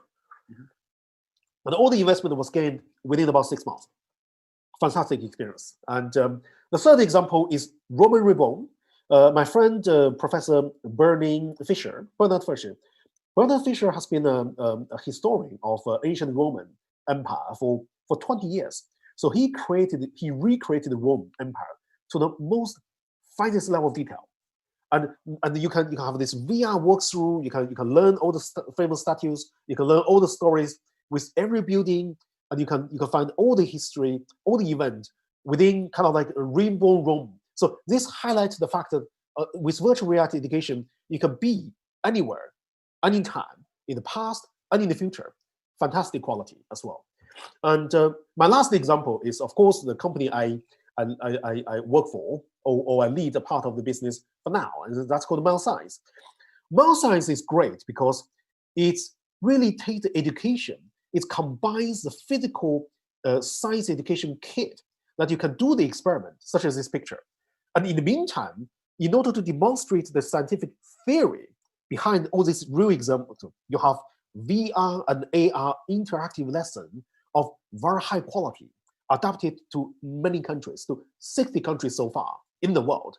And it's really, for different people, for different needs, MileScience has an answer.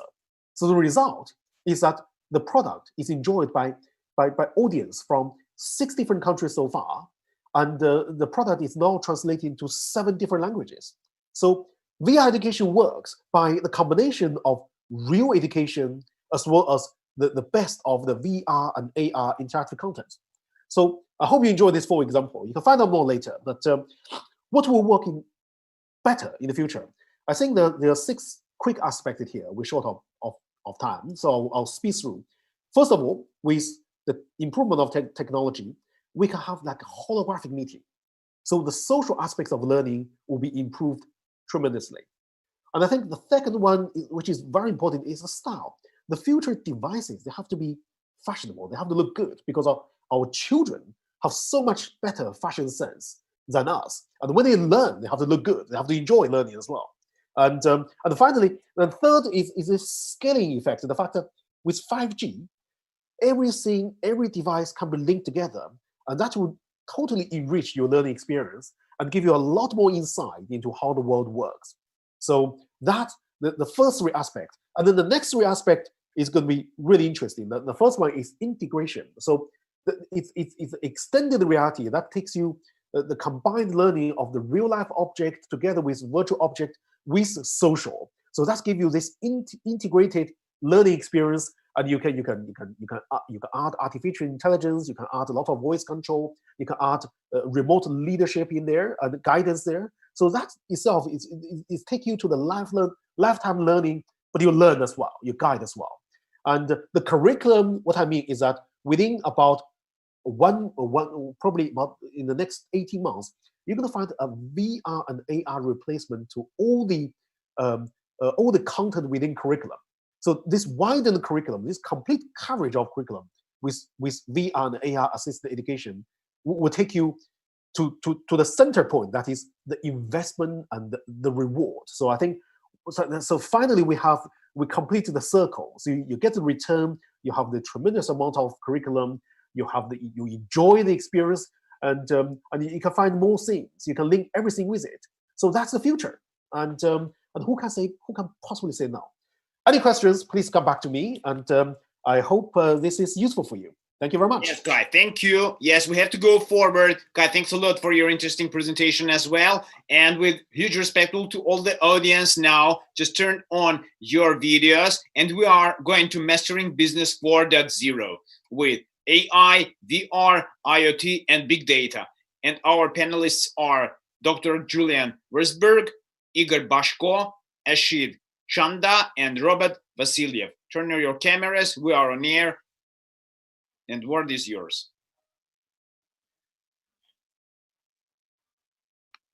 Dr. Julian Wersberg.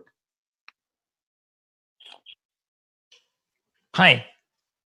I think nice to meet you. I think Dennis is chairing the panel. Dennis, we hope you're here. Yeah, I'm here. So yeah. Sorry, there was a. So I think this is an area that is very close to me. So sorry for that, because I had the misinformation from the team. So this is an area. So for IR, or fourth industrial revolution, or fourth industrial, is actually more thing nowadays. It's going to be tackling everything we're doing. And as well, now we have a new concept that is the Society 5.0, which is kind of being delivered by a lot of countries. Actually, the Japanese government just touched on that. So I would like to start just, I think when you talk about 4AR and 4th Industrial Revolution, we talk about a lot of things that we've been talking in the previous panels, and I think listening to everyone, like 5G, AI, but as well making sure that this touches all societies. So this panel, I would like to touch a bit of these technologies, and as well going from the theory to the practice and seeing how this is touching in different geographies, and as well how the COVID-19 is accelerated, especially the area, because on the center of 4IR and the 4th Industrial Revolution is digital transformation. And as well, I think with all our panelists, I would like to touch that. So I would like everyone to introduce themselves. I think it's important for our audience to understand. So if you could just give a bit of an introduction about you, it would be interesting. 1 minute, more or less.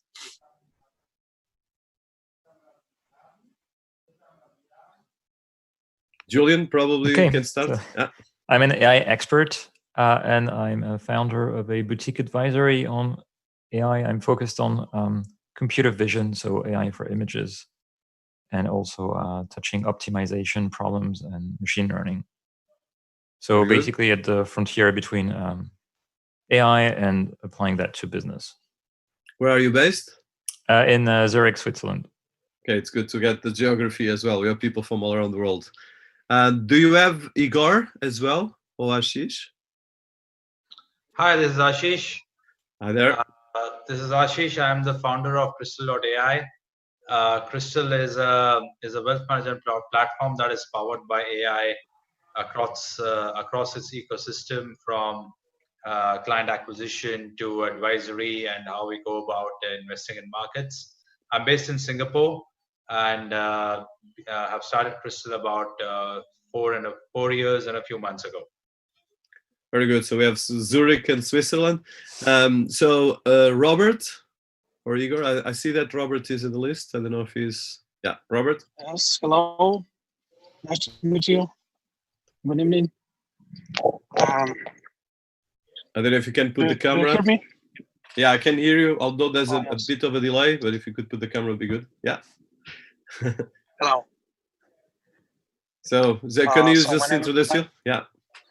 Yes, thank you. My name is Robert. I'm the founder and CAO of Russian development company That Union. We just created some solutions based on artificial intelligence, machine learning and deep learning solutions, and some projects based on technology and something like that. In general, it's computer vision, it's text recognition for some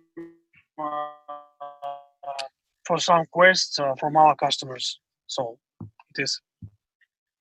Thank you so much. And last but not least, Igor, are you on the call as well? Yes, I'm here. I'm not driving the car right now. I'm at home. Yes, nice to hear all of you. Let me introduce myself and our company. I have personally 20 years background in investment banking abroad, internationally. I'm a CEO and the founder of the company phonemica.ai.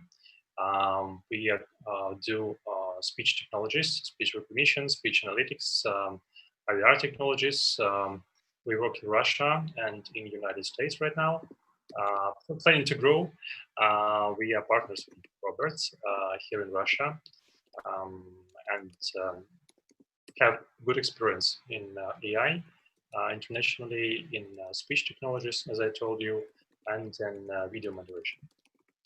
Okay, very good. So this is great. We have people from around the world, so a global panel, and as well, very interesting people from AI to different areas. So I'd like to touch, so the first topic, I think there's still a lot of issues when we look at the way we touch, even the definition of 4AR, and as well the different areas that we're touching. For instance, I think in the previous panel, we discussed, for instance, that in Africa, most of people don't still have the penetration of for instance, 4G is only 10%, so 14.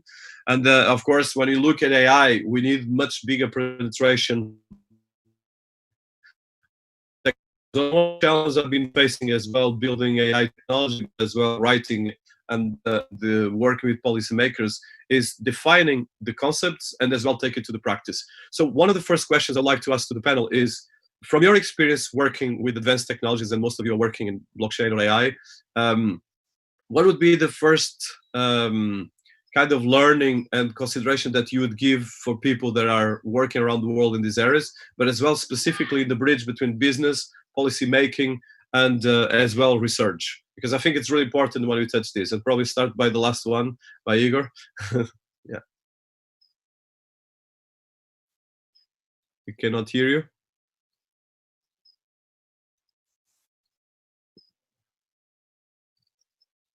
Hello. And Igor, can you? I think the sound. Yes. Now it is working. Yeah, you can start to do and then go through the rest of the panelists. Yes. The question was just to me. Maybe I lost. Yeah, I asked for everyone because I think this is particularly interesting for the different companies and different people on the panel. So I'll repeat the question. So how do you approach your work as an entrepreneur in terms of research, business development, and the technology, and as well the capacity of the societies where you're based? Because different societies have different capacities in terms of integrating AI, VR, and IoT and big data, which implies a huge amount of technology around you. Maybe I didn't quite get you. You mean entrepreneurial experience by ourselves? Or what do you mean? Yeah, your experience as an entrepreneur and as a researcher as well, because you're working in AI and all of us in this technology, you have to have a huge component. What would be, let's say, the question, I'll put it simple. What are the challenges and the opportunities you face, the biggest challenges and opportunities, especially right now with everything going on in the world? Okay. Yes. As I remember, when I heard first time blockchain and AI, it was the same things for me because it was something new and fresh for the market. I can tell right now that they see that AI in different shapes is coming to the business. And 2 or 3 years ago, we saw a lot of cases when we had tried to show to business, I mean, to our customers, that is just not proof of concept, right? And now we see that AI is bringing added value to real business, and we have a stage like a proof of work that we can show to our customers that we can generate money for them and cost cut. And as I am as an entrepreneur, I can say that every time when we meet with our clients, we do something new for them. We try to teach them to implement AI in real business. It's not so hard at the moment to tell the truth. It's very interesting. Of course, we have many competitors in the world, but I guess that only 5, maybe 10% of the market knows about AI and machine learning. For example, Robert, he's one of the greatest guy in Russian Federation in AI and ML technologies. He's very young, but many of customers trust him and trust me and trust to all of entrepreneurs who do AI. And they see that this technology is, they have no limits, they have no borders. We can work in different languages. We don't need to have a headquarters, for example, in Asia or Europe or United States. We can work remote and create some great things. Okay, passing probably for the other side of the world to Ashish. So could you give us a bit of an input? So for instance, the same challenge, because you were in Russia, so from Russia to Singapore, there's a big difference in terms of both governments and different setups in terms of data and different areas. So Ashish, could you give us a bit of your input on the same question? Yeah, so actually, Asia is a very diverse continent. So there are countries where people don't really look at the rules in the right way, or that there are ways where you can go in the gray area. And there are countries where you have very strict rules, like let's say in Singapore. But at the end of the day, I think if you go with the spirit of the law, then getting hold of data is not that it's not that difficult. But getting the cooperation from various players in the industry is something that takes a much longer here.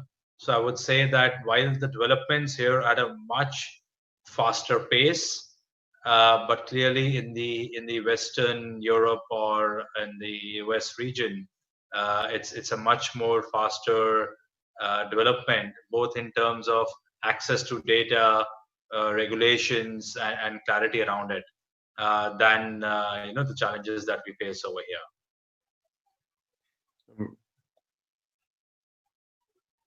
There's a delay. Yeah, so Julian, in your case, and being based in Switzerland, so in the center of Europe, although a very neutral country, how do you see your work and as well these areas of 4AR and all these technologies around this, and as well the regulatory part, because it's kind of different from both regulatory, even from the way you touch data and technology and work.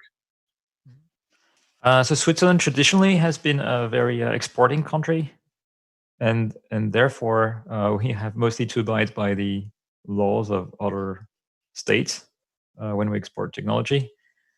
Now, of course, Switzerland is also a place where data is probably saved under more private-friendly conditions than other places. So, in fact, maybe you have heard this, that there are a few data centers in some older bunkers in Swiss mountains, which are, of course, a bit more expensive, but used for the purpose of safety.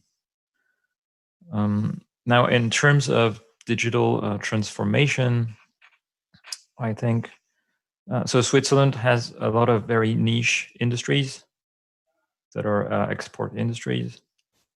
And in general, I think it's always a good idea to use AI in such niche industries, which are maybe traditional and may look boring, but that's where you have the most business potential as well.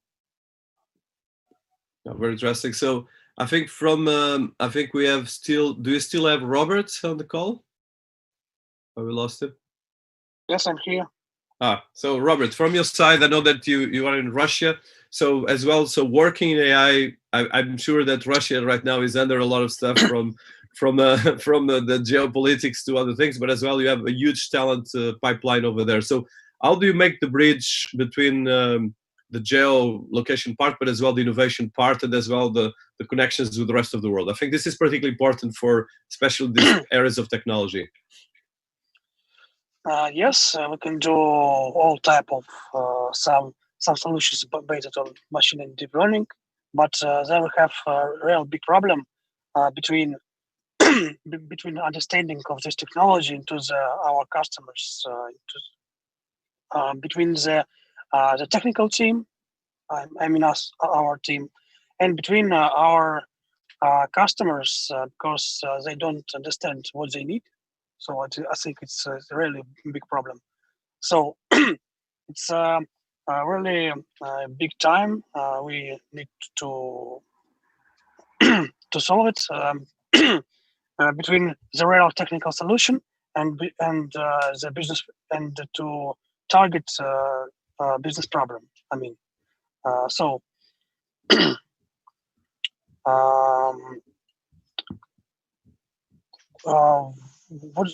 Could you repeat your second question? Yeah, the second part of the question is, for instance, when you deal with these clients and being based in Russia, how do you deal with the regulatory part and the relationship with governments and different clients? Because I know that this is going to be increasing, probably the biggest challenge when it comes to big data, AI, and even IoT, because you have to have the different jurisdictions. And if you work in one market, it's okay, but if you work in a global scale, it's much more complex. No. It's very hard to work only in Russia. It's very hard because they have so many developers so many smart developers into the Moscow, into the Novosibirsk, into the St. Petersburg, and our customers not only in Russia, of course. We work with a company abroad from our country. For example, excuse me, sorry, coronavirus. I mean, about 2 months ago, we just created really interesting work. It's, for example, it's used artificial intelligence into the blockchain. For example, our customer was Switzerland company, Wellers, blockchain platform Wellers. For example, I mean, it's one of the example of work outside. It's one of the example that will create some product, some solution to our customers abroad, to the Switzerland, but use only developers into our team. About work with government, it's a hard question because governments, I mean, into Russia, for example, want to use some solutions in the that to ready to start to use in like a product, you know. But all that we all about artificial intelligence, neural networks, deep learning, machine learning. It's it's like bigger R&D projects, and it's really too hard to create real products that can use everybody. Do you understand what I mean? No, completely. That's the idea of the question. That's a very good point. So I'm passing, because we have limited time. It's only half an hour for a topic so big, and we are passing. To wrap up, if everyone could talk probably 1 minute about what everyone is doing right now. So you mentioned a couple of different areas that you work with your clients. So for instance, in your work, and I think it's interesting for our audience, what are the breakthroughs that you made in terms of the products that you've been building? Starting with you and then going for the rest of the team. Excuse me, could you repeat the last? Yeah, so the what breakthroughs did you do in terms of your product? So let's say some highlights in terms of the products that you built so far in these areas.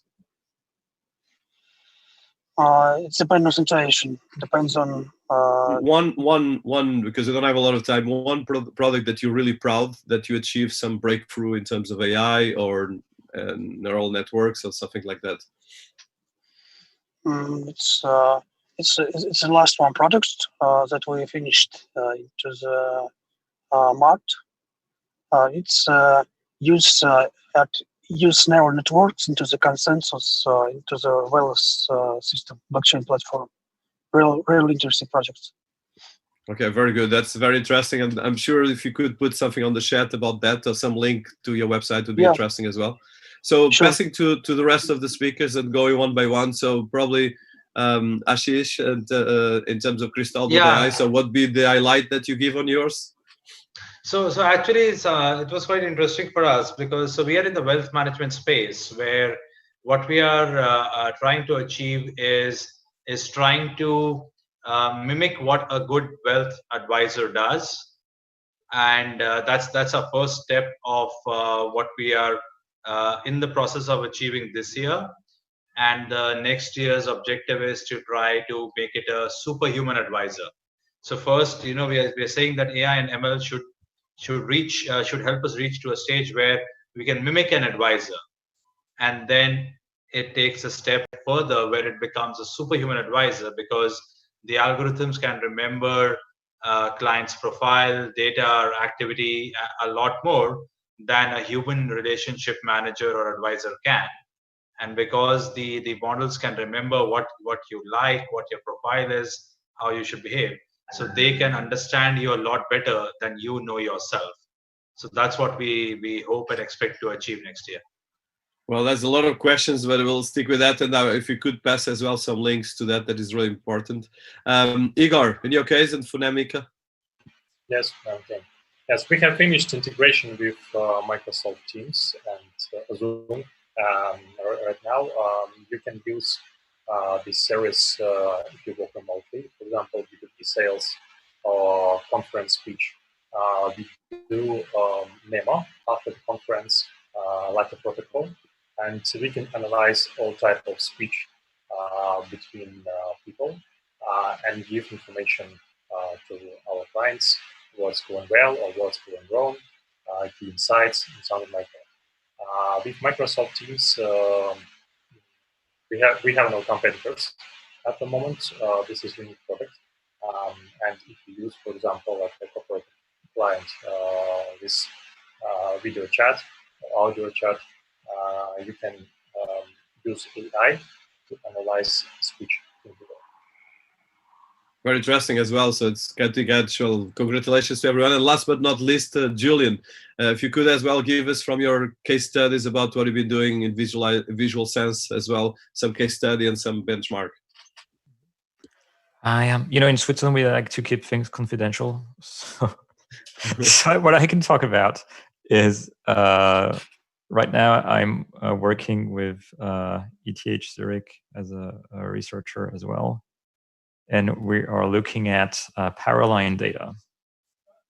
So one of these looking like a boring topic. So monitoring the power system to predict when there is a failure and to be able to fix it before the power goes down. So maybe something that looks boring, but which is useful, especially in the light of the fact that we need power and internet to function these days. Well, I don't think it's boring at all, because I think if we are all in these areas, I think it's all about these breakthroughs that you can do. So we are finalizing. I don't know if you have a bit more of 1 or 2 minutes. Actually, I'm the next speaker, so I'm flexible.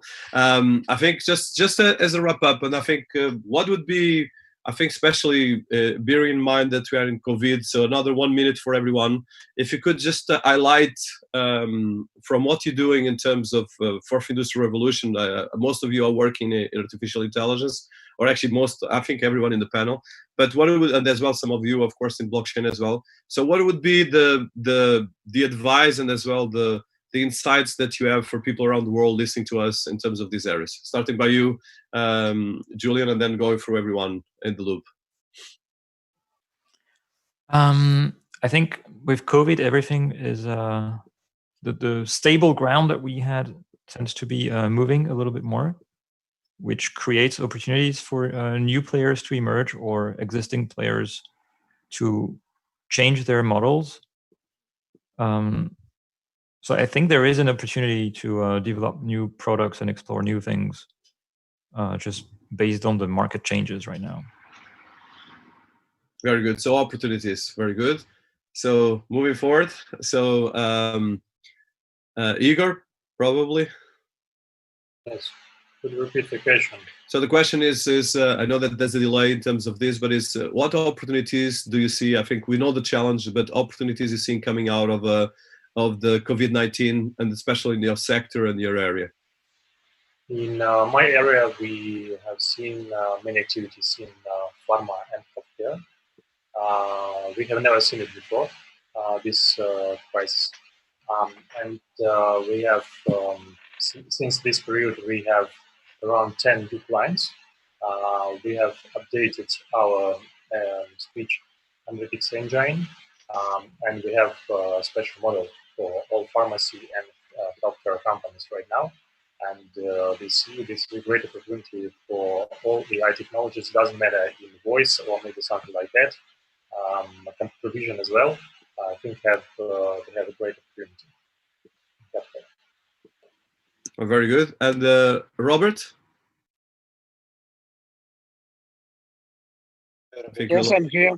Yeah. So the question is on your area, and you mentioned blockchain and AI, and especially some of the things you do. So what would be the opportunities you see on these areas and your areas of work, and of course in the context of the panel for AR, AI, or VR, or IoT and big data? Actually, it's a general part. It's just used some algorithms by neural networks into the consensus type of consensus into the blockchain platform. The second one, it's use some frameworks for distributed learning based on blockchain too. So it's two different parts that we just created into the this type of research. Very good. That's a very interesting thing. I would have a lot of questions, but we have to take it for the next one. And to wrap up, so Ashish, probably in your area of the wealth management AI, can you give us as well a bit of an overview? So, in wealth management, it's seen as a very, you need to develop a lot of trust and a very human touch kind of a business. And people always have doubts that, we have people coming on our platform and asking us, am I talking to a bot or am I talking to a human? And so there's so many times that question have been asked to us. But now what COVID has done is that it has forced digital transformation. You may have seen that joke on Twitter where who forced digital transformation in your company, your CEO, your CTO, or COVID-19? And the answer is COVID-19. So a lot of players are now adopting the technologies which can deliver customization or personalization at a mass scale.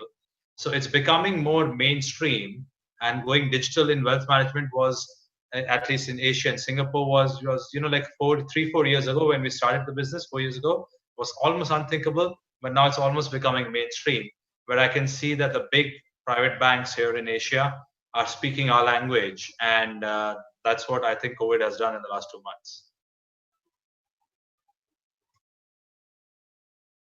Very good. So, well, thank you all. I think we had very limited time for all the stuff we had here, but it was amazing. I'm actually quite interested to connect with all of you guys because it's really amazing what everyone is doing. So congratulations. I wish you all the best, and as well, keep safe. And I think we are wrapping up this panel. So thank you so much to all. Thank you, sir.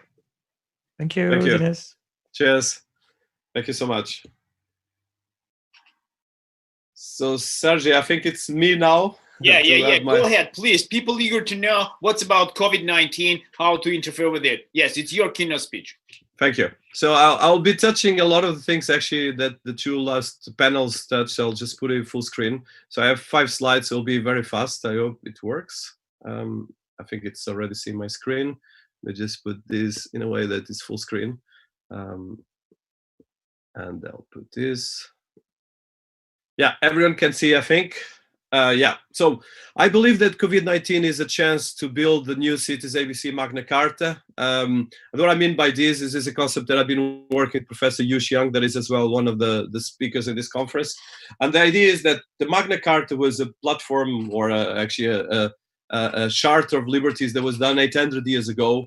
And I believe that especially for AR and as well the technology of smart cities, blockchain and AI are the new Magna Carta of the 21st century. And we need this increasingly to tackle the problems of COVID-19. And COVID-19 is just kind of the sum of the parts of a lot of problems we're facing nowadays, but it's as well an opportunity and all the challenges, and we need to look at this. So I think you know about me. So we all live in cities right now.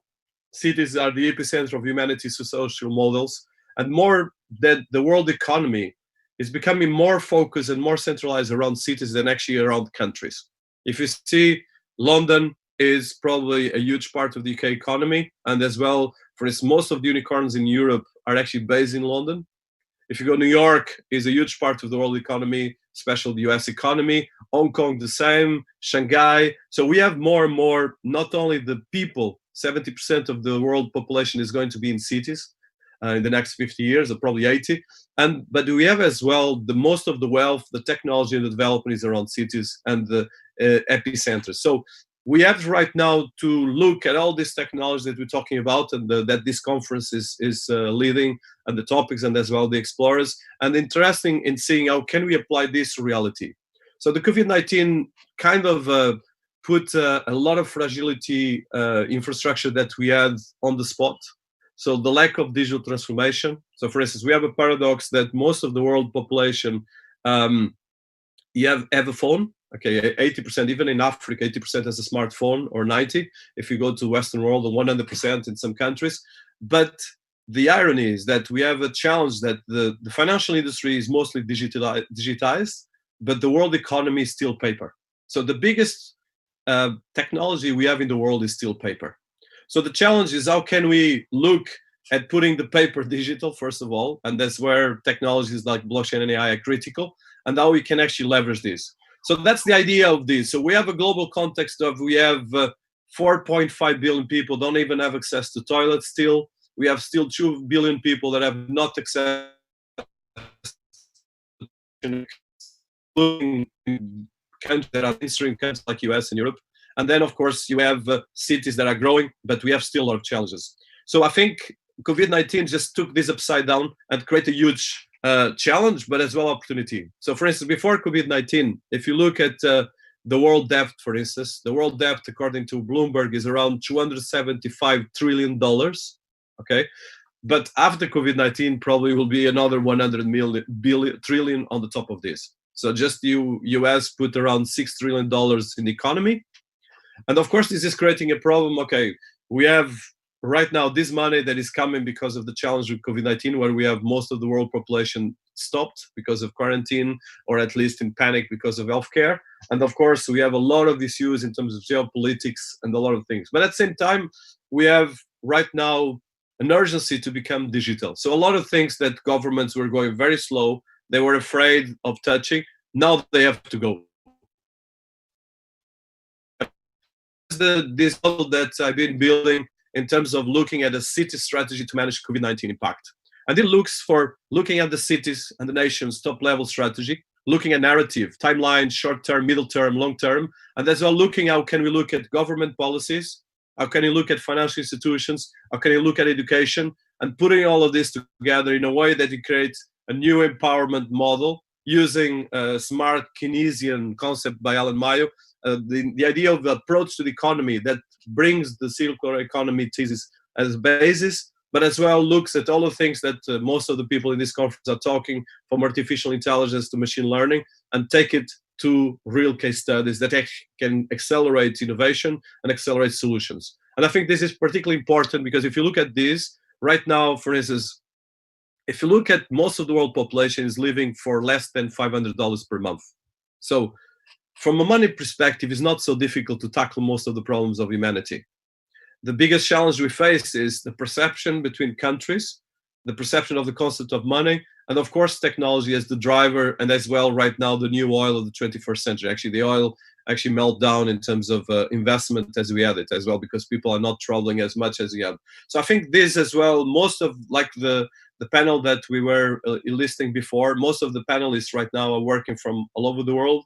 Most of them are working in different locations, and actually they can work from home or have different teams around the planet working in massive conceptual projects or research, or even projects that are managing billions of dollars, but as well in a very simplistic way. So we can actually apply these new technologies to the economy and take it faster. And I think that's kind of what I've been working in terms of this strategy, and now COVID-19 is an accelerator and an opportunity for this.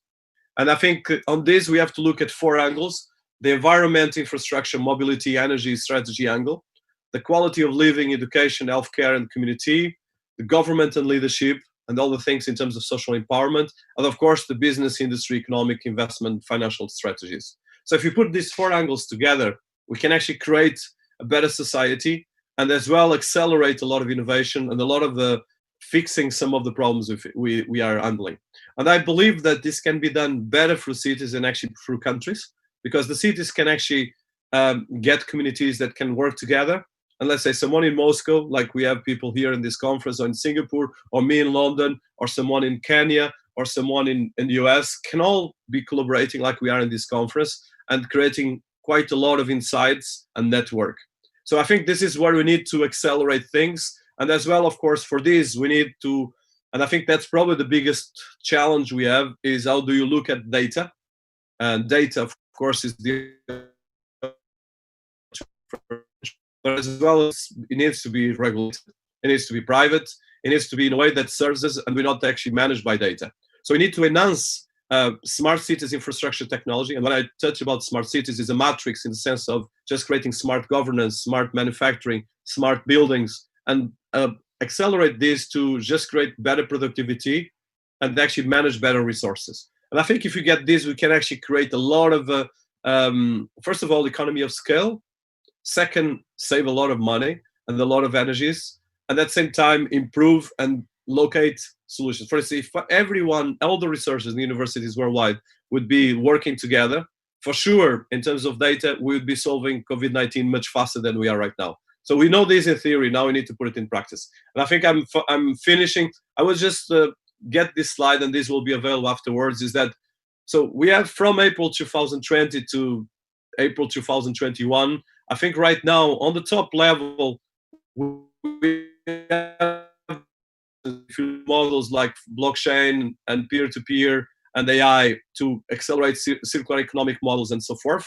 And if you look at all the challenge here on the red, that is the toxic environment, economic and financial recession, all these things. But if you manage this, and if you look that we need a percentage of money to solve the problems, we can accelerate this and create a better system in terms of work models and streams. And that's what I've been working with the Project Cities ABC, but as well in my research as academic, and as well with a network of researchers like Professor Yu Xiang and a lot of universities like Edinburgh and others around the world.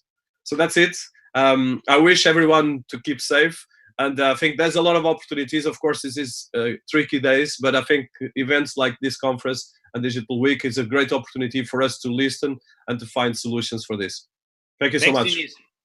My pleasure to meet you here as well. Yes, now we're online, and I want to introduce our next speaker is Yuxiang, Dr. Yuxiang, with Professor Yuxiang, I'm sorry, and we're talking about economic and technology trend for post-COVID-19.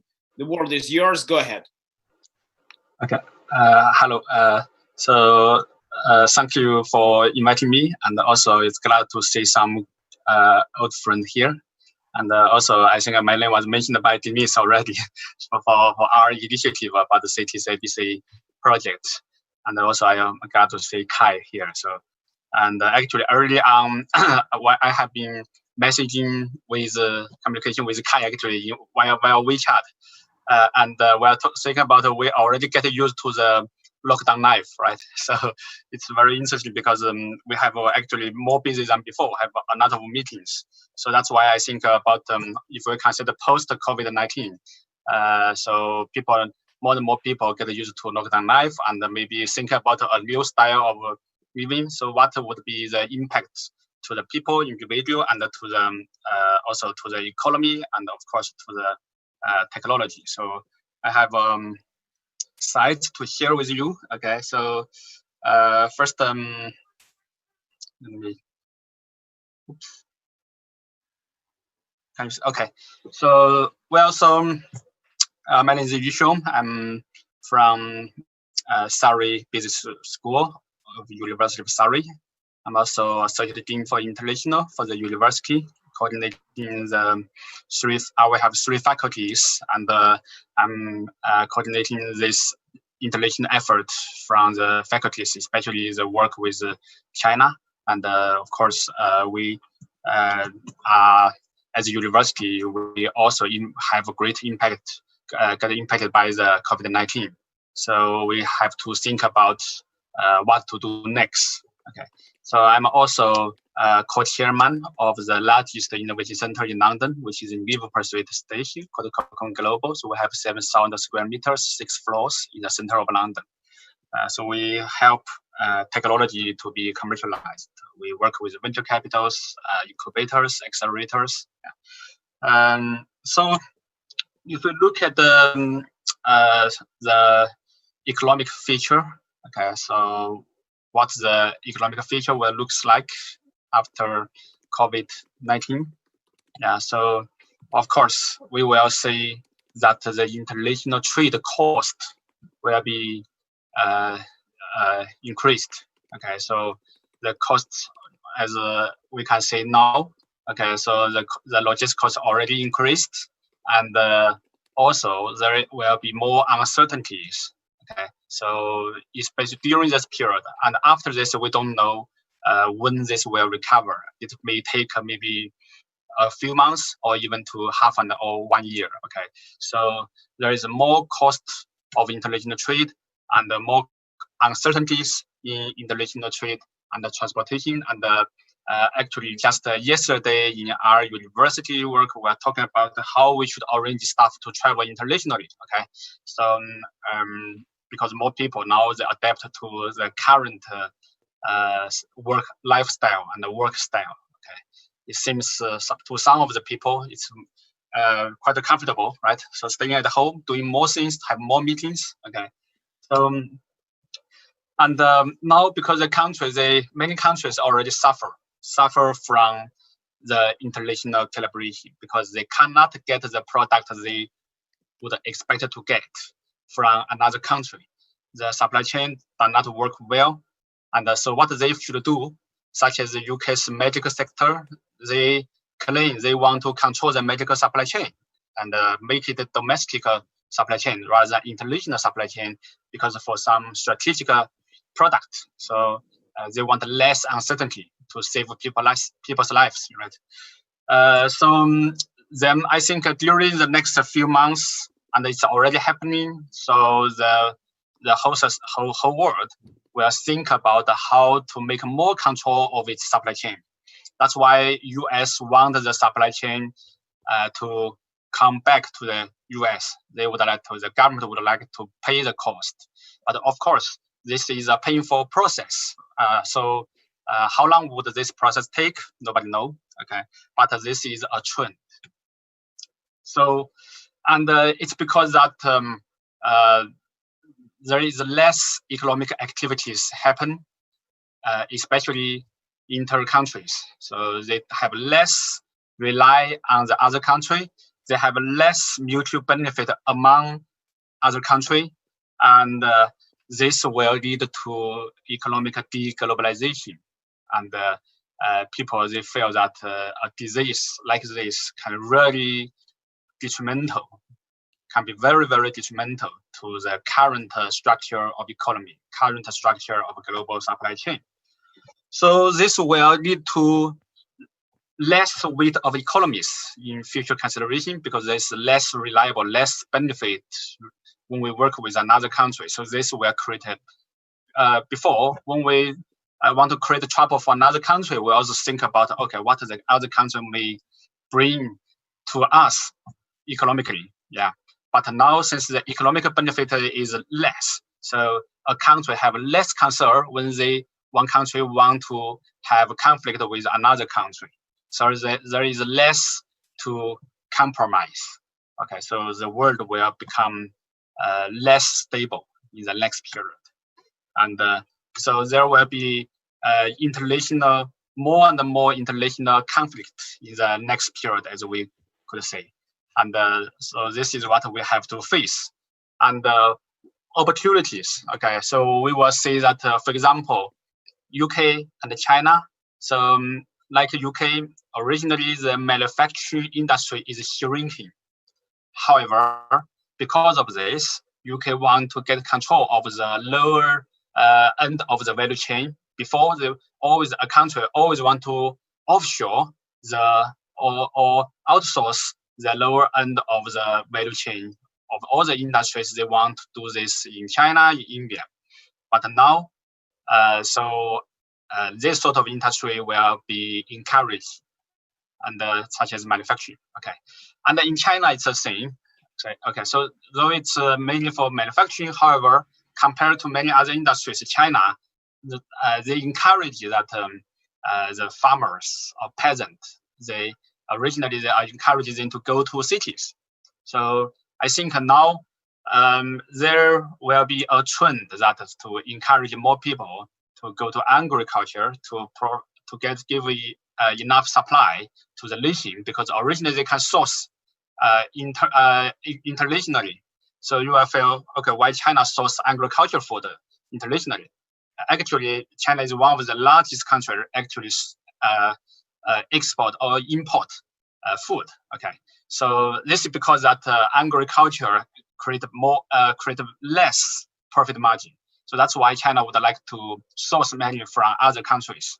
But now, because of this, less rely on other countries, so there are more opportunities in China for agriculture. So the industry may shift to the downside or to the lower end of the value chain. This is a trend. So and less competitive. This is also a good thing for some domestic company before they will have to compete with the international company, but now they will only compete domestically. So talk about this, we think about what would be the technology trend, okay, to facilitate or accelerate the change of economy. So we will think that people, they will be more rely on technologies that can enable distant business. Okay, so it's better for people to have a business that have less contact, face-to-face contact. Okay, so what are the technologies? Actually, so this we are familiar with VR. Okay, so I'm glad Kai already talked about the VR in education. Okay, so I'm also interested in the VR technologies that enable office work. Okay, so people, they wear a glass, just like when we watch the movie. I think it's called King's Arm, right? So the movie about a British spy, right? It's very famous, they wear the glass and they can see the people in different locations. They are mapped into his vision, into this glass. You can see people actually sitting around you. Okay, so now we can only see pictures, but later with the VR technology, we will see people, see you sitting in front of me, just like we watch the movie. That's maybe 50 years ago, or 40 years ago, the first Star Wars movie. Okay, so we can project people, 3D dimension project people in front of another planet. Okay, so and have a face-to-face meeting. Okay, so this is VR, and actually this technology, the prototype already exists in Surrey University. So Surrey University have very, very good VR and 5G, because we have to rely on 5G also, because we want the image, 3D image, to be projected instantly. So we need a very high-speed transmission, and the 5G become very critical in this. We cannot rely on 4G. In 4G, even it's not so smooth in Zoom, right? Sometimes I still, when you hear me or I hear you, and I still can hear the break of voice. But 5G, there will be no breaks, and there will be less latency. People can instantly see each other, interact with each other, and more data, more information can be shared. So 5G will be a next trend. This can enable distant business. And of course, AI will be used to reduce labor cost, because once American or China and or UK, they call back the manufacturing business. Okay, they don't, I think if they use human to do the production, if we produce the same product after US get back the manufacturing from China to US, so the cost may rise 4 times. So can you imagine that if you buy coat, clothes, or buy food, or buy any furnitures, that 4 times, like for example, a sofa like 300 grand in the UK, now the same sofa has to be sold as a 1,200 quid. I don't think people will enjoy that. That's a reduce of the social welfare. And actually the labor cost is very important, and AI can solve that. So this will be the trend. And of course, another technology we should look at is 3D printing. And this will improve flexibility, enable a manufacturing base to produce more product, more flexibility, easy to configure.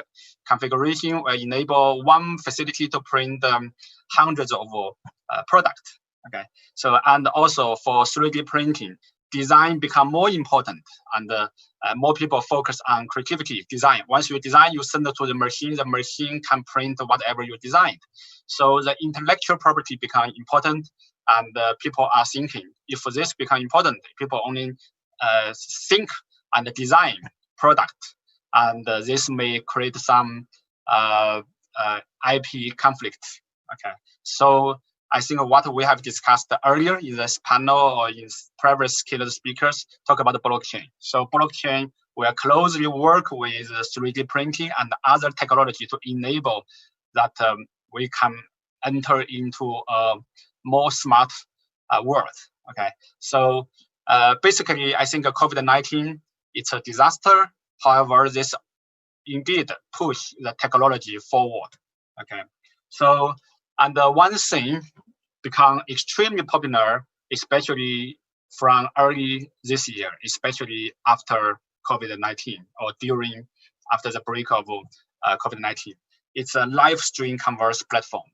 It's not so popular in the UK or EU. It still have something in Facebook. Maybe you are not familiar, and also have some of this sort of business in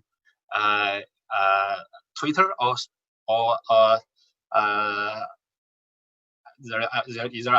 Amazon. Yes, Amazon already have this similar model, but it's becoming a major commerce platform, from e-commerce to social commerce to live stream commerce. And this platform become very important. The president of China, the governors of province, and the city mayors, they all went to social commerce and the live commerce platform this year, and they encourage this model because of technology. This platform empowered individuals to do business. For example, I can simply start to sell my mobile phones. I can sell my mouse and just open this platform. I introduce this mouse, and then people start to interact with me, and they can watch my video. And there is a button. It's not like the conference button, but the buttons about whether you want to purchase this product. Okay, there is a payment system integrated. There is a logistics system integrated, and one man can open a company, can sell a whole house of product. Okay, so this is a live stream commerce platform, and this is also my current research. Okay, and any technology can empower individuals, reduce the dependency of a global supply chain, will be encouraged as a technology trend. Okay, so since I only get 15 minutes, so I think this is my brief presentation about my view to the trend of economics and technologies for the next period. Thank you. Thank you. Yes, very interesting thoughts. Yes, I really appreciate your approach to how do we live on this new near future world. Very interesting. Okay, we have to go forward. Thanks a lot. Please unshare your screen now to see your face. And I'm looking for our speakers. Let's see how to stop this. Okay, stop sharing. Okay. Yeah.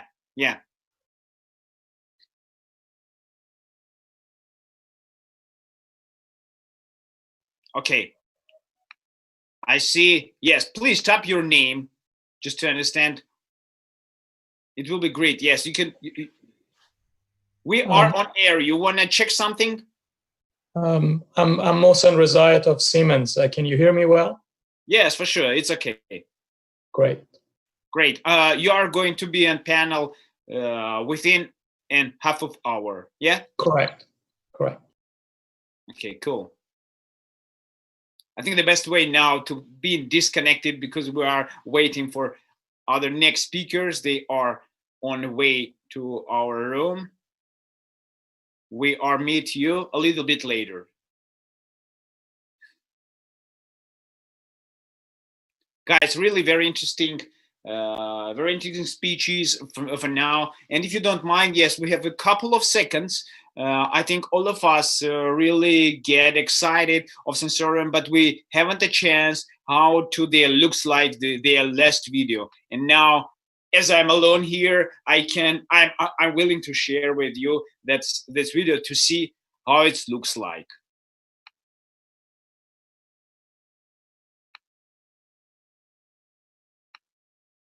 Just let me find it.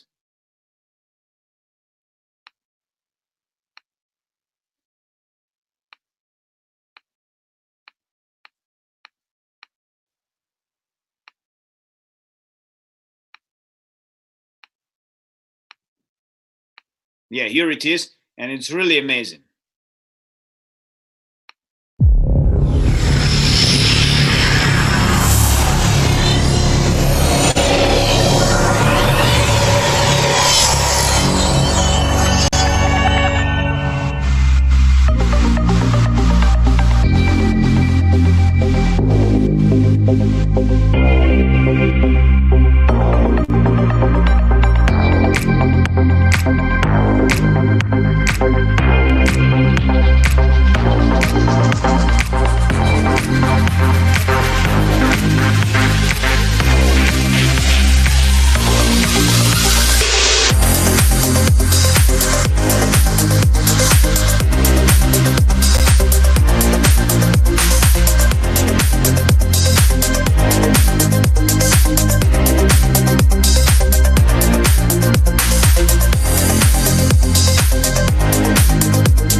guys, you see that we are ready to live in this fantastic world now. It's not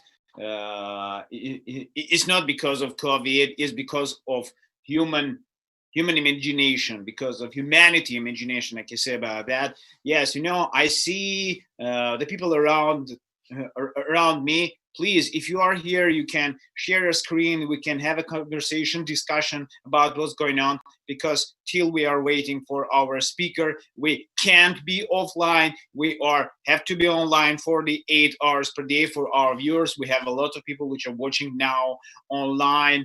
To all of us, guys, just turn your camera on, and it will be great to have a little bit conversation with you as well.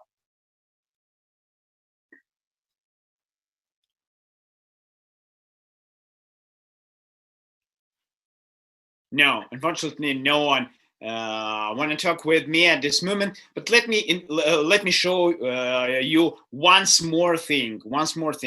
Just give me a couple of seconds. I will do it for you.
right now?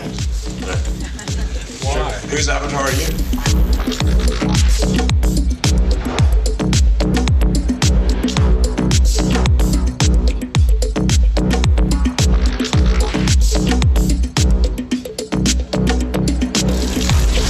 Redpill is building a platform for the creation and distribution of social music experiences. What you see here is a work in progress, a working prototype of the core concept of creating a virtual venue. The ability to take something that happens physically at an event with performers, with DJs, and convey that inside a synthetic world. Have avatar as your playground.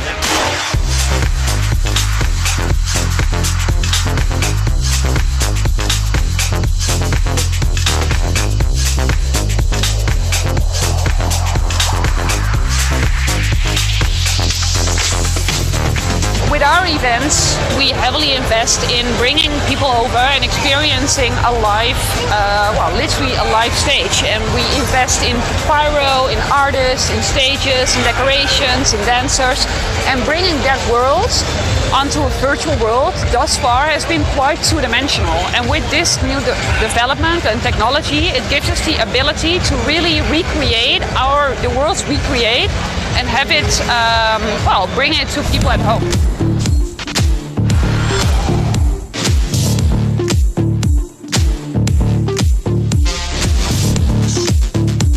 It's pretty awesome because it's probably like the first VR experience I had, which I was excited about. And it all feels like so natural. I'm going to events for 25 years. And this was more real than the actual real world. So I'm still shocked in a kind of way. It will give the chance to people to connect and to do something together from Los Angeles or Paris or Moscow. One of the key parts for RRO is the interaction with the crowd. I think that a lot of our peers and colleagues from the industry, they will understand the potential of it.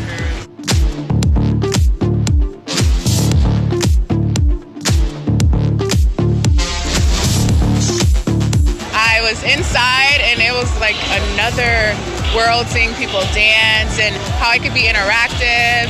I tried to climb up and get the red pill. One of those experiences that I think is gonna change the game like tremendously.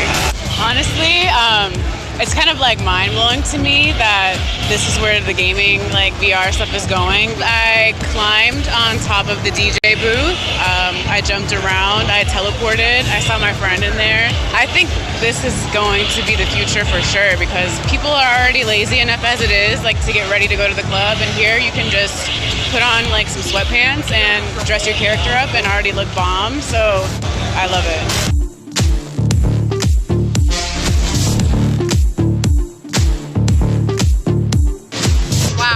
It's so good. I went around the Magic Forest and I touched all the orbs and I played with as much as I could and I went up to different people to interact with them and dance with them and I found myself dancing in the VR.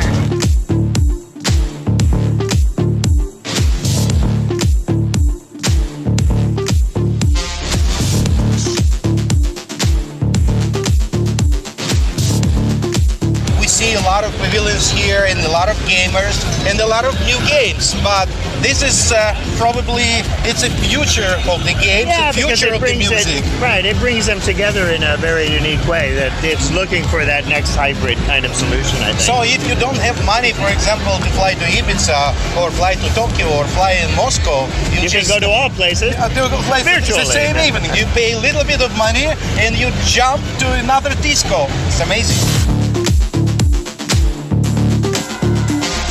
Whose avatar are you?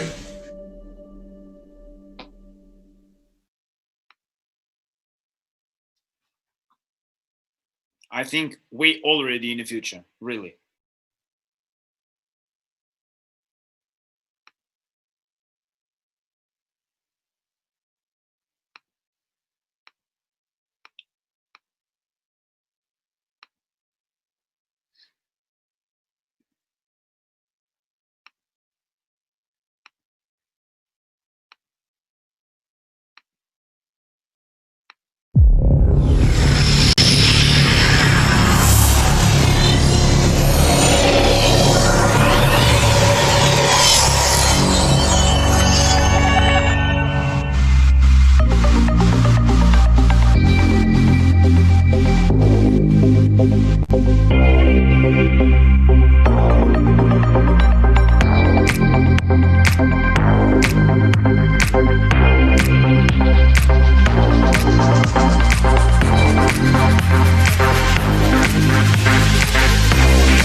Hello, Patrick. Nice to meet you.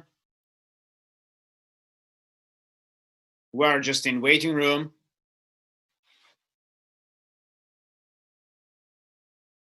If it's okay, you can turn on your camera. Okay, I wasn't sure that I was live in session for the entire thing, so that's why I went invisible and on mute. Should I ask the other panel members to also, they're on standby, shall I tell them to click through? Yes, it will be great. You know, if it's possible, because we have a time now, we have just a little bit less time. That's why we have that opportunity now. Perfect. So let me send that email around.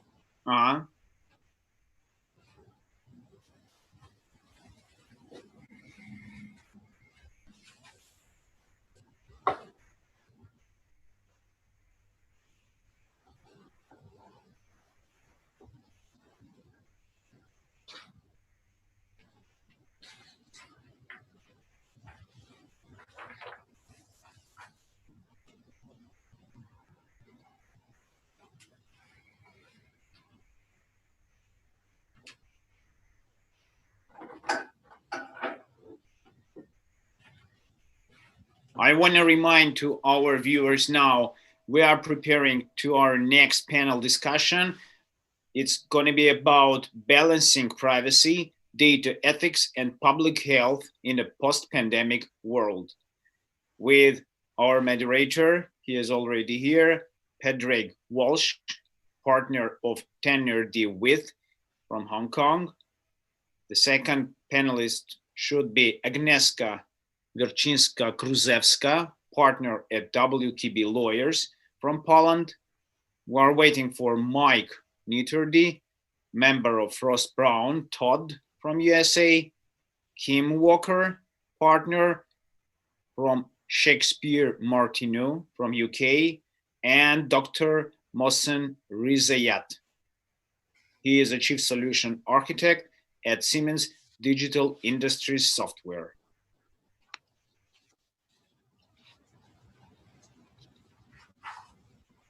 Yeah, I see our next panelist. I want to say hello. Agnieszka? Yes, I don't see the right name. AWKB. I don't know what does it mean, but I think the best way to introduce yourself. Yes, hello, Agnieszka. Agnieszka. I'm sorry for the abbreviation, but my daughter used to have the name of the dog here, so I had to change it somehow quickly one time. Okay.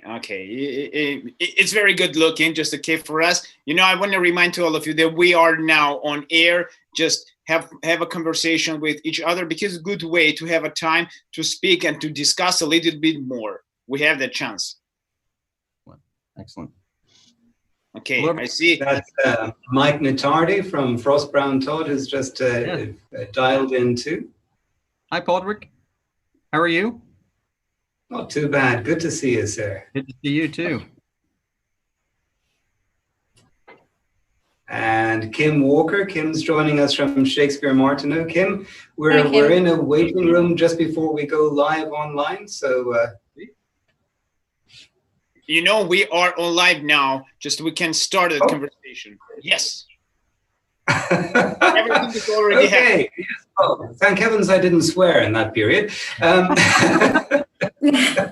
Well, our session today is a session it's actually really a global topic. So I'm just humbled by the fact, firstly, to have the pleasure of being here and being the host and moderator, but also being part of this network called Privacy Rules that gives us access to people from around the world who have real expertise in issues around data, privacy, and some of the ethical issues that arise from that, particularly if you think of what we're facing here and now at this point in the world, a real global issue, but also an issue that is at the heart of public health, ethics, and law. And to that end, I'm delighted and honored to be joined by Agnieszka, Mike, and Kim. So if I could just ask you to briefly introduce yourselves, and then I'll come back to you, Agnieszka, and we'll roll into the panel from there. Yes. Please introduce yourselves. Yes, I was thank you very much. Thank you so much, Pedri, for inviting us. And I think it's a fascinating topic and a great combination of our global expertise. My name is Agnieszka Wiercińska-Kruszewska. I'm an advocate and lawyer in Poland, dealing mainly with data privacy and media law. So I'll be very happy to introduce you to some Polish perspective on some ethical issues of the use of technology in our pandemic world. And I'm Kim Walker, partner from Shakespeare Martineau in London, specializing in data privacy, among other things, and particularly interested, obviously, in the way the GDPR affects this issue. So great to be here. Yes, hello, my name is Mike Neitardi, and I'm a member at Frost Brown Todd here in the greater Cincinnati, Ohio area. My work is primarily in commercial litigation and in data privacy and security. So, and we should be joined by another gentleman, Mohsen, in the fullness of time, but for now, let's move ahead. And what I thought we would do is that we would start by looking at some of the specific pandemic technology solutions that have come forward, just as a teaser to see some of the issues that they throw up, and then move from that to the broader issues, because what we're hoping to address as the theme of this slot is the theme of what we can look forward to in a post-pandemic world in respect of this convergence of law, ethics, and public health. So with that in mind, if I could turn to Agnieszka and ask maybe just to speak a little bit about the home quarantine app in Poland, because at the point of its introduction, it was quite a controversial technology solution. So why was that? Mm-hmm. And what improvements were made from that initial launch? Yes, the quarantine application, I think it's a very, very interesting topic. I mean, it was introduced quite early as a response on many people's concerns that the physical visits of police at home attracts a lot of attention from neighbors. So people were concerned, actually, that the fact that the police is coming and checking on someone, first of all, attracts attention anyway. And secondly, at the beginning, with a lot of scareness and about the coronavirus, people were scared that if someone is sick around them, they might get contagious as well. So the government came with the idea of introducing the application that would actually help police not to investigate every person being sent to the quarantine. So I think at the beginning, the idea was quite well perceived by the society, but then it started to attract a lot of questions around its legitimacy especially in terms of data privacy. So what were the main concerns? The main concerns were that, the scope of data that is being collected by the application. So the information on the application actually indicated that the app collects the surname, the location, the photograph, the photo of a person, the mobile and the phone number, and that's it. But where people started digging into actually what, from technical point of view, the application is able to collect, it's much more. So the application actually has access to all the content of the mobile device of an individual, access to all the photographs, all the content on the applications, the Wi-Fi being used. So basically everything what we saw on the device. So that was the first concern.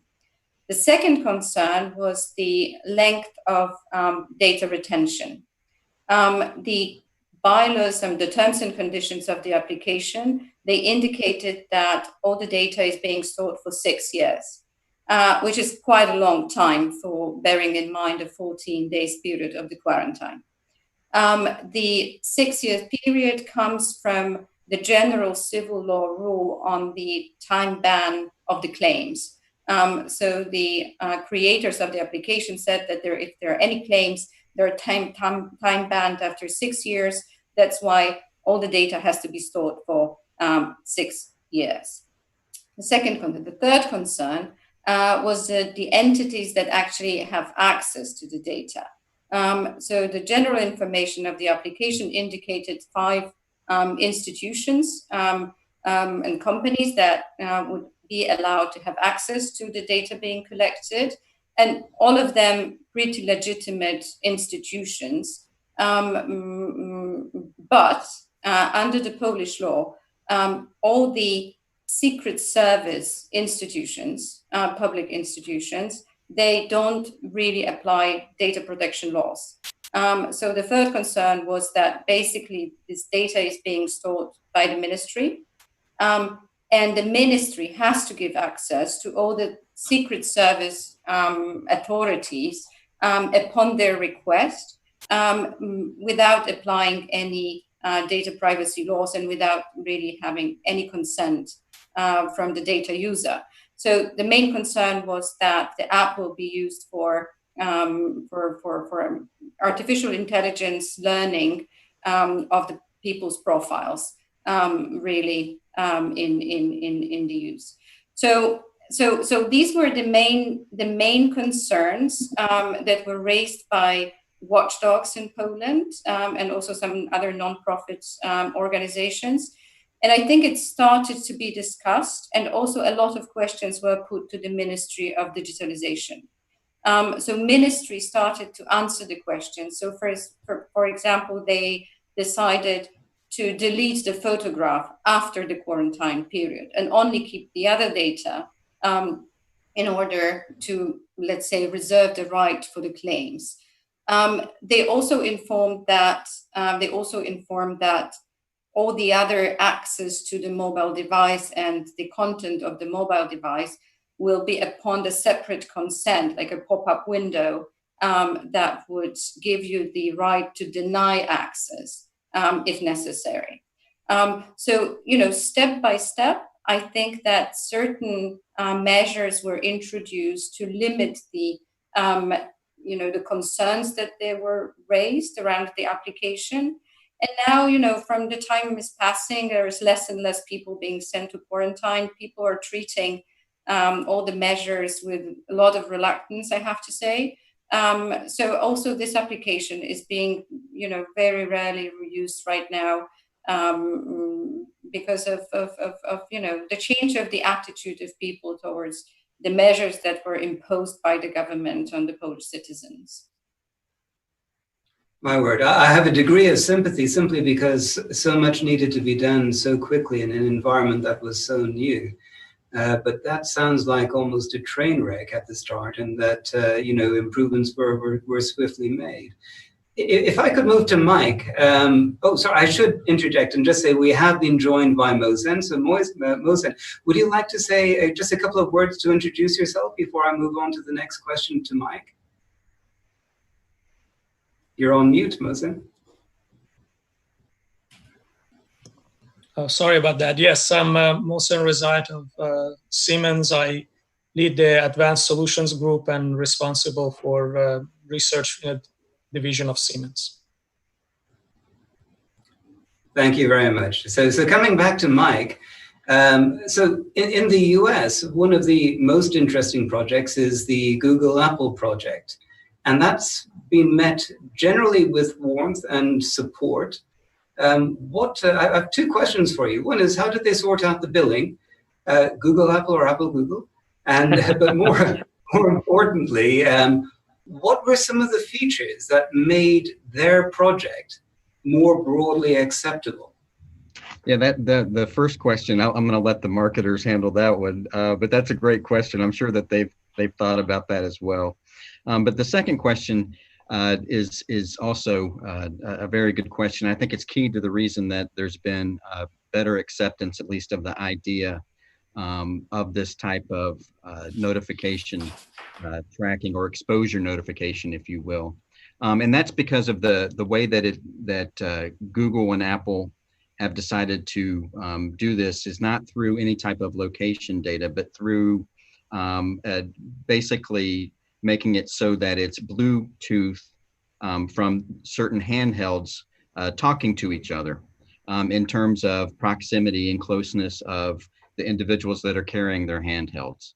And so what that means is that instead of developing apps that track geolocation or GPS data so that the people that own the app can track where people have been, the way that the notification would go would be through individuals going about their daily lives and then having their handhelds whenever they get in proximity with another person that has a smartphone or a handheld device, having their devices, so to speak, have a handshake between beacons or anonymous Bluetooth identifiers that would then be stored in each other person's phones. And so the way that would happen is that Google and Apple are giving the technology for the API information to the health organizations to develop their own apps so that the individuals would download these apps. And so when someone, let's say, gets a positive test for COVID-19, they would input that into the app, and then it would download all of the Bluetooth identifiers that that person had been in contact with through a certain amount of time. And then the app in turn would notify those Bluetooth numbers throughout the app. I guess the people that are using the app. And so what that provides is a more anonymous and privacy protecting way of letting people know if they've been exposed to those that have tested positive for COVID. It's completely different than tracking movement. And so that's received a lot more buy-in from the public so far.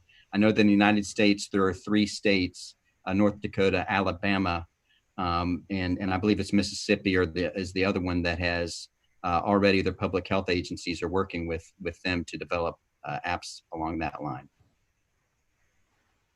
Interesting stuff. Now, if you move to the UK, rather controversially, the NHS COVID-19 tracker decided not to go with the decentralized Google Apple project, but instead to go with a centralized version. Could you talk us through the issues relating to that decision, what the controversy was, and what the government or institutional response was to those controversies? Kim? Yes, certainly. In fact, the government is slightly hedging its bets. The app hasn't been launched, the centralized app hasn't been launched, and the government has asked the technology companies to develop an Apple Google version in parallel, just in case the centralized version is either doesn't get through Parliament or proves to be totally unacceptable in terms of download, the public accepting it. But the thinking of going for the centralized option is that it enables the public health authorities to get a sort of overview of the spread of the virus throughout the UK. I mean, the idea is that the data in it is entirely anonymous, but when you sign up, you have to give the first few letters of your postcode so they know roughly where you're from. And so it enables them to sort of track and look out for hotspots and take any policy actions that might be required as a result of that. They say it also enables them to carry out risk modeling to decide, which contacts are most at risk. So the public health authorities have anonymous data to give them a picture of how the disease is spreading, and anonymous contact group graphs and so on that they can analyze. So if they discover that there's somebody who appears to be spreading the virus particularly well, they can be given a higher risk rating, and the algorithm, I think, can be tweaked to take account of that fact when they're deciding who they need to alert in terms of the contact. The idea also is that it enables the authorities to stop malicious interference with the data and with the app. There's talk that people might want to report themselves as having had COVID-19 so that in due course they'll be given an immunity passport. and they want to be able to try and stop that. So clearly the Google Apple, or the Apple Google app is more private, but the view in the UK, or of the UK government at the moment, is that we need the experts to be able to sort of carry out sort of more analysis than the Apple Google model would allow. So actually, if you think about it, if you think about the topic, even the title to our talk at the moment, which is balancing privacy, ethics, and public health, it's a classic case of where different governments are falling out on that balance. In the UK, more of a sense that yes, privacy is important and we'll give a certain weight to that, but also we need richer data and more control over that data in order to be able to manage the public health issues. So the notion that there is an absolute right to privacy has to be discarded. It never existed in the first place, because that is a right that is relative. But this notion that you have to have multiple points that you need to balance and weigh against each other. One of the things on that, and this, if I can turn now to Mohsen, who's on mute at the moment, just to, we've spoken quite a bit already about this idea of ethics, and ethics being at the core of this particular issue and this topic. Now, as lawyers, we deal in documents for the most part. So we could read a product sheet or a fact sheet about a new technology solution or a white paper on it. And it will say various things like, we have adopted a privacy by design or an ethics by design approach to developing this technology solution. How do you, from the hardcore tech perspective, how do you actually stress test that? What does that mean to a person in your role? Yeah, I hope you can hear me well. I'm going to probably repeat some of the same points that previous speakers made, but probably in more technical terms. But let me answer your second question first, then we can look at the first one. Ethical by design, to me, is basically ethical risk management. And it includes addressing bias, unintended consequences, misuse of personal data, and lack of explanation for technology-based decisions.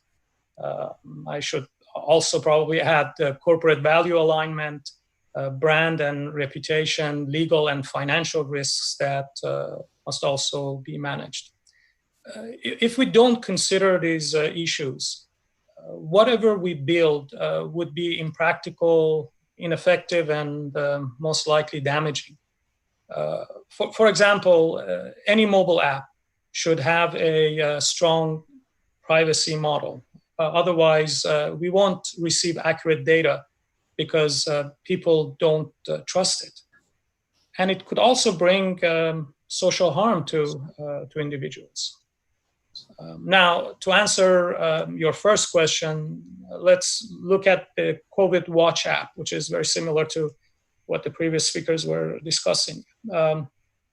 This app performs automatic decentralized contact tracing using Bluetooth proximity networks. It's an open source app, and it demonstrates how to preserve both human life and human rights. All the data that it collects is voluntary and fully anonymized, and by generating a new random number for each contact event and then storing this number via Bluetooth on any phone that also has this same app in the vicinity for about more than 15 minutes. People can do tracing without storing or transmitting any personal info. Now, compare this approach with far-reaching state surveillance that, by the standards of GDPR and most democracies, would be considered highly invasive and most likely unlawful. What is being demonstrated by COVID Watch is that when users can alert recent contacts without anyone being able to trace the information back to them, they will be willing to voluntarily share accurate data, since they know their data is safe. Now, of course, we still have to wait and see how people adopt apps such as COVID Watch. But the point is that stress testing, in my opinion, must start with a viable design that embeds trust in people that are using that technology. And I guess if you don't get it right at the outset, you wind up in a scramble trying to, put things right after the horse has already bolted, which is not an ideal way of doing things at all. Absolutely, yes. Kim, if I could come back to you with a question which is based around, the fact that if you look at the range of pandemic tech solutions that have come through in a very, very short period of time, there is a risk of just looking at tech as simply being, oh, here's a problem, here's a fix, and that's it, we can sort this out. A tech solutionism that is a danger in itself. I mean, there has to be a broader response to what we're dealing with, in the sense that when you are dealing with a pandemic, you're dealing with something that is truly global, that doesn't know that it's crossing boundaries and going between different jurisdictions. And that requires an institutional response, or a form of response maybe within a nation, but also internationally or supranationally. Have you seen any trends in that are taking things out of a purely tech conversation into a broader society conversation in the UK? Yes, I mean, this follows very much with what Mohsen has just said, that there's the technology aspect and get you so far. There's sort of data protection law, privacy law that can get you so far, but then ethics and data ethics is a layer on top of all of that. And data protection law still can leave the potential for ethical and human rights risks. Even if you follow data protection law to the letter, in some senses, because of the vagueness and the openness and the way the GDPR works, it applies principles rather than specific legislation. You need some sort of independent oversight from governments who think that they're complying with the law. They've said, we'll only use the data for relevant research in compliance with the GDPR. What does relevant research mean? So in the UK, we've established a data ethics oversight board. It's meant to be independent. I think it is independent, made up of data scientists, academics, and data ethics professionals, independent of government. Its remit is to promote the ethically appropriate achievement of the app project, and it's meant to ensure it asks all the right questions of government, it gets all the right answers, hopefully, and it holds government's feet to the fire in a data ethics sense. So that's one thing that can happen. The second thing is specific legislation, which I think is something that we're looking for in the UK. We haven't got it yet. We haven't got our app yet. But as I say, the GDPR imposes principles, but as I think has happened in Australia, you need a little bit more certainty as to people's rights to have their data deleted, when and who declares the pandemic over, so that that the data can no longer be used, and all those kinds of things. Forbidding access to anyone other than the health authorities, so it doesn't get access. Access isn't given to the Home Office, or it isn't transferred overseas to the US under the Patriots Act or under anti-terrorism legislation elsewhere. I think certainly in the UK, we're looking for specific legislation that I hope will, deal with some of the issues that Agnieszka talked about right at the beginning. Could I just butt in, if that's okay? This is Monty Mumford. I'm a bit late. I'm your moderator. I'm sorry. If you just bring me up to speed, the gentleman who's speaking at the moment, and then I'll take over, please. Sorry, I think you might be in the wrong session. Sergey? Yes, I'm here. Monty, please, are you from this session or not? Or you're just going to be as attendee being participated in? Well, they've sent me a... they sent me a... Is that Ivan? Yes, not Ivan. Yeah, this previous session. Please keep quiet a little bit. Yes, because we have to finish. So I bombed you. Okay, Monty. I'll shut up and I'll wait for you to finish. You'll come into the end, yeah? For that, yes, go ahead. You're coming to the end. Our allotted time is until 1:30. Very good. So, Agnieszka, I was, if I could turn to you and maybe just ask you this, partly building on what Kim was speaking about.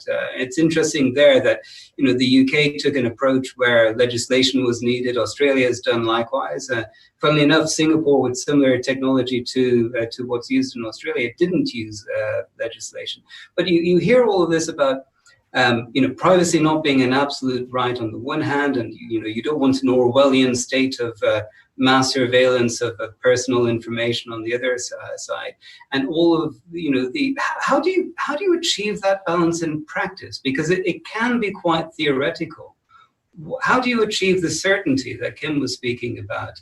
If you move it back to the granular thing of looking at a specific tech solution that is being proposed, is there a way that you can make it concrete in terms of assessing whether that does achieve the right balance? What tools are there for that?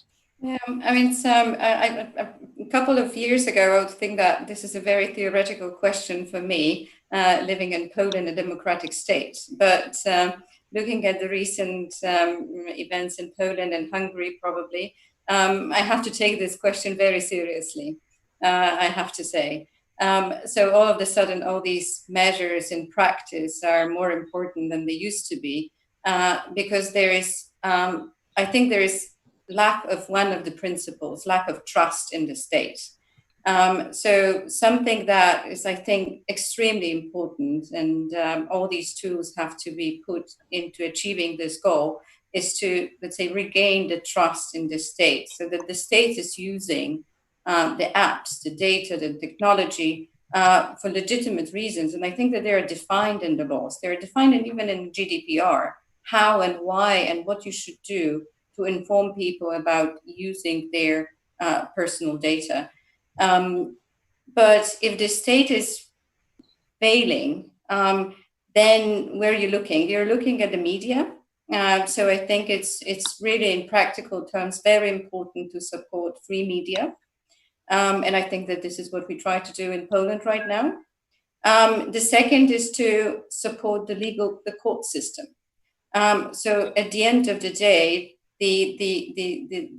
this is where you can get justice, and where you can say that certain public institutions abuse their right to access to your privacy, to access to your data. So I would think that from the practical point of view, and it's really, I'm talking from practice here in Poland, is fighting for freedom of media and fighting for really free judicial system in the country. From a more practical point of view, I think that, Mohsen, that you mentioned, and a very interesting point, if the government, if the state is producing applications or technology that are being used to use our data, then do it on the open source, or do it in a way that it can be verified by the third party. The application that I was mentioning at the very beginning, the quarantine application in Poland, is not done on the open source. It was the technology that was used, it's commercial technology normally being used to verify the correctness of display of the products in the supermarkets by the brand owners. And no one has access to these source codes because it's a commercial software that is normally being sold. So, I think that there are many ways to safeguard our privacy. But I would say that media and free judicial system are the ones that are the most important. And thinking through and also harking back to a point that in terms of how the UK has gone, where they've got oversight boards and so forth, there's got to be a framework for those bodies, for courts and other systems to actually assess the tech solutions that are coming through. One of the trends that I've been starting to see is the development of impact assessment frameworks for pandemic tech solutions, sometimes called a pandemic impact assessment or review, or an ethical data impact review. I mean, we as lawyers, we're somewhat familiar with privacy impact assessment reviews. What would be the difference between, say, a straightforward privacy impact review and an ethical assessment, impact assessment, Mike? Yes, well, the major difference is going to be, I think, on the breadth of what you're assessing or analyzing. For a privacy impact assessment, you're mainly thinking about, for this use of the data, what's going to be the impact overall on the key considerations for an individual's privacy, and how is that all going to play out? And it's really kind of tailored towards that. For an ethical impact assessment, it's much more broad. You're thinking about what are the unintended consequences of what it is that we're trying to do? What are the other lessons that we've seen from past similar actions that maybe we can think about in terms of what we're trying to do with this app that it will have down the line? Such as, are we going to be teaching individuals to kind of conform to a certain type of behavior? Are we going to be, through this, using this app, kind of conditioning the population to expect the government to force certain types of tracking or contact notification applications to be used by handhelds? Those are the ethical implications. It kind of forces individuals to think about, what are we not thinking about? And of course, there's always going to be things that are missed. And that's the reason why there are hackers, right? Is that people that are creating source code want to think about how can someone hack in here, but they always miss something. And that's what hackers do, is think about other ways to approach problems. And that's what an ethical impact assessment would be, is thinking about what the application and its impact is going to have on society as a whole, not just from the frame of view of privacy, but in terms of what is this going to potentially do to society in the long run. And Mohsen, in terms of the frameworks that I've seen for ethical impact assessment reviews, they typically have 3 prongs or 3 points to the triangle. An ethical assessment, a legal assessment, which would have a privacy aspect to it, but is not solely or exclusively about privacy. And there would also be a technology aspect to it. Could you speak a little bit about what would be involved in the technology component and analysis that would feed into these kinds of reviews and frameworks? Just to remind you, you're on mute there, Mohsen.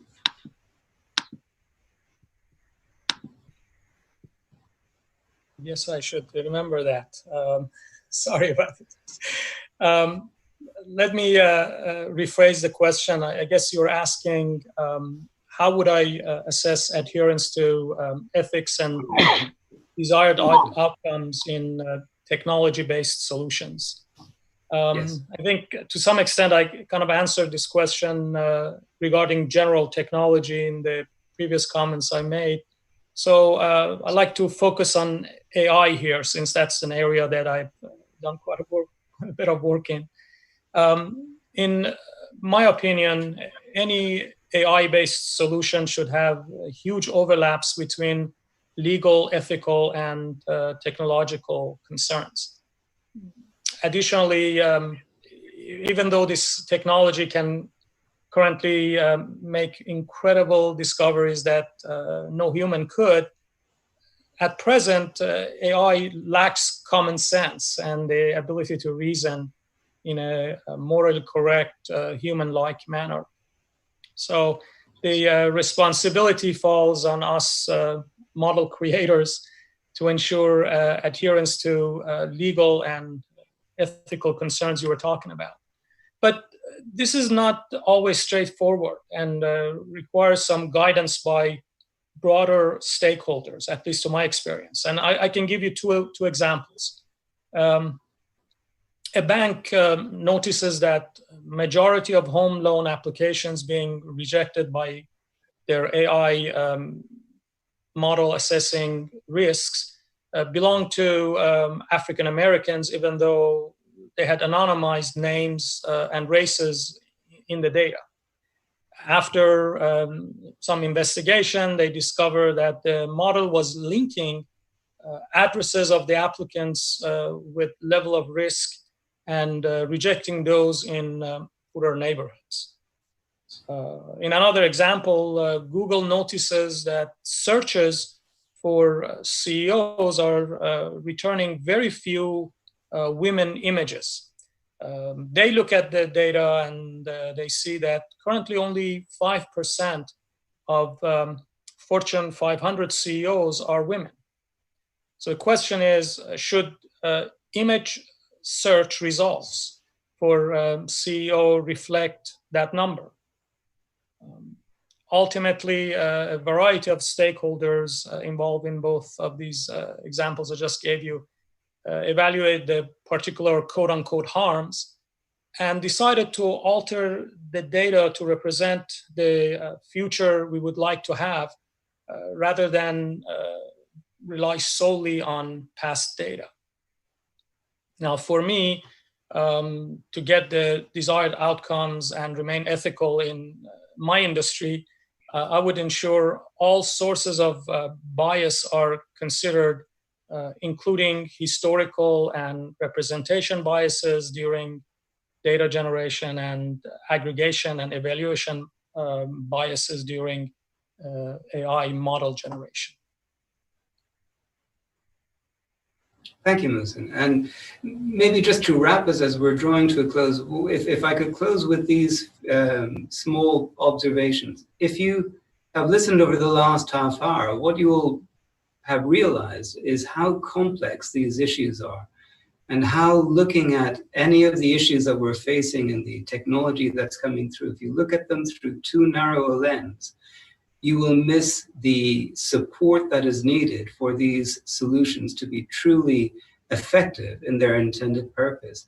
You can see that the complex tapestry that's needed between things that happen between governments, above governments, at the governmental level, at the corporate level in terms of the development of these solutions, and at the individual level. And if you look at all corners and quarters of society, how they need to be heard, taken account of, and balanced. And that really is the challenge of the future in a post-pandemic world. And with that, I'd like to thank Mohsen, Kim, Mike, Agnieszka, and from me, Podrick Walsh here. And I'd like to close on that and thank you for your attention, and thank you to Digital Week Online and Privacy Rules for their support in facilitating this session.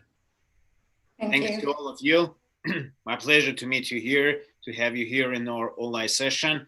Podrick, thanks a lot for your moderation as well. See you. Bye. Thank you.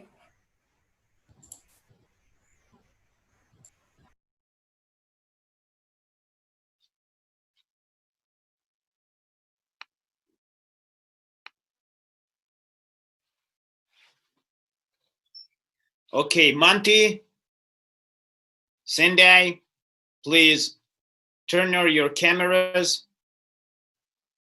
I know that you're here. I've looked at the agenda. So it says that we're on. I don't know what's happened. It says Greenwich Mean Time. It says 2:15 p.m. Mm-hmm. Okay, 2:15 p.m. on which time? Central Europe time? I don't know. I'm just confused because I've looked at the agenda. That session has just finished. Yes, that session is just finished at this moment. Yes, So there's another session before my session. Yeah, it's before. Now your session is about World Digital Economic Council Roundtable. No. No, your table is about building the digital infrastructure throughout the world. Yes. Yes, but that's not. What time is that then? In 45 minutes. Yes, it's after 45 minutes. Yes, for sure.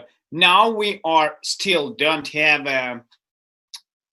Okay, just give me a couple of minutes for check out with Sendai. Sendai, when are you or who from your side are being represented today? EU, the CEO of EU. Wait a second, I have to check it. Okay, sure. His panels will have to be start when? The topic maybe or something else. 3:20 UTC time. UTC time. 3:20, yeah. It says on the agenda that now. Mohammed. What? Okay, you have to wait 2 hours at least. Okay. Yes. Sure, no problem. We'll start it after 2 hours. Yes. In this room, yes, it's the right place, but we are waiting for you after 2 hours. Okay, sure. You can find I'll it come back later. Via agenda as well. Sure. Just, keep in mind and keep your eyes. Okay. Okay, sure. Thank you. Thank you. Okay. Monty, you want to be somehow being involved in conversation? You have the chance now. No speaker appears yet. That's why you get. So just to confirm, there is one more panel for 45 minutes. Yeah. And then my panel begins at 3:15 your time, 2:15 my time. But now we have a time. If you wish, you can speak, share your ideas or something else to our audience. We are on air now, and your chance to. Hello, everyone. Well, why don't we have a little chat for 5 minutes? I have a phone call to make. But tell me about the event so far. How has it been? It's been a lot of people are sitting here, conversation, have a conversation, have a discussion as well, and we are talking about topic. All the topics are going via agenda, and we are here introducing to the audience, to the customers as well. Where are you based? Are you based in Russia? I am now in Moscow. You're in Moscow. I was there for the World Cup final 2 years ago. Yeah, perfect. Well, I thought England was going to be in the final. Okay.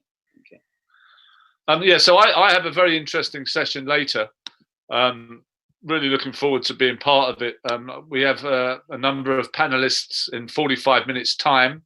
Mm-hmm. So anyone who's watching now, please join us at 2:15. Russian time. I've not. All I know is that I'm on stage in about half an hour's time, and our panel is building the digital infrastructure throughout the world, using fintech as a tool to leverage developing economies or emerging economies, as I prefer to say, such as India, Africa, and other such countries. We'll be joined by Rico Pang, who's from Fido Protocol, Prashat Surana from Snapper, Mamadou Touare, who's from the Ubuntu tribe, who I know very well, Lizzie Chapman, who I've also met from Zest Money, and Bruce Jiong from Ulotion. I am the co-founder of BlockSpeak, that's blockspeak.io. For the last 3 months, we've been having video podcasts with people in the fintech, crypto, blockchain, finance, hedge fund worlds. Take a look at that. There's some great content in there, different subject matter that will be evergreen, an archive for reference at any time.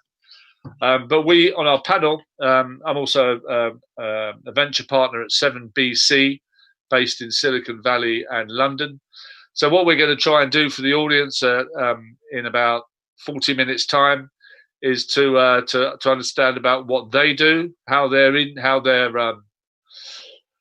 why their opinion matters, and we'll have a 40-minute conversation that will try to give some questions to you, the audience, and give you some content that we hope you will take away and use again, rather like the Block Speak podcast.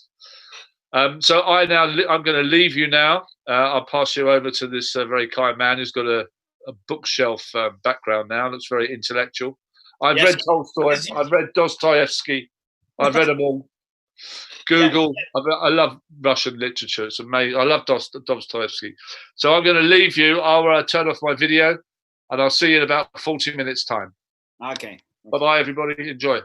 Yeah, for sure. We're waiting for you after 40 minutes. Okay, I have very interesting video, yes, on this gap in our session. I think the best way to join the music or to enjoy the music.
Алло.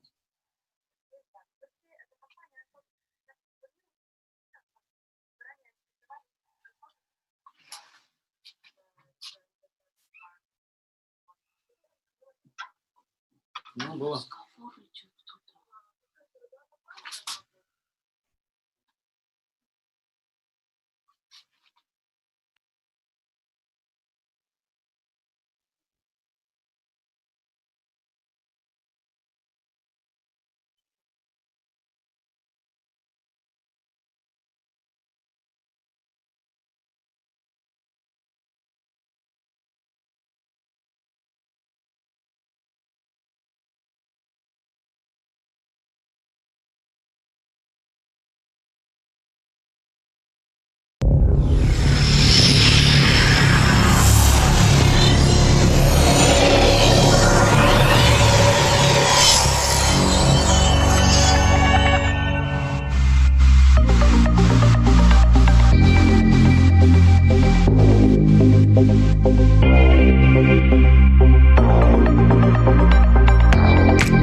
entails building a platform for the creation and distribution of social music experiences. What you see here is a work in progress, a working prototype of the core concept of creating a virtual venue. The ability to take something that happens physically at an event with performers, with DJs, and convey that inside a synthetic world. Have avatar as your playground.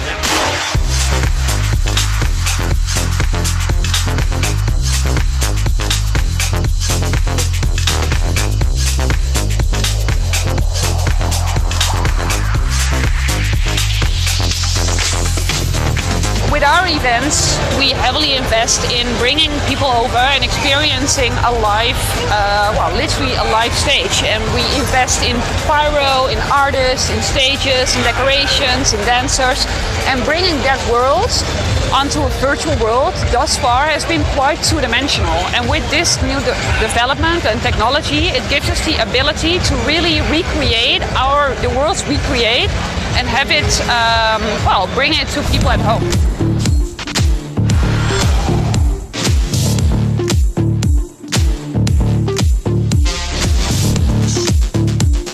Pretty awesome because it's probably like the first VR experience I had, which I was excited about, and it all feels like so natural.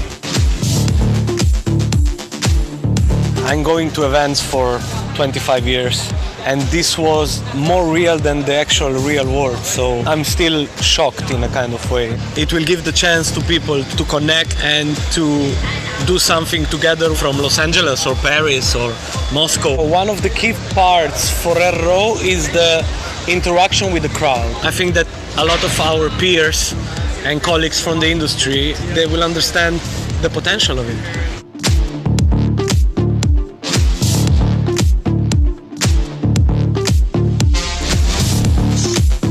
I was inside and it was like another world, seeing people dance and how I could be interactive.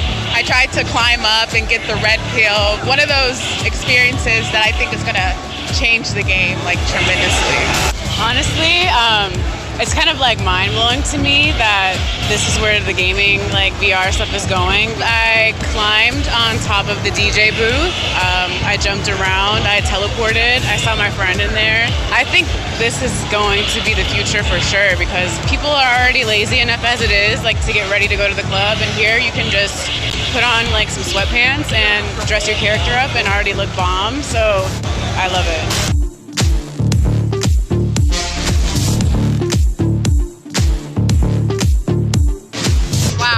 It's so good. I went around the Magic Forest and I touched all the orbs and I played with as much as I could, and I went up to different people to interact with them and dance with them, and I found myself dancing in the VR.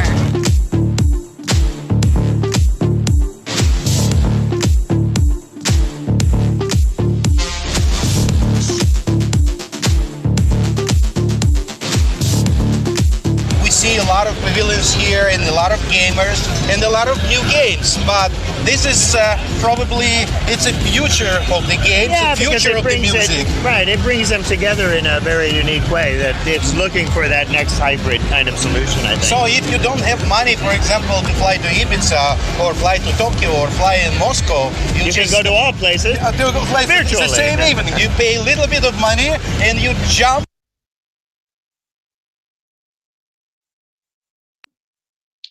Sendai.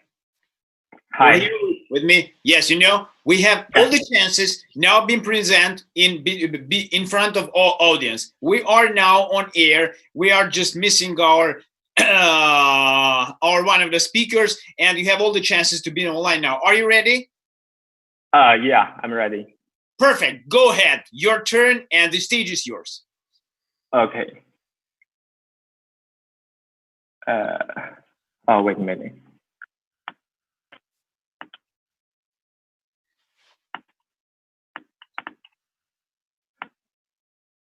You have shared your conversation. You can share your presentation. Can I see the PowerPoint right now? I see cool new Impetus and Appreciate in Beijing. Okay, cool. Thanks. So I'll begin right now. Okay. So distinguished ladies and gentlemen. So my name is Sun Dai. I'm the co-founder of Beijing Haikou Innovation Technology. First, I really thank you for everyone's coming and the invitation from Digital Week Online. So Haikou is a new global entrepreneurial brand in Beijing dedicated to attracting and serving great global entrepreneurs and enterprise and investment agencies. So during the past 20 years, China has generated many new opportunities. Great companies have also emerged continually. Therefore, I think holding the Haikou Global Summit and competition is a good opportunity to encourage talents to start their own companies. As China's political center, cultural center, international exchange center, and technological innovation center, Beijing has a unique advantage in enabling innovation and entrepreneurship. Beijing is one of the most vibrant, innovative cities in the world. And this is benefited from our rich talents, resources, and extensive academic communication. It has the highest level of openness and advantages of institutional and environmental highlights. It provides various types of innovation support policies, perfects the innovation ecosystem, and improves innovation efficiency. It is an ideal place for domestic and overseas entrepreneurs to achieve innovative development.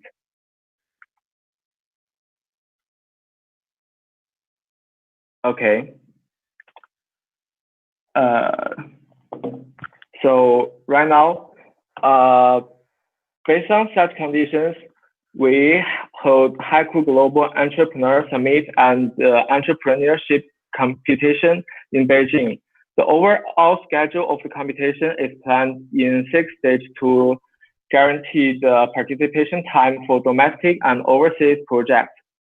Registration and preliminary review will begin from May to July, and preliminary competitions for domestic and overseas projects will be conducted in stages from late July to late August. The semifinals and finals will be held in Beijing in September. The requirements are simple. The time of entrepreneur return to China or coming to China does not exceed 10 years. The competition has set up 2 groups, the maker group and the growth group. The maker group refers to those who have not yet established a company in Beijing at the time of participation, but promise to form a company using the project within 1 year in Beijing if awarded.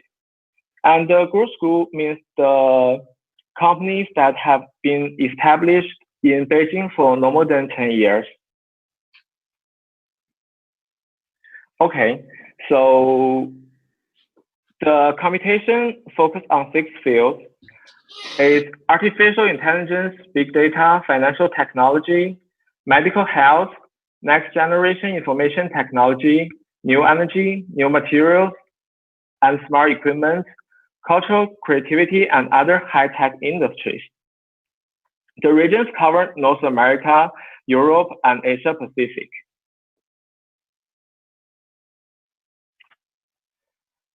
So this competition has set a total bonus of $11 million.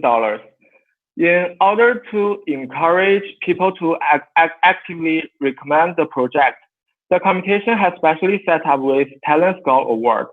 For those that meet the requirements, each person can get a tax-free cash award up to $70,000.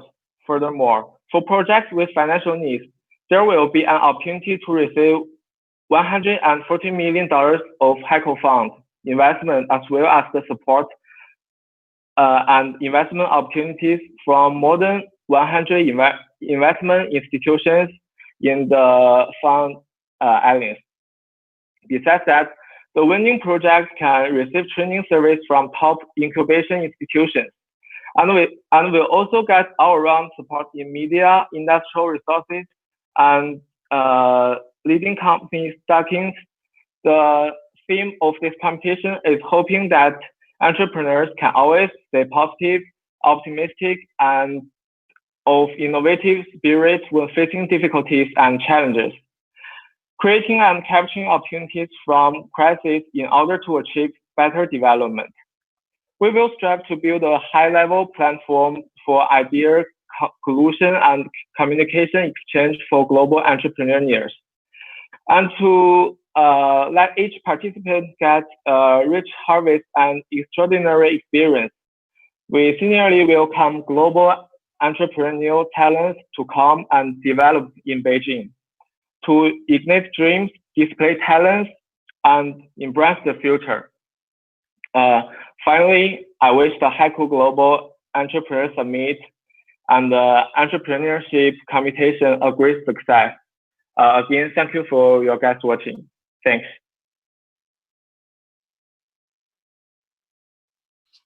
Thank you, Sendai. You have conversation. Yes, it's okay. It's a very interesting topic. Thank you.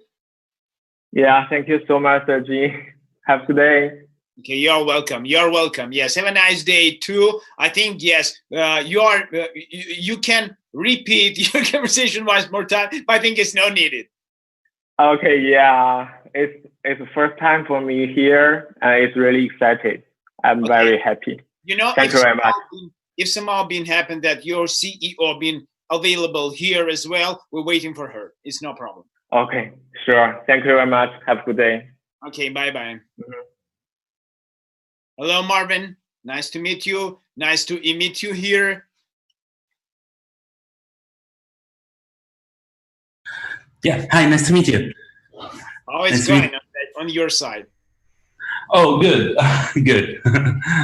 You know, there is a lot of books here. Yes, I have to change it because one of our speakers just have the same background. Not same, have very similar too, but it's real. It's going to be real. He has real books. That's why I have to change for his for try to be familiar for trying to be somewhere. Okay, you know what we can do. You are the participant of the next panel, yes? Yes. Okay, you know what? From what we can start, you can introduce yourself because our organizers are inviting people here. We can start a little bit earlier than being listed in agenda. You can start, introduce yourself, just talk about a little bit. I will engage people here or invite them. One second. I should be into the session that is 5 p.m. GMT, right? Yeah, you should be, but we have now time. That's why we're here. Just give me a couple of seconds. I will check it out. Okay.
You know, Marvin, I can't find you. Yes, maybe so quickly. Just, you know, we have a 15 minutes before starting our next panel, and we can have a little bit conversation with you. Or yes, if you don't mind. Yes, you can introduce yourself and tell us what do you do, what you're interested in this. So I'm Marwan. I'm from Japan currently.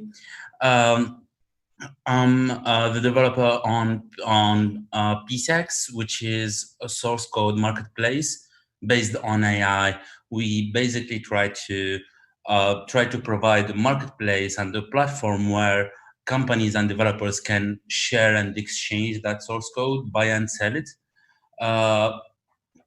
And we are looking to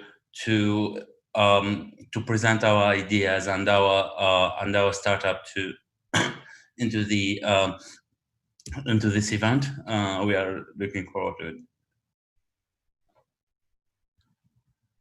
Okay, thank you. What's your project about? What do you present, or what your company is about?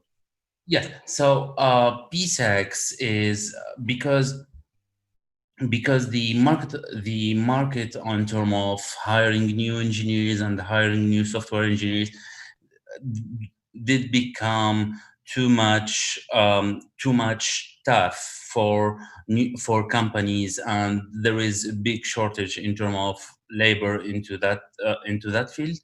So we come up with an idea where companies can share between they can share the source code that they have written. So let's imagine you have an idea to start a new adventure or start a new startup like an Uber-like startup, okay? An Uber-like startup somewhere in Vietnam, and you would like to build that software. So the way you do it is usually you build up a team and you create a software that will take too much time in terms of too much resource in terms of time and in terms of money. So we come up with a platform where companies that have already created that software can provide it to your company. So that's how our marketplace work, and we are ranging our products into the marketplace from the small script that could help you automate your daily tasks to the big, as I said, like an Uber, all the infrastructure app ready to use that probably costs around 10% or even less than what it could be the cost to build it from scratch. You know, it's a great idea to share the business with each other, but where the monetization is, because when you're sharing the information, you lose the customers or you lose the business. Yeah. So basically, we don't, because every source code that have been written is not considered only as a piece of software. It's an asset for the company because they have spent resources into it. They have spent labor time and they have spent money into it to build that. So sharing that asset for free usually does not make sense unless it's an open source mindset. So we don't invite company to share source code for free, but we invite them to sell it to the right person. So you sell a piece of software that could be used by another company to build a new project or to build a new MVP. And the way our AI system are on psach, we do utilize AI in a way that it basically scrape the data, look into the internet, look on the source code on itself, and fairly manage the pricing of the product. So if you are a company and you struggle on how much should you ask to sell it, because usually for companies or developers, they don't really know how much value that they could have for that. So our AI system manage the pricing for them and keep it dynamic, so they can always be ahead of their competitors. And our business model is basically PCX does provide all the infrastructure, does provide all the hosting and the support and take a percentage of each transaction.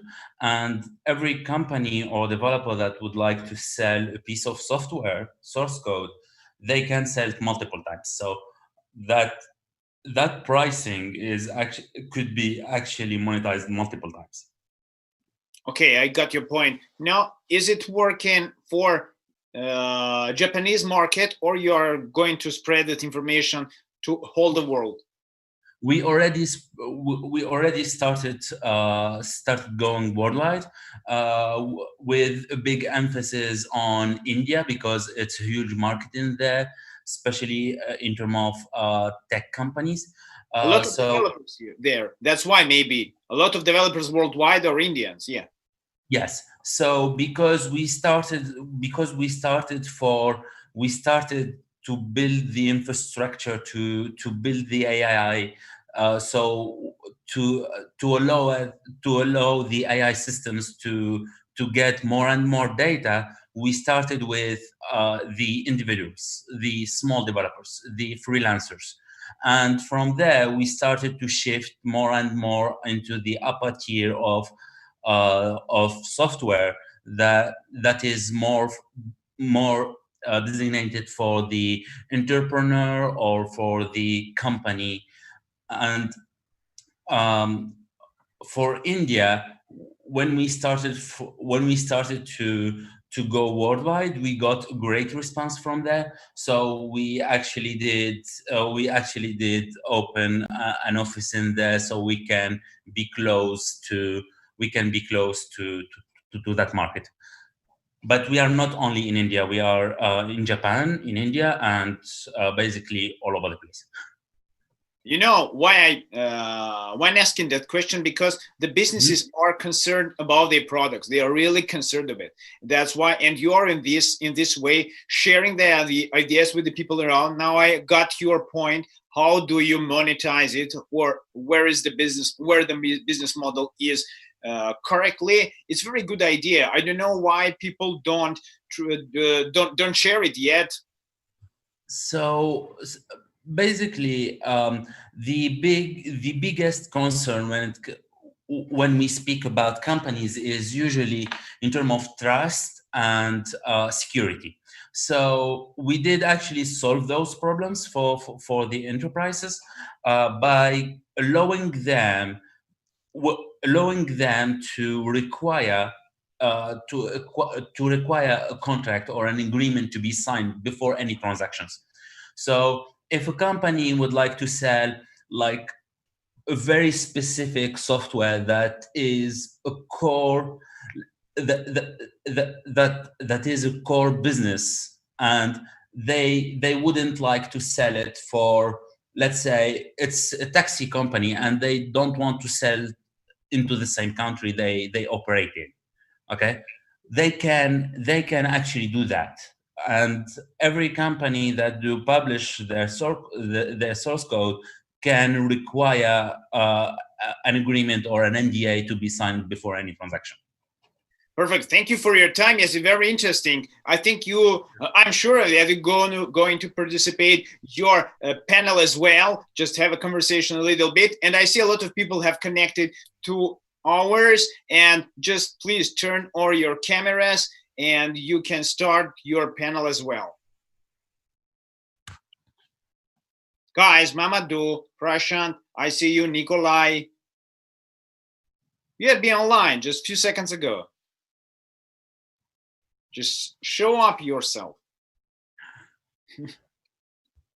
Okay, I don't know what's going on that side. And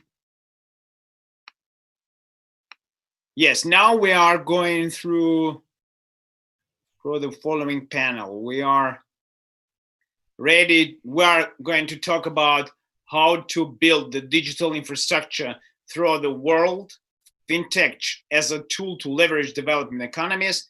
Indian, African, and other countries are as example. And our panelists should be Rico Pang from FIDO Protocol, Prashant Surana from Snapper, Mamadou Tour, Ubuntu Tribe, Lizzie Chapman from Zest Money, Bruce Jung from Yulashan, and Monty Mumfold from Block Speak. I'm sure the part of these people already here. Just show yourself, please, and we can start.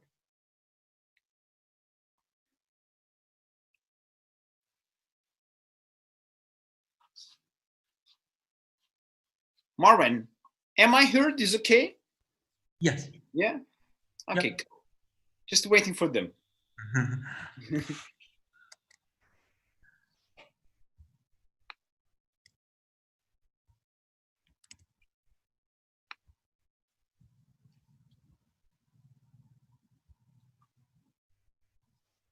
Marvin, till they don't started, are you in Japan for a long time, or you're there? I don't know.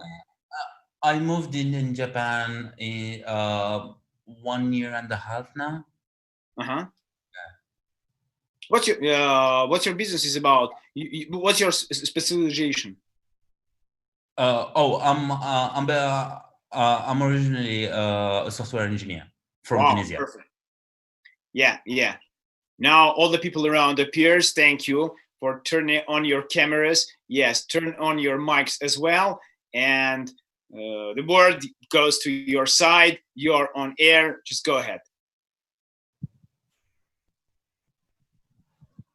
Thanks, Sergey. I'm Rico Pang from FIDO Protocol. I'm also the co-founder and managing partner of Sanctum Global Ventures. We have about the 500 million AUM fund that we are investing into the tech ecosystems, not limiting to IoT, fintech, artificial intelligence, smart cities tech, map tech, agricultural tech, and so on and so forth. We are here to actually, we're very honored to be invited here to speak about some of these developments that we have involved in the digital economy and infrastructures. And I'm glad to have a very great speakers on the panel today. Let's have a self-introduction from Lizzie Chapman. Sure. Hi, I'm Lizzie. I'm here in Bangalore. I am the co-founder and CEO of a fintech company called Zest Money. We're based in India.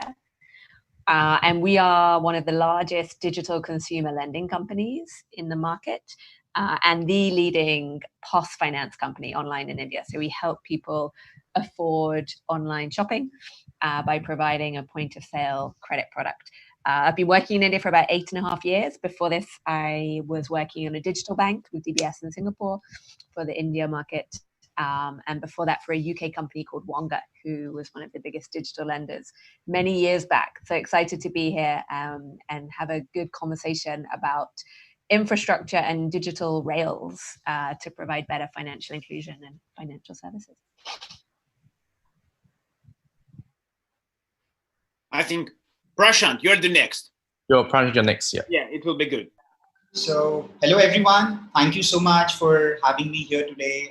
It's really a wonderful event and really glad to see such a wonderful panel. So, I'm Prashant Surana Jain. I'm co-founder of Snapper Future Tech and also an early stage investor with a couple of funds in India and the US. So I'm co-founder of Snapper. Snapper is an enterprise blockchain company. We work with a lot of Fortune companies and startups on the enterprise blockchain side of it. but also we have significantly invested in a lot of other cutting-edge technologies like AI, blockchain, cloud, big data, IoT, and a lot of manufacturing companies in Industry 4.0. So what I essentially believe is that blockchain would essentially lay a right foundation for the data computing or the data infrastructure technology, and all these other technologies would be built on top of that to solve a lot of biggest problems which was never solved before. And I think with all these combinations, we could essentially see a future where internet is essentially evolving from an internet of information or internet of value and internet of trust. So we would be essentially transferring value and verifying all those values and data points at various levels around the entire internet and the data economy, right? And I think blockchain would play a very, very important role. And we need to have a really good data infrastructure and the backbone in terms of security, in terms of how data would be used, in terms of all the policies, and most importantly, what is the best way to essentially reach there.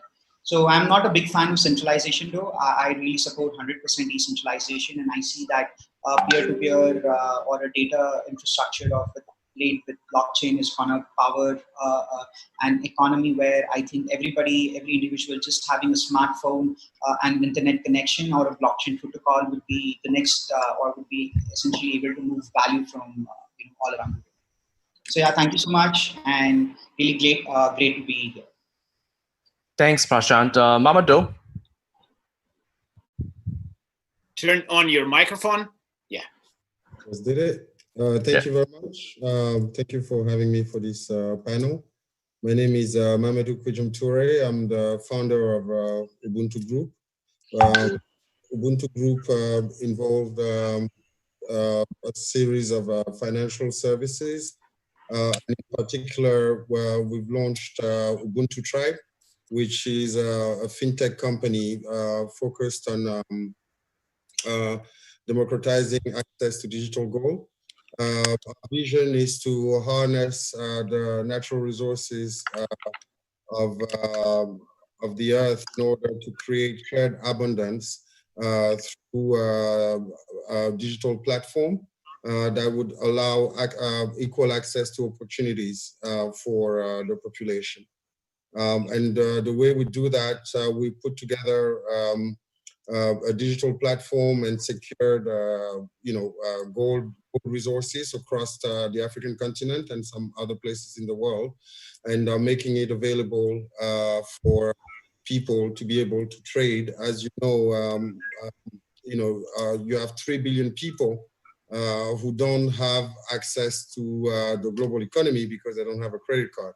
But one thing is sure is that gold is accepted everywhere. So what about digitizing gold so that you could foster and bring those 3 billion people into the global economy and make it accessible to them through their mobile phones? So that's what we're doing, and it's powered by a social commerce platform that allows to build communities and to share, abundance, knowledge, but also have access to basic services like, telemedicine, for instance, or online education that without a credit card today you can't do, while you might be very needy of it. So this is our vision. This is what we do.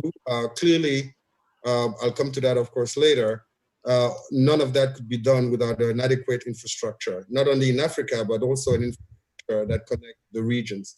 And if you look at Asia, including India and the African continent, you're talking about roughly, out of the 7.7 billion people, you're talking about closer to 5 billion. So clearly, there are some major opportunities for collaboration, integration of infrastructure, and seamless blockchain solutions that allow those emerging markets to actually not only access the global economy, but create shared abundance.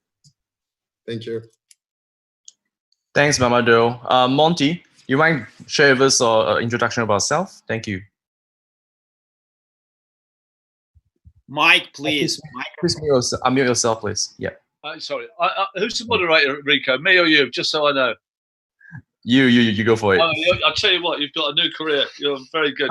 Apologies to everyone, including the audience, for being a bit late.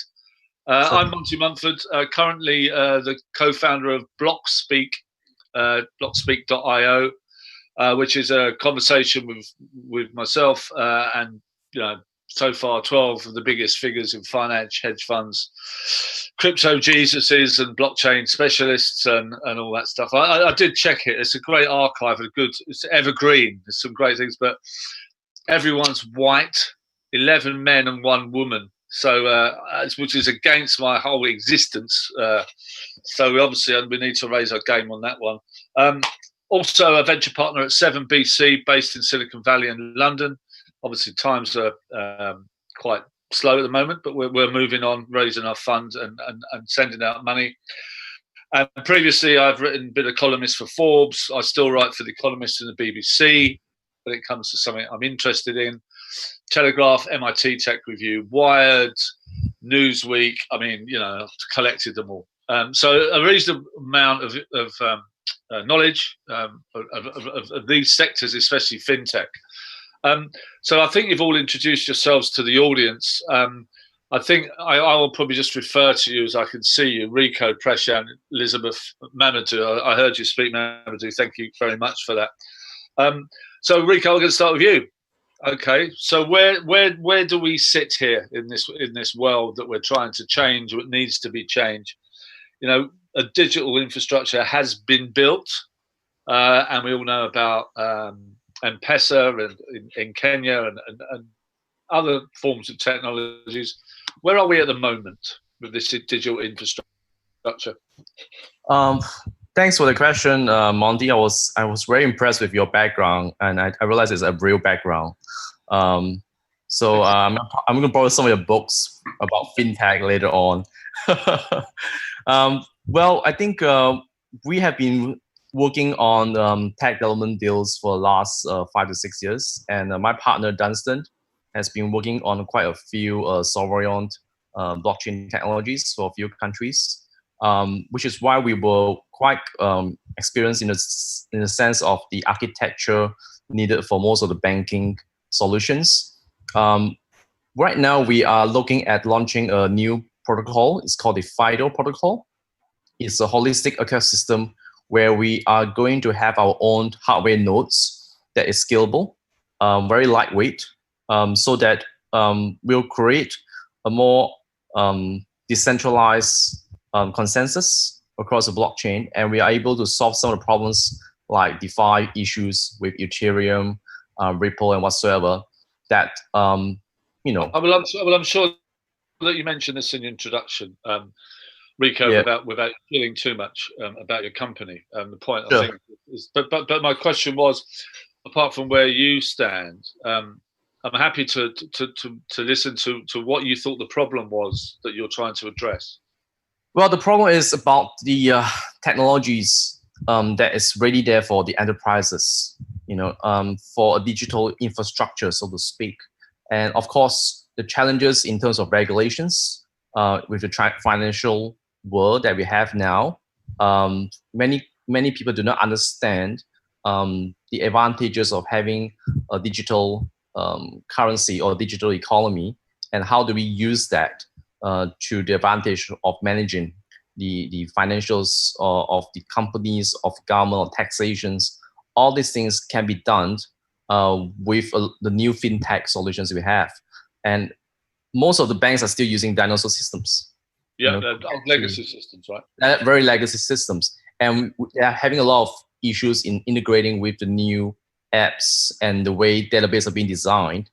So it is actually a very serious overhaul of the whole architecture in the banking systems. Yeah. And most of the banks, they are doing pretty well now. For example, yesterday when we were having a panel with our colleague from Philippines, the Union Bank, they were one of the most advanced bank who are so into fintech, and they even have their own Bitcoin ATM machines, because for a lot of Philippines that they are overseas, they want to send money back. They rather use the Bitcoin through their own bank. Yeah. So that is an example of how some of the developing countries are able to pick up and develop technologies and bring it to the people and serve the people. And that's something that we are hoping to see in much more advanced countries. For example, in the United States, where things are so heavily regulated. I think when it comes to kind of countries that are leading the way in that type of Bitcoin, well, retail or where you can spend Bitcoin, I think a place such as Argentina, which has obviously had a load of problems with the peso, it is miles ahead of any other country in its kind of Bitcoin adoption and the way that it can be used. I appreciate this is a Zoom call, and I haven't spoken to the other three of you, so I probably will come to you in turn. But if you hear anything awesome or really fucking annoying, just put your hand up and I'll come to you next. Prashant, you're next on my list of digital avatars ahead of the screen. Do you agree with that? How do you fit in with that? So I would essentially like to start this conversation, starting that what is essentially required for having a right digital payments infrastructure, right? I mean, there has been we have been almost 20, 25 years since the inception of, Silicon Valley, internet technologies, and I think almost a decade since the, fintech essentially took off. One of the key challenges which I would feel at a very, very fundamental level is essentially how do we connect multiple parties into a same ecosystem, right? I mean, let's say if I have to talk about moving money from A to B, or if I have to talk about, lending, or if I have to talk about trade finance, or if I have to talk about any use case, the right infrastructure is not the infrastructure which just one company has. A right infrastructure is an infrastructure which is essentially interoperable. Like how many more bridges it could build, among different participants all across the ecosystem. That trusted level of business network is fundamentally something which has been missing, in all these, technological advancements. And I think you're saying this on a kind of enterprise level, right? Really deep embedded. Yeah. Okay. Back off. So for example, we have been working with some of the enterprises like, in the US on the essentially title insurance, right? So whenever we buy any kind of properties, you have these banks and insurance companies providing you title insurance. And if you see, like United States, we would always think that, okay, they have the best technology infrastructure in the world. But the reality is unfortunately not that. So whenever a person has to buy a property or a land or do any bank transaction, they have to essentially go through an array of intermediaries, which would just, establish that layer of trust. But again, one of the key challenges which, you would always find is that, okay, like for example, is fidelity connected with this insurance service provider or with this, a title company? The answer is really no. And that is because, why would a fidelity or why would some XYZ would trust any other enterprise when we talk about the data infrastructure, right? They would say that, okay, what if, you would manipulate my data? What if you steal my data? What if you do so on with my essentially a data, right? So essentially what really is needed in data infrastructure space is that a bridge which is built on the top of their, existing system, and a bridge of trust, a bridge which is providing trust as a service to this all enterprises is something which I would say is required for any kind of use cases to essentially succeed, in terms of infrastructure. There would seem to be two schools of thought, right? You either build on top of the infrastructure, number one, or you get rid of it all and start again. Which one do you prefer? I think the hybrid approach, right? You need to be really very agile when I talk about essentially, building these bridges. The first most important thing is we have to always think from very basics, like which is the biggest value I'm going to move about it, and how much does this value is essentially valued by how many stakeholders. And that is the most important thing. I mean, determining that value of that data or that value of that bridge and what is being moved across is most important thing. The other thing which, we would look at an enterprise space is that what is the level of efficiency in terms of percentage or in terms of numbers we are able to achieve.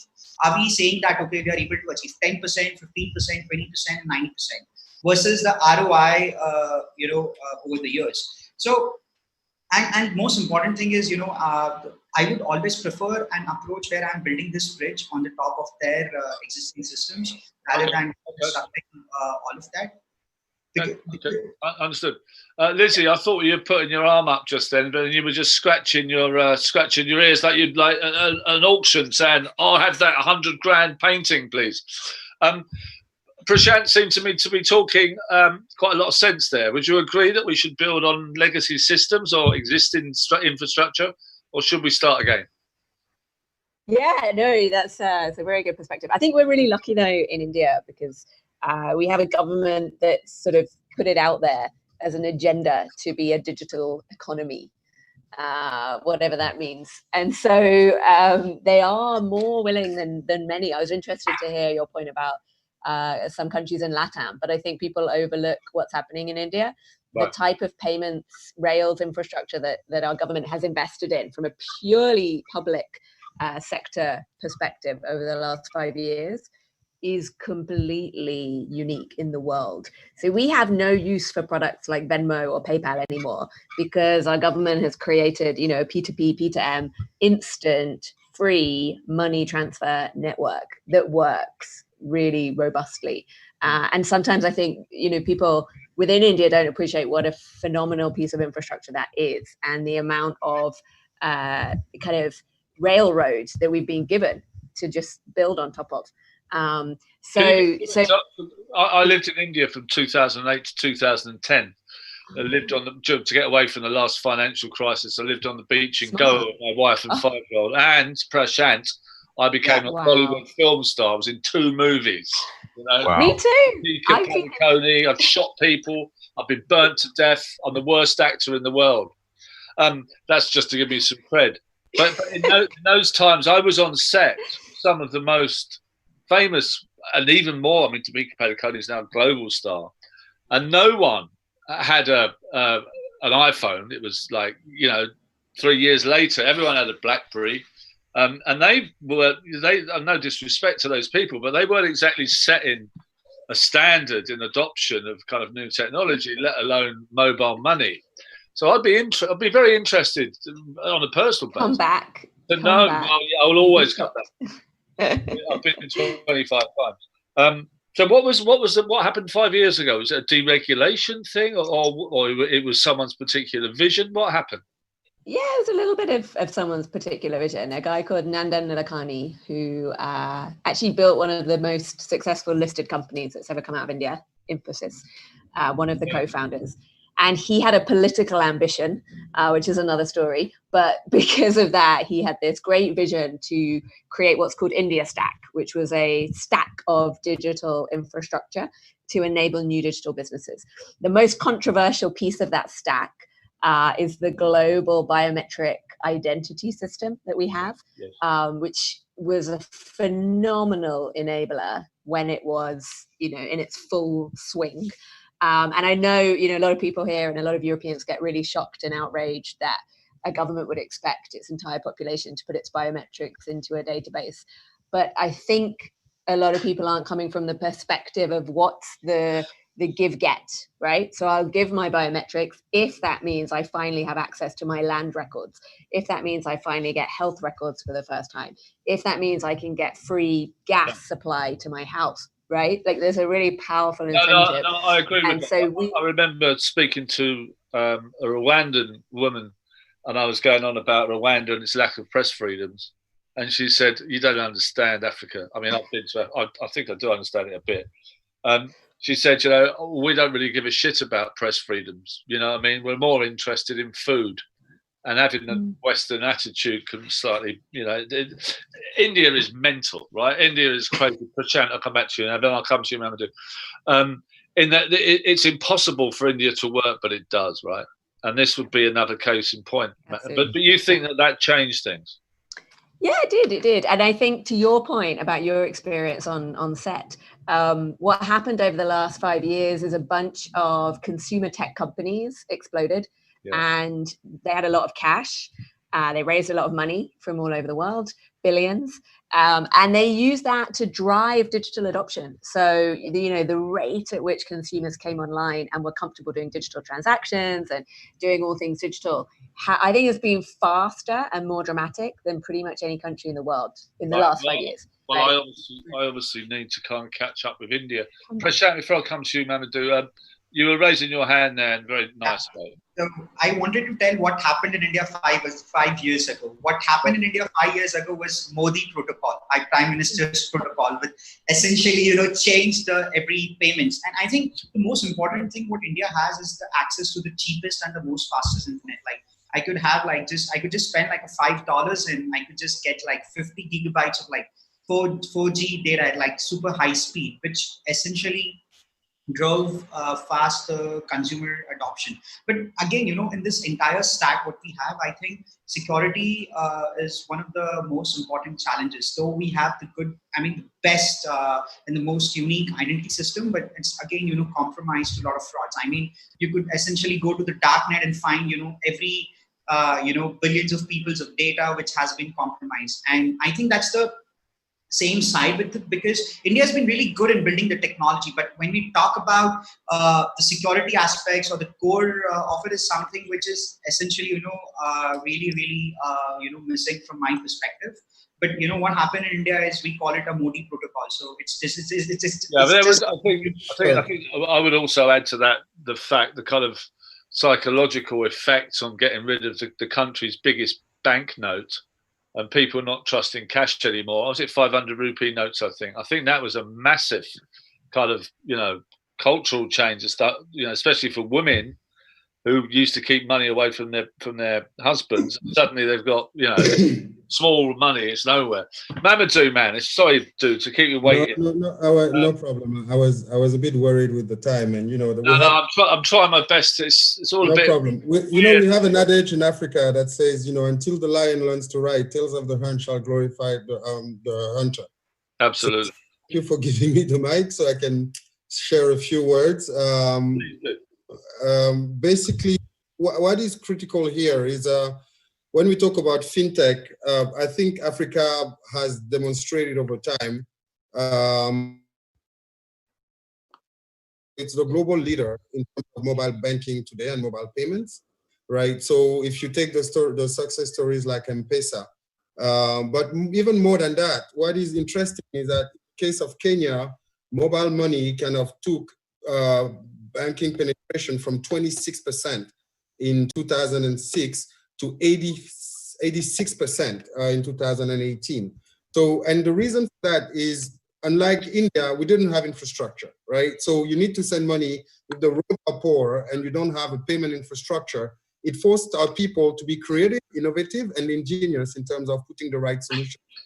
If you look today, what is interesting is that the big interest that you have for by a big payment or fintech company like PayPal, who Visa and MasterCard, who significant investment, but also Alibaba, who's invested in companies like Cash Up, right? And we talk about hundreds of millions of dollars of investment in the fintech space that keep on growing. But let alone that, which is the blockchain space, right? So today, just note that out of the 7 largest on Bitcoin in the world, actually 2 to 3 countries are from Africa, which are Nigeria, South Africa, and Kenya, right? So systematically, on a monthly basis. But even on a more concrete level, if you take Paxful, for instance, who does this peer-to-peer Bitcoin, Africa is the largest market. And they added last year alone in 2019, close to 1 million customers, most of them coming from Africa, and is the largest market in terms of average monthly transactions, $64 million per month only. And the reason is very simple, is that if you have only 30–40% of people that are unbanked and that want to access global economy, therefore Bitcoin or blockchain and digital currencies are the immediate fastest choice for them. Right now, one of the challenges that this poses is, of course, how do you address the KYC? Right? Yeah. What has slowed down the banks in a significant way in terms of penetrating the market based on competition. And that's why we developed within our system with Ubuntu Tribe a facial recognition model where within seconds can tap into 300 databases, 140 countries once you enter your ID and your facial recognition, so that we can do the KYC AML in a matter of seconds. And this way, why it becomes very interesting is that we leapfrog, and that's really where Africa has demonstrated its strength. And we leverage on that so that we can then get people to access this global economy. Here's the other problem, is that we're moving toward a digital economy where you buy everything online. Guess what? If you don't have a credit card, then you're out of the game, right? Now, the challenge, yes, sure, you can use Bitcoin, but it's very volatile, right? And not everybody accepts it. But guess one thing that Africa has and that the whole world wants and that the whole world needs is gold. 40% of the gold reserves globally, right? So that's why we decided to tokenize the gold and make it an accessible digital asset for as low as 5 cents to the dollar that people could get on their phone and start transacting globally, and which is a game changer. And that's how we've been thinking, the same way as I made the first investment in the world in mobile banking, by the way, which was 16 years ago, right? And strong of that understanding, the point is always to see, okay, what do we need? What do we have? And what can we afford? And that's how mobile banking came. People don't have a bank account, but they have a mobile phone, right? Now, we don't have credit cards. We don't necessarily have dollars, but we have gold. And we have blockchain, and we can develop technologies that allow us to fit within the regulation. And that's what Ubuntu Try is about. But you have many other cases that are coming. If you hear, the CEO of Twitter saying that he's moving to Africa in December, I'm sure he knew COVID-19 was coming, something, because, right? I don't know, but it was too timely. To be fair, you've got it coming as well. You're starting a conspiracy theory there, bro. I don't know, but it's not only him, but he was spot on. And guess what? He said Africa is the future of digital currency. He spent a few weeks there talking to a lot of my friends in the tech space and engaging. And the reason is simple, is that for us, it's easier to leapfrog. We don't have to go against a system, and we're starting from a clean slate. No, but I think this is the whole kind of reputation, especially of technology. It's a little bit of a cliched one as well, right? That Africa is, piggybacked and all that stuff. I think there's other things to be said about M-Pesa, because I know someone who's on the pilot scheme for Vodacom. I spoke to her. I said, it's 10-year anniversary. Was it last year? I think, it must be fantastic. 40% of Kenyan GDP and all that stuff. And she said, no, it's actually not good at all, because M-Pesa now has a reputation of crushing any other newcomers coming into the market. It's not as like this. We see M-Pesa as it changed Western banking, but at home it's seen as a place that stifles innovation. No, actually, it comes from a de facto historical monopoly that has nothing to do with M-Pesa, but that is linked with Safaricom. Okay, yeah, maybe, okay. And they had 80% market shares on the telecoms, and it's exclusive. Yeah, okay, fair enough.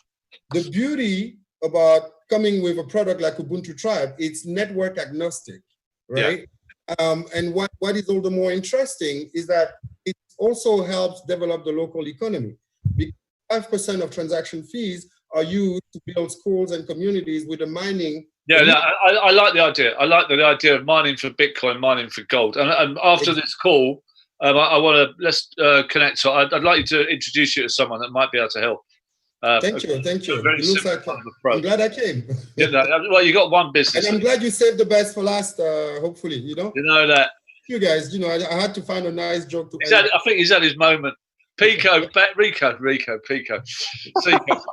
talking about Rico, of course. As someone who's probably moderating this better than me. What would you say to Mamadou there? What's kind of your take on that? Well, I'm actually an advisor to Mamadou's project. So we've been working on Ubuntu Tribe for quite some time, and definitely we have been supporting him and making sure that I told him before that I don't mind moving to Africa in the next 5 to 10 years time, because I see the huge potential of the African market in terms of GDP growth in the next 10 years. And same in India as well with Prashant and Lizzie. These two regions will have the biggest economic growth in the next 10 to 20 years compared to what we see in China or Southeast Asia. I lived in China for the last 12 years, and I had a culture shock when I went back to Malaysia because I'm a Malaysian. Yeah. And I still need to carry my cash and credit card around. But in fact, when I was in China for the last 5 years, I hardly use any fiat. Yeah. Everything is done on my phone. And I think that's been accelerated by the plague, right? Yeah, You know, I mean, having an authoritarian government with a bit of democratic characteristics does make a lot of changes in how they roll out the whole, financial system. And now they are launching the central bank digital currency, CBDC. Yeah. It's actually not really useful. I think what the CBDC does for China is actually encouraging the usage of digital yuan outside of China, rather internally, because everyone is using it already. It's just a figure.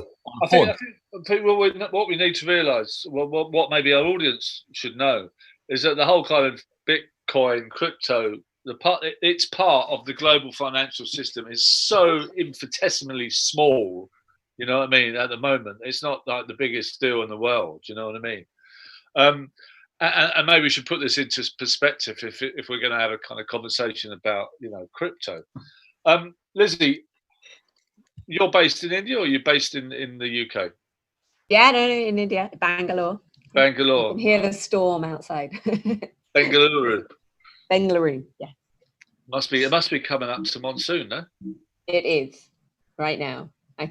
Any minute now, there's going to be a flash of lightning. That is just the best time in the whole world when the monsoon breaks. I have to say. We seem to have lost. I think we've lost our friend. I don't know where he's gone. So let's kind of put it into a topical kind of sense of time. And I know we've seen stories, especially in India, of migrants walking home, and this kind of old Indian stories. The primitive stories compared to the financial system, as you've just said. What kind of effect do you think COVID will have on adoption? How do you think that will accelerate things or decelerate things, or what would it do? No, I think it's going to be dramatic. I think we're going to see a massively sped up futuristic view brought forward. Morgan Stanley actually published a research report today where they revised all their digital adoption numbers forward by about 5 years. Yep. So digital penetration is going to explode in their mind in India. And I think it's true. I think what we're seeing is, for the first time, people have actually had to really think carefully about being in crowded public spaces, right? It's never been something that was feared before. And, a lot of what we do for fun is be in public crowded spaces. So if we can recreate that in a digital environment and pay digitally, it's going to happen, and it's happening at an incredible pace. The other thing is, this is a really young and very optimistic type of economy, right? Like you said, we're going to see some of the best GDP growth over the next decade in the world. So people they have a ridiculously high level of consumer confidence and optimism right now, which means they're going to be even more willing to try out digital products. And we're definitely seeing I think increased rates. My visits in India going back to the mid-'80s, you know what I mean? You're never alone in India. Even if you go for a piss behind a rock, there's some guy there or something, you know what I mean? So anything, I suppose, that will help with that. Prashant, obviously, where are you based, Prashant? I'm based in Hyderabad, which is again on the south, quite close. Yeah, I know, yeah. And would you agree, I suppose, you and Lizzie, it's pretty much, we've got Rico, who advises for Mamadou. So you're like two of the same, and then you two are based in India in two kind of high-tech cities. It's like I'm dealing with one person here, which is quite interesting. So would you back up what Lizzie said there, that COVID has accelerated everything? Actually, what I have a little bit mixed opinion here, because I think, the top.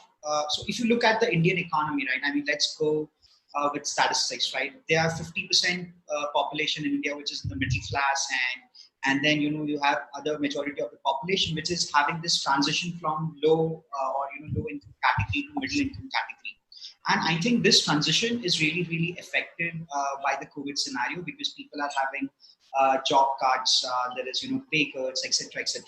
So these lower people or a lower income category people where I think everybody is like really bullish about, because looking at the massive Indian population, I think a 10% of a 1 billion would make a huge difference, and I think that is really affected. So in a short term, probably we could see a lot of shifts in the consumer trends, consumer behaviors. But what I see is that there would be a tremendous rise where people would be investing into global asset classes or global technology companies, because Indian investment scenario has been purely traditional, right? I mean, most of the Indians would still invest in some government or public sector companies than probably investing into a highly technology-driven or gold. Yeah, or gold. For instance, just say. Yeah. So probably some asset watch Mamado is creating, I think probably could have a great utility, because we could go back in times where we are using a deflationary probably like form of money, and I think Bitcoin would have a tremendous value, specifically in markets like India, because I see there's going to be a tremendous capital control measures with governments all around the world is essentially going to take. So I'm really optimistic about India, but what I feel is that unless and until a basic amenities like education and the right infrastructure and all of that is essentially fulfilled with this lower income category people, I think country might have a quite tough time going forward. I think there's quite a lot of difference between kind of cryptocurrencies and digital fiat, although that's probably for another panel, for another day. Maybe as we kind of come to the end, I mean, I'll just give you a small story. I was one of the people that was quite scared about this plague, so I filled up my car with petrol. I put some petrol into the 2 cans, put them in the shed, got in touch with my mate who's got access to guns, and took out about £15,000 in cash from the bank, just in case it got a bit weird. Do you know what I mean? In the time that's elapsed, obviously, no one wants to use cash because there's a chance of getting, the virus from cash. And it didn't go as badly as I thought. So I had to go back to the bank last week and just sheepishly give them my cash back to put in the bank. So it'll be okay. So that was my slightly ridiculous way of doing it. Rico, are we seeing the end of cash here? Or has it already happened? I think in certain countries it already happened. During the COVID-19 time, I think more people are using digital cash and credit cards, NFC or Wave, rather than using fiat. Even the governments are encouraging people not to use currency. On our end, we were looking at tracking transactions, and because we realized in the middle of all this pandemic, a lot of people are having problems trading PPEs and medical supplies globally and facilitating a trade. So we had a new social media platform built on the blockchain, which means that it's similar to a Facebook or Twitter, except all the tech they have is now built on the blockchain. So we just launched it about 2 weeks ago. It's called spendtrack.com, and you can track all your transactions on digitally, where buyer and seller can verify a transaction on a blockchain. So that's something that we are building on a social media platform in the midst of this pandemic. The idea just came about, and we just say, while everyone is sitting at home, all our coders and developers are just staying at home, just do it. Yeah, no, absolutely. Mamadou, have you come up with some similar fantastic ideas after your first mobile investment all those years ago? Have you been sitting around resetting your brain, thinking of some brilliant ideas like Rico to change the world? Yes, certainly. We have a few that came up. One is called Ubuntu Love Challenge, that has nothing to do with digital, but that will ultimately allow people to digitally spread the love frequency. But I'll do that on my next speech tomorrow. All right. Well, that's something for the audience to look forward to. Lizzie, end of cash, end of rupees. What do you think? Not for a while. No, I don't. But we're getting again quicker and better products. Okay, Prashant, I believe we'll go back though to. I have a little different opinion, but I love cash. Cash is the most amazing form of money, and I think who has cash in these times, I think is really, really important, because you just cannot manage. I mean, in India, you're like caught like drunk drive. You need cash. I just cannot say a cop, you know what, I'm gonna send you. Don't drink and drive. There's a better answer to that. Is that how it works in India now? I wouldn't know. I don't drink. So I think cash is really important, and you need cash for sure to manage certain part of the economy and certain part of things, because I think it's really important, to hide something, around, because it has its own advantages, and I think you could use cryptos for that. So, but I think cash is important, and I think cash should stay there, because it's this amazing form of money. I just love it. I just want to make one last point. One last point, if you allow me, quickly. I think it's important also to understand what's going on globally. Yeah. Before we go full digital, there are a few countries that are going back to gold. Yeah. So China, Russia, and India have been the biggest buyers of gold over the past 10 years. The digital currency that China is actually putting in place is partially backed by gold. So we're gonna see in this time of crisis and probably deflation, hyperinflation, making actual cash. Good luck, keep it. I'm not sure what you're gonna do with it except painting. But technically, that's what's from my friend Prashant. Technically, you should have a transition period where people will go back to what they know. And what they've known and that has worked until 1971 was currencies that were backed by gold. So and therefore, if you go digital becomes the de facto non-national opportunity for people, and yes, access to gold. The non-national thing is quite an interesting statistic. I know, Sergey, and I know you have to come to an end, but all these kind of like leading national currencies, they last for 100 years, right? So we've had the dollar for nearly 100 years. It's ready to change. For the 100 years before that, we had sterling. For the 100 years before that, we had the French franc. 100 years before that, we had the Dutch guilder, and before that, we had the kind of Spanish to Portuguese scudo. So we're due. The next 100 is going to be Ubuntu. Yeah, no. Good. Sergey, can we have one last question to everyone, or are we out of time? I really love your mood. I really get excited to your conversation here today. It's really happy. I'm really having fun with you. Just why I don't know why I do been connected with you as well. Now, what's the point? Do we accept electronic cash or just paper cash? I see that India accept only paper, nothing else. I see that in Africa, they love gold, only gold as assets, as metal. And in the whole China, world love gold across civilization. I know about that. Yes. I think answer is quite simple here. I think just Bitcoin. That's it. Yeah. I got your point, guys. We have to finish this great session as well. Yes, I want to thank you all of you. Thank you very much, Sergey. Thank you. It's really amazing session, amazing audience. Lazy, thank you also. Yes, have a fun. See you guys maybe a little bit later or on the next conferences. We are online 48 hours to these 2 days. Just have fun with us as well. I want to say you goodbye, and we'll go forward. I see that our next speakers, yes. Nice to meet you all, everyone. Thanks for the fun chat. Stay in touch. Yeah. Thank you. Yeah. Thank you. James, yes, come online. I see that you're already here. And our next topic is about DLT from the perspective of society, economy, politics, religion, and education. Now we are going to listen our keynote. James Hoft, it's your turn. Fantastic. Can you hear me? Yes, for sure. Fantastic. I don't see myself, but that's great. So thank you for having me. And that previous panel was fantastic. I really enjoyed it. Thank you, guys. So what I want to talk about today is the mysticism around Bitcoin and how everyone's trying to wonder about when we get to mass adoption and what's the importance of the new technology and is Bitcoin gold and all these questions.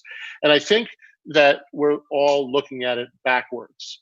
I think that, we tend to get the causal arrow backwards as human beings. We decide what we want to be the answer, and then we come up with the reason later. And I think we're doing that again as a society when talking about Bitcoin and distributed ledger and decentralization and all the other topics that go around the cryptographic world that we're entering now. So a little bit of background. I am a recovering investment banker. About 30 years ago, I used to run Bear Stearns' office in Hong Kong. I was lucky enough to be able to be the person that created the first listing of a Chinese company on the New York Stock Exchange. And for 15 years was in Asia, Latin America, and Russia, working on liquidity strategies, helping international companies bring their greenfield emerging market ideas to the global markets to reach liquidity. And what I learned was a bunch of things that were interesting. One of them was that the only thing that matters is liquidity, that people value liquidity and a story over fundamentals, and that in the long run, those assets and those ideas which are liquid and can move and can be bought and sold tend to be the ones that are the most valuable.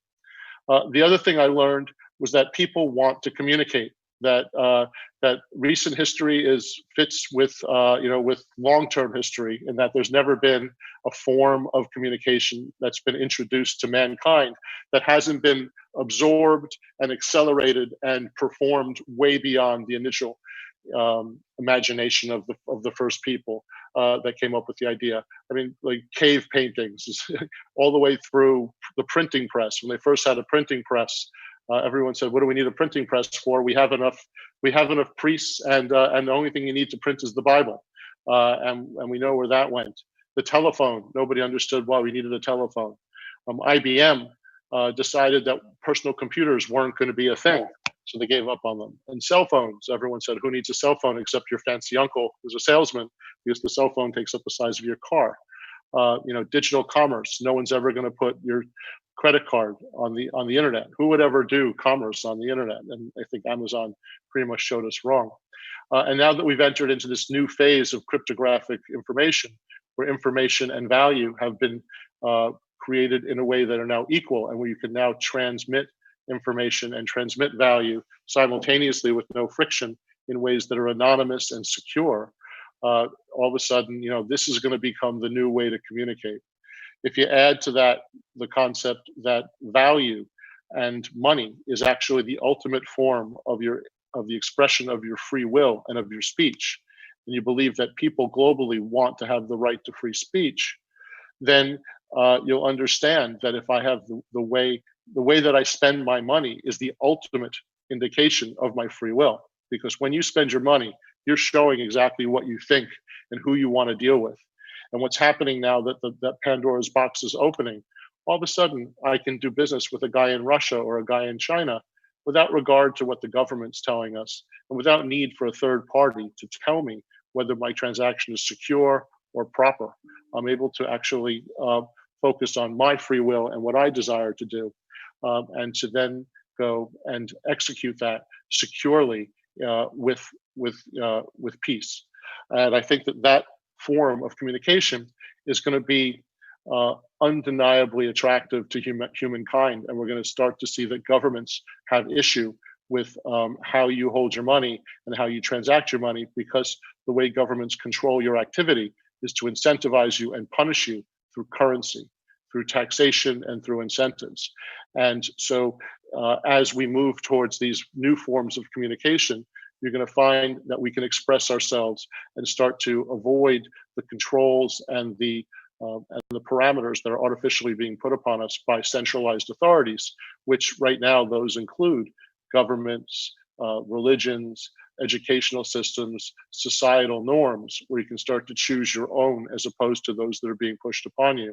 And I think that's the value for these for cryptography and for the digital currencies, and most importantly for distributed ledger, which enables us to have secure, faster, more robust communications in ways that are autonomous and enable us to exhibit our free will without being controlled by the norms of others. And many times, as I said earlier, we look at the causal hour backwards. We think it's the technology that's creating the opportunity, but it's not. It's really the people. you look through time, the needs and activities of people haven't really changed, even since the days of the caveman and the Romans. People need to eat, they need self-actualization, they need community, they need reinforcement. And so those things now, we're starting to realize that the institutions that we depend upon and that we've created as a human community globally are starting to fail us. And it doesn't really matter who you're going to vote for or which political party you're part of globally or which country you're in. Just about everyone around the world is starting to understand the very high costs that we're paying for supporting centralized institutions that supposedly support us and that supposedly are tools that are meant to protect and further our goals and our desires. And we're starting to see that the expense of that deal is starting to become one-sided, and that the institutions are pretty reliably now acting to protect their own self-interest and are working in ways which are becoming very apparently against our desire to express ourselves and our freedom to have our own thought and communications. And so what's happening is it's not that Bitcoin or blockchain or distributed ledger are causing the change. What's happening is humanity wants these changes, that we want to talk to each other individually. We want to be free to communicate and to express our free will through value and thought without censorship and without having to surrender the ownership of our data or the knowledge of other people knowing what we're doing. And so what's happening is that people are moving towards decentralization and peer-to-peer communications. And at the same time, distributed ledger has come about as a infrastructure that allows us to have these opportunities. And so it's not so much that technology is changing us as that we're demanding a change in how we communicate, and that we've found these new technologies which basically pull the rug out from under the methodologies which have been used to maintain control and reach consensus. So I think that it's a very interesting opportunity right now for humanity to start to understand what our opportunities are, to communicate with each other. And if we put that into the context of what's happening today with COVID-19, it's very interesting because it's pretty obvious to almost everyone, no matter what side of the political spectrum you're on, that the systems are not working, that the way that we're trying to help each other are being misdirected by third parties' desire for control and to maintain the current economic and political and social realities. If you listen to the U.S. government talking about that we have to get back to normal, as if everybody was happy previously, and that it's really important to figure out where we are now and then move back immediately to where we were, December. I'm not sure that's really where everyone's mind really is at, and that this might be a big opportunity now for us to start to understand what a new reality could look like and start to build new structures and new infrastructures and new methodologies of communication so that we can build a new world where we can get rid of some of the prejudices and some of the false directions that we've been pushed through and start to create a global community where we can do business with each other directly and to build those links in the future in ways that take into account the real costs of climate change, the real costs of poverty, the real costs of the extremist ends of capitalism. I'm a capitalist and I love the idea of incentive, but the way that we've developed capitalism has been disregarding the external costs in transactions and in the development of our society. And I think we have the opportunity now to build consensus on broader perspectives and with broader communities that cut across the social, economic, religious, political boundaries that have been pushed upon us as control mechanisms, and to start to step back and say, what is it that's really important to us? And what community do I want to be part of? And how do I communicate with those people? And how do I reach consensus with them? And how do I make it that my voice becomes part of a louder, stronger, more powerful voice together with people who share my interest with me? And I believe that that's the power of distributed ledger. And that's the power of this new community that we're trying to form in the crypto world. You know, there's no word yet for what we're trying to do. There's no tagline like socialism or Marxism or capitalism. There's no ism yet for what we're trying to do. But I think that humanity is reaching out now and trying to find ways. And this has been remarkable in business. We had this terrible pandemic. I've been quarantining. With family, in Vermont, and it's been very interesting that my business has continued, and that my daily calls are with India, China, Australia, New Zealand, Argentina, Brazil, London, Norway, Paris, Berlin, Tel Aviv, and the list goes on, Thailand, Bangkok. So it's been really interesting, where I went into the quarantine thinking about what the changes were going to be. And the truth is that I'm probably more active now than I was previously. And that, we're on our conferences have moved to these global peer-to-peer relationships through Zoom and through virtual reality. And so we're starting to see the ability now to form these bridges. And so we take a terrible event like the pandemic, it's actually an opportunity for us as humanity to form communities and to form these communications. So I think that what is important is, as we sit here and we think about mass adoption and we think about what does all this mean to us, I think it's important to go back to ourselves as humans and think about what we're trying to achieve and what the opportunity is for us, to do right now. And I think that, the changes that are going to come about in how we invest and how we reach consensus are just starting to show themselves. And that we're just, we think that we've missed Bitcoin because it's at 10,000, as if that was relevant. But the reality is that we're just starting. That a tiny percentage of the world is focused now on using electronic value over fiat value, and that as that grows, and as we find these ways to grow together, that's really where the opportunity is in this crypto world. One of the interesting things that I've seen in here is that the search for liquidity, to go back to the full circle.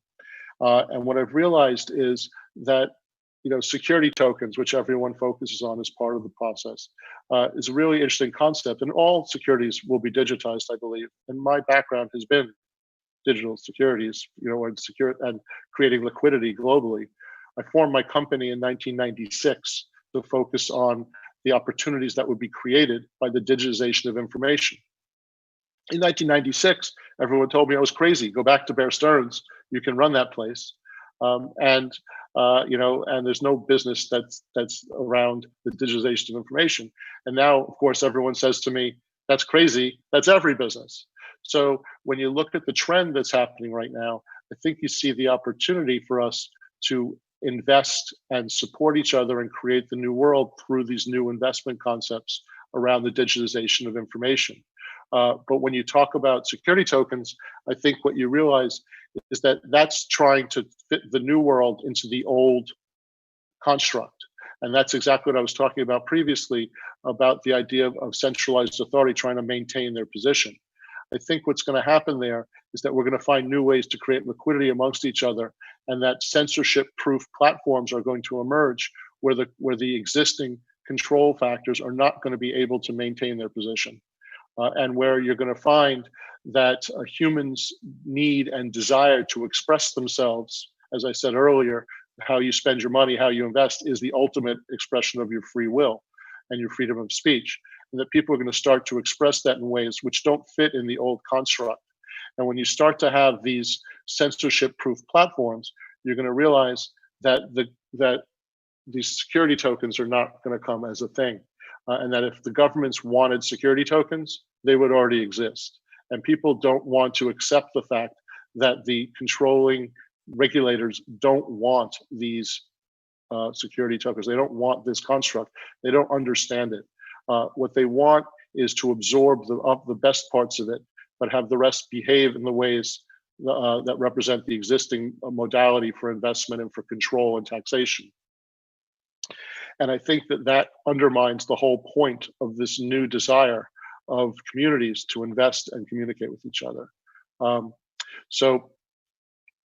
Thank you, James. Yes, it's really interesting thoughts. Yes, thank you for your great speech. It's very interesting to listen to you. But we have to finish this session. I want to say you goodbye. I want to say goodbye for not goodbye. I want to stay tuned to all of our viewers. Now we have a break, just a little break for 10 minutes, and we'll be back. Just thank you very much. James. See you later. Bye.